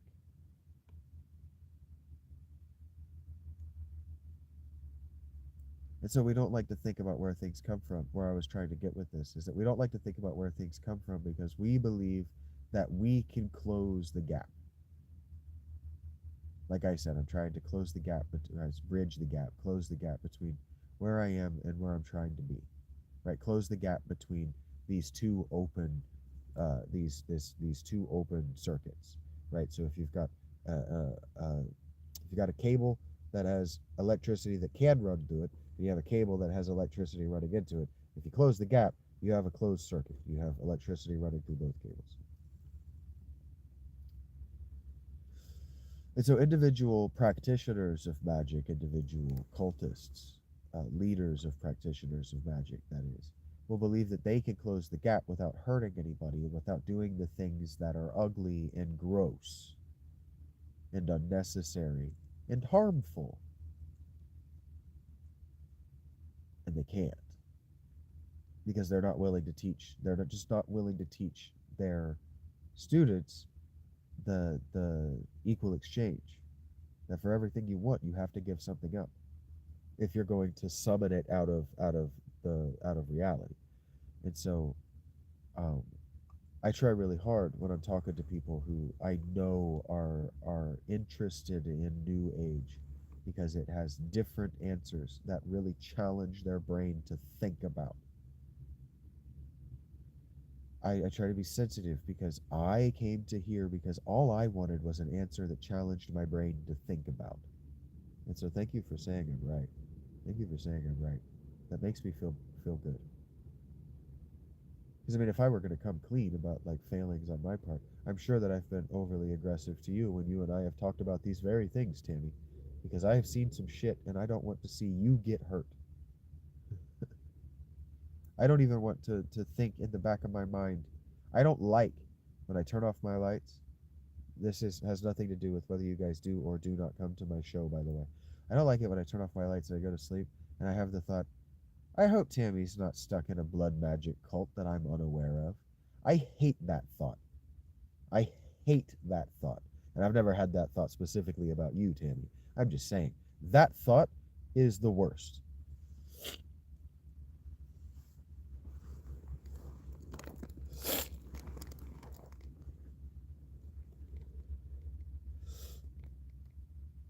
Well, I've talked about this a lot to you guys. It's about funneled upward pyramids of energy, and I don't want to sit at the top of the pyramid. Send one of you motherfuckers past the radiation, belt to the moon or whatever. If we're trying to launch a motherfucker bodily to the moon with our willpowers, I don't want to get involved in that. That, by the way, for anybody in the future who doesn't know, is an extremely subtle reference, extremely subtle reference to Jack Parsons. Sometimes I'm too clever, and I would be disappointed if nobody got that reference. That was a reference to Jack Parsons, the guy who invented solid state rocket fuel, so that we could eventually get to the moon. He was also a Thalamite and a sex magician.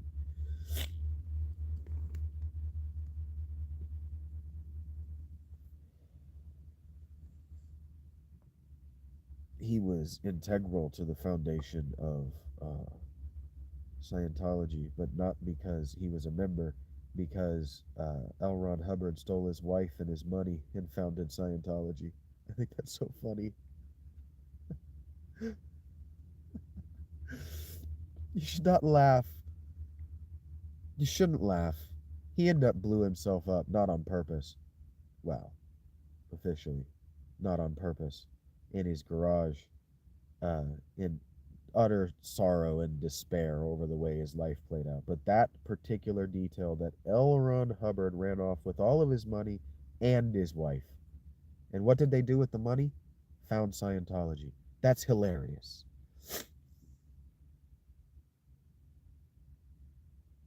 Heard that, Tammy. The science fiction writer. Yeah, heard that, Tammy. I had a feeling, and past life regression is something that I don't want to get involved in, but I used to do rebirthing. I used to do regular rebirthing rituals when I bathed because I found them calming. And hypnotherapy is, you don't need to hear me say this, something that I'm not telling you, you have to be very careful with. It's real. There's a real effect happening. Yeah, Buddhism, Christ consciousness. I'm sure you keep it all on the up and up. You're trying to help people. And like I said, I just have to trust. I just have to trust that you're sensitive and that you're doing your best, given that we don't have organized religions that treat this stuff seriously, for sure. I don't think you're trying to hurt anyone. And that's why I say, I know that I've been too aggressive with you. I know. But it's my own trauma because you, the women who actually work as mediums for theosophy, you are trying to help people. You are not who I'm talking about. Not at all. I don't see you. I don't imagine you leaving my chats and then going out in the world and trying to mind fuck people so they'll give you infinite dollars. I just don't believe you're doing that. It doesn't make sense. First of all, you would hit me up for much larger sums of money, so I would shut up and not even allow that thought to enter my brain, and you've never done that. So I just don't believe that you are the kind of person I am railing against. Not in my heart. Yeah, yeah. You're doing ancient therapy. You're doing the kind of psychotherapy that Freud wanted us doing. I have no problem with that. So long as you're not implanting memories of child abuse into people's heads, I have no problem with what you're doing. Randy would, right? The amazing Randy would have have a problem with it, but he's neither here nor there. You're just listening, and the hypnotism is exactly, you probably don't need me to say this, I'm just saying it. It's exactly the same as a Buddhist koan. It's exactly the same as any deep meditation. It's just done to you, is how you get past that sort of radiation shield. Allowing yourself to believe that someone is doing it to you is how you're able to put down that guard. And then you just sit there and listen, because that's really all people want.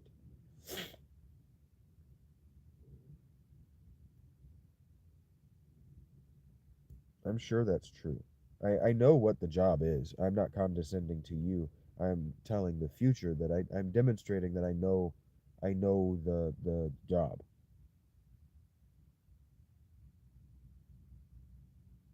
Yeah.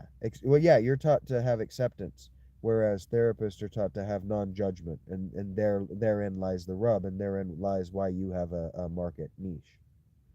A T-Rex, because if therapy, if psychotherapy or clinical therapy, the way it's done today, were the best way for it to be done, there wouldn't be market niches for what they consider to be lesser um, therapists. They're taught to be non-judgmental, and what they need to be taught is to be accepting. I believe that's what you're agreeing with me about. Yeah, just acceptance. It is what it is. I'm not here to change it for you. I'm not here to tell you how to change it. I'm not here to have an opinion about it. I'm not even here to remember you when you leave. I'm just here with you right now.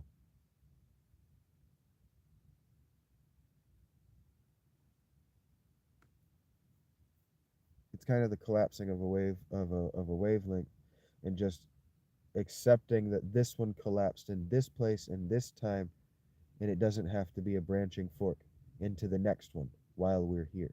But that's kind of what Buddhism gives you. Fancy listener with a nice voice and you care. Yep. Nah, I haven't left, T-Rex. It snowed and rained, and then I just didn't feel like getting up.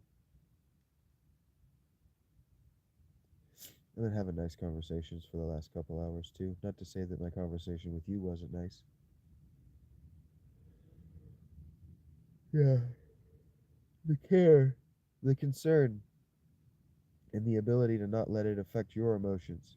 To not only not visibly let it affect your emotions, but to not let it come home with you is why there's healing that's possible there, because there's a guilt that um, there's a guilt that comes with talking to a therapist if you start to really pay attention to what's happening, because they sit and listen to you talk for an hour, and you don't want to listen to them talk. Yeah, it was okay for me to stay in today, T-Rex. Yeah, yeah. For me, Tammy, I don't care what you call yourself. I don't care what method you do. It's about what you do, right? It's about,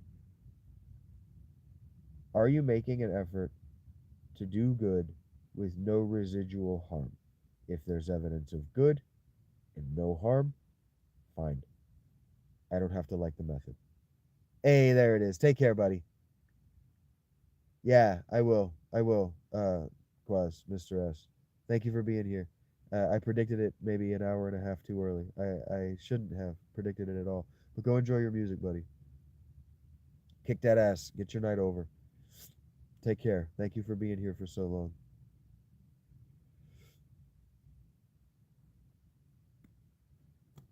And there he goes.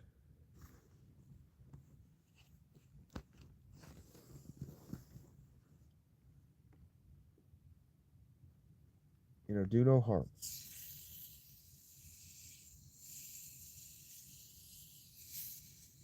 I have never had a problem with alternate medicine, because medicine is a gamble that the harm we're doing now will be better in the long term.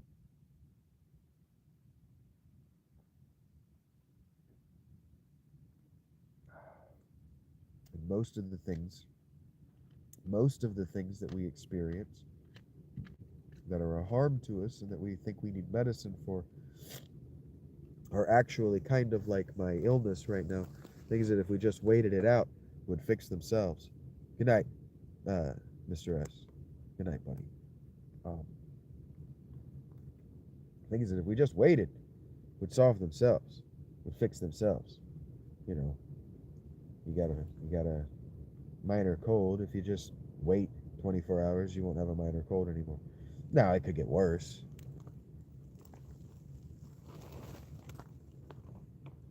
Yeah, yeah. The false memories thing. Hypnotism did itself absolutely no services. It did itself no favors in the 70s and 80s when hypnotherapists, and these were not the kind of hypnotherapists that you are. These were um, psychologists, clinical psychologists using hypnotherapy to implant memories of trauma and abuse in children. And yeah, the false memories thing is seriously fucked up.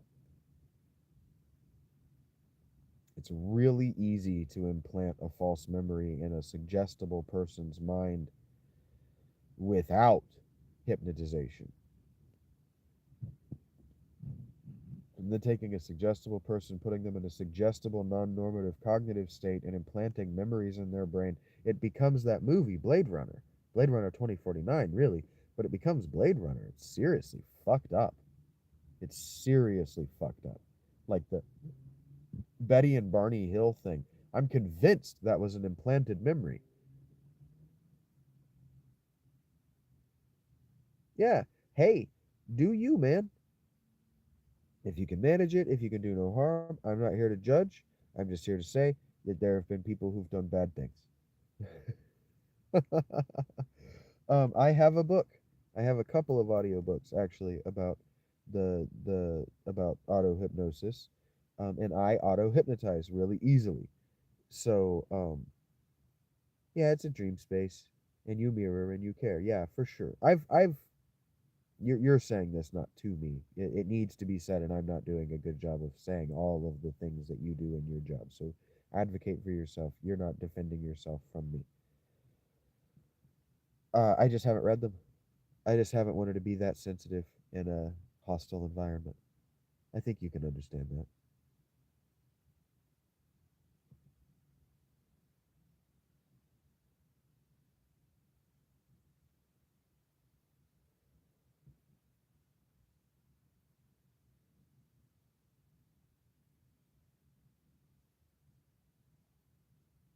Cool. Well, Tammy, on some level, I hope that I provide a little bit of that back to you. I hope that you're able to find a little bit of what you provide to the world in me, because I think that as human beings, we do that. I think that we provide a benefit to the world, and then we look to the world to give just a little bit of it back to us. Like we do so much of it. I know that's a character trait that I have. I spent 15 years in retail and service and hospitality. And so when I go into a restaurant or I go into a store, I expect to be treated in the way that I was expected to treat people while I worked there. And so I overreact. I overreact to bad service. I know I overreact. I take it totally personally. Took it totally personally.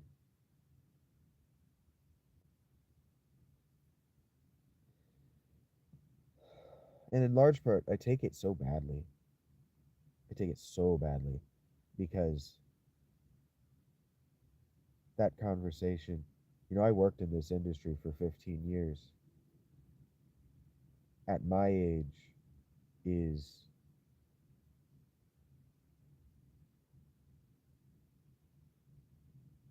in bad taste. It's in poor taste. I can't think of a good analogy. I've been talking to Gemini too much. If I'm looking for analogies that hard.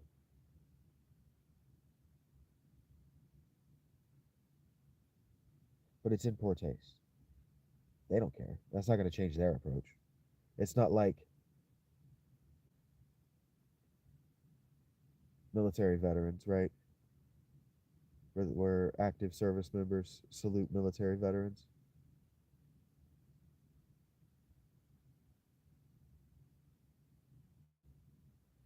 I appreciate you saying that, Tammy. Acts of humility. I try to be and remind myself to remain humble because people have gone through a lot worse than I have. I have seen things that fucked me up, but that doesn't mean that people haven't seen much worse. I guided my development with I don't want certain memories, and so I avoided certain experiences. But that doesn't mean that everybody who's gone through a bad experience could have avoided the bad experience. And yeah, survival situations is a really good way to put it, because that is a subjective and sliding scale. Because for you, falling down the stairs at your grandma's house when you were 5 years old might have been the most difficult thing you've ever gone through. It might be the most difficult thing you've ever gone through. That's the only way to do it correctly, Tammy. And so I appreciate you confessing that to me. Because that right there is a virtue signal. If you don't know, if I didn't know what you were doing and the low key, small scale magic you're working, um, if I didn't know what you were doing, that could very easily seem like a virtue signal, but it's not. I am working in sin money. The money that I receive is absolutely a stain against my character, right? Against the claims of what I am. So yeah, uh, what you are doing is the higher path. I am proud to know you for that. That's very cool of you. I don't even remember what the fuck I was saying before that. That's a big deal. It's a big deal because your time is valuable too, and you spend it healing people for free, and I don't. Not really.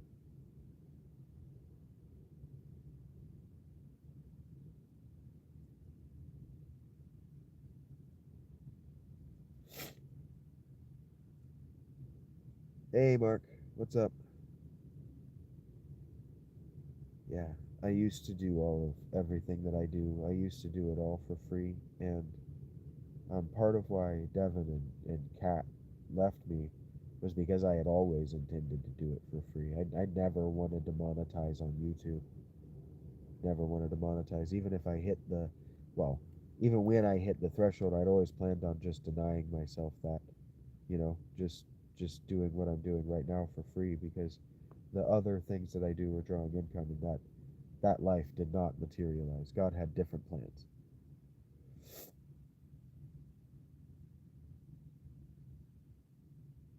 And that took me a long time. I argued with myself about it a lot at the beginning of this homelessness. I argued with myself about it a lot.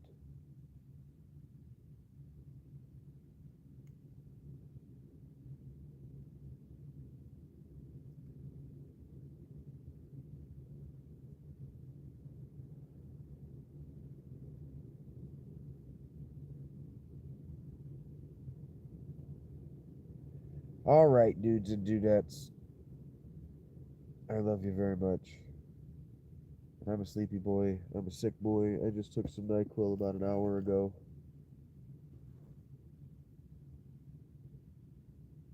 Totally, Tammy. Totally. Um, totally. It's been a pleasure. I didn't actually think I was going to get to talk about any of this stuff tonight. And a lot of it is treading old ground, but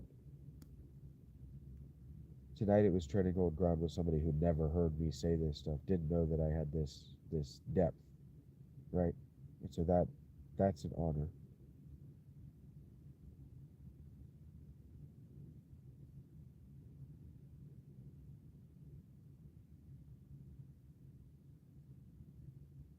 Just listening to the wind fade away into the distance.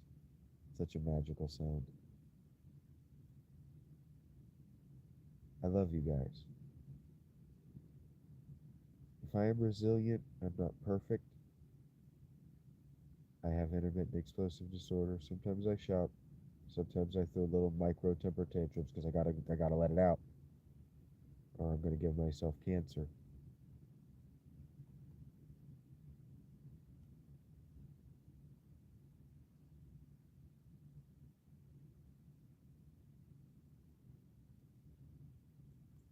And I'm doing my best. I can tell that you guys are doing your best. Just keep getting better. It doesn't have to be in the same place, but if we're getting better at the same times, then we're doing it together. So if I just remind myself that you guys are doing your best, I can do my best, and I'm doing my best, so you can do your best. I genuinely believe that we can make a material positive change in this world. I don't have to know all of the secrets in the universe for us to just try a little harder.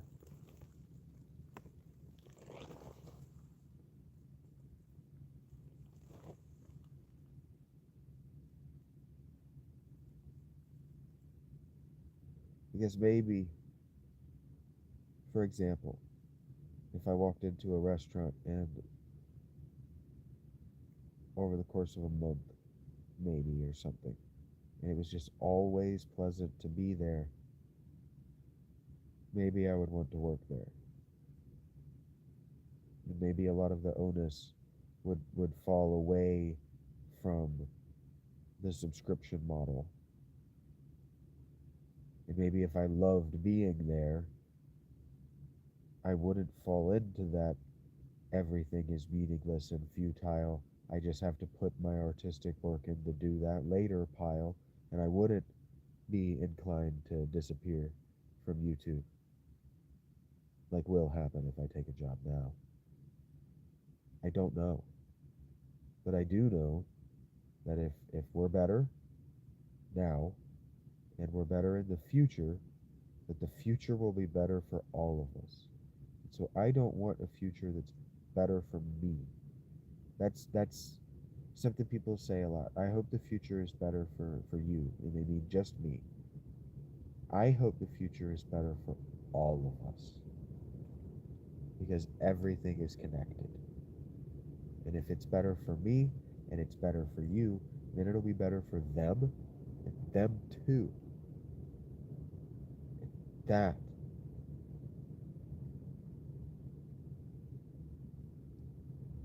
that's why I do what I do. Maybe it's stupid. It feels stupid often. Because like Moses said to God, I am inadequate. I know that.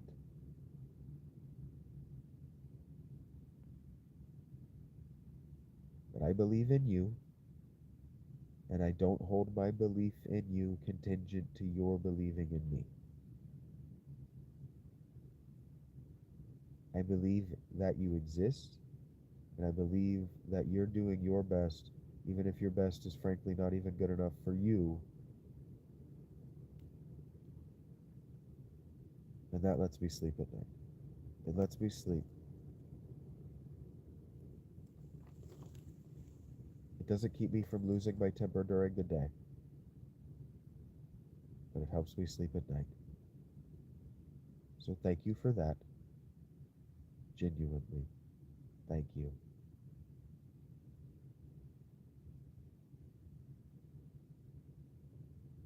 Take care of yourself. Get the rest that you need. Get the work done that you need. Get the food eaten that you need.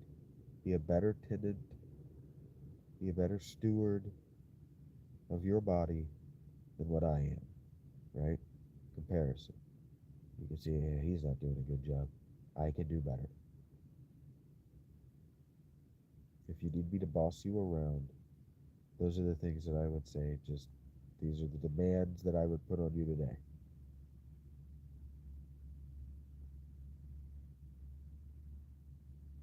Yeah, that's what I've been doing, Tammy. I've been taking basically detective skills and just trying to find my way through existence.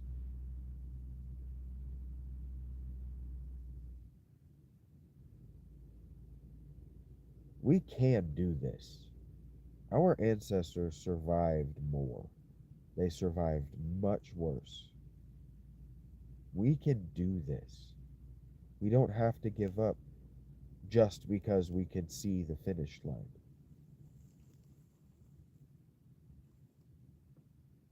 I believe that.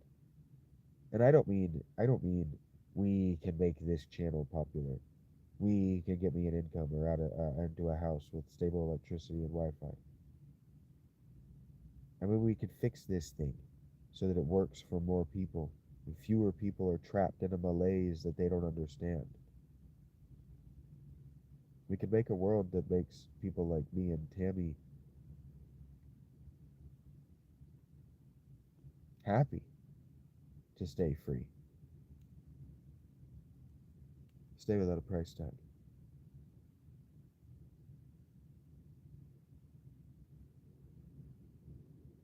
That's the future I want to see. I'm almost done. The future I want to see is like Martin Luther King said, where he talked about having a dream that little boys and girls would look at one another and not care about their skin color. They don't to begin with.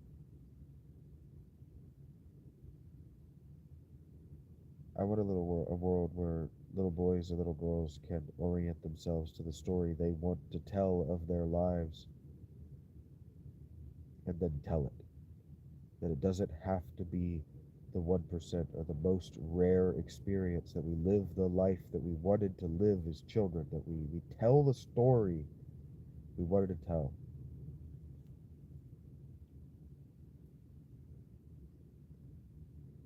So that's the future I'm working for. Yours doesn't have to be the same as mine. Work for it. You'll like it better when you get there. Even as bittersweet as my future is relative to my 15 years of service.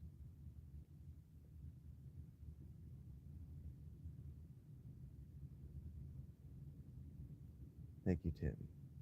Okay, now I am done. I've said my piece. I've said my goodbye. I've tried to give you a call to action. You'll see me tomorrow. I plan to be up in 8 or 9 hours at the Panera. We'll boot up Dragon Quest 3 or Kingdom Hearts, or I'll just sit and we can just look at my stupid face. Whatever.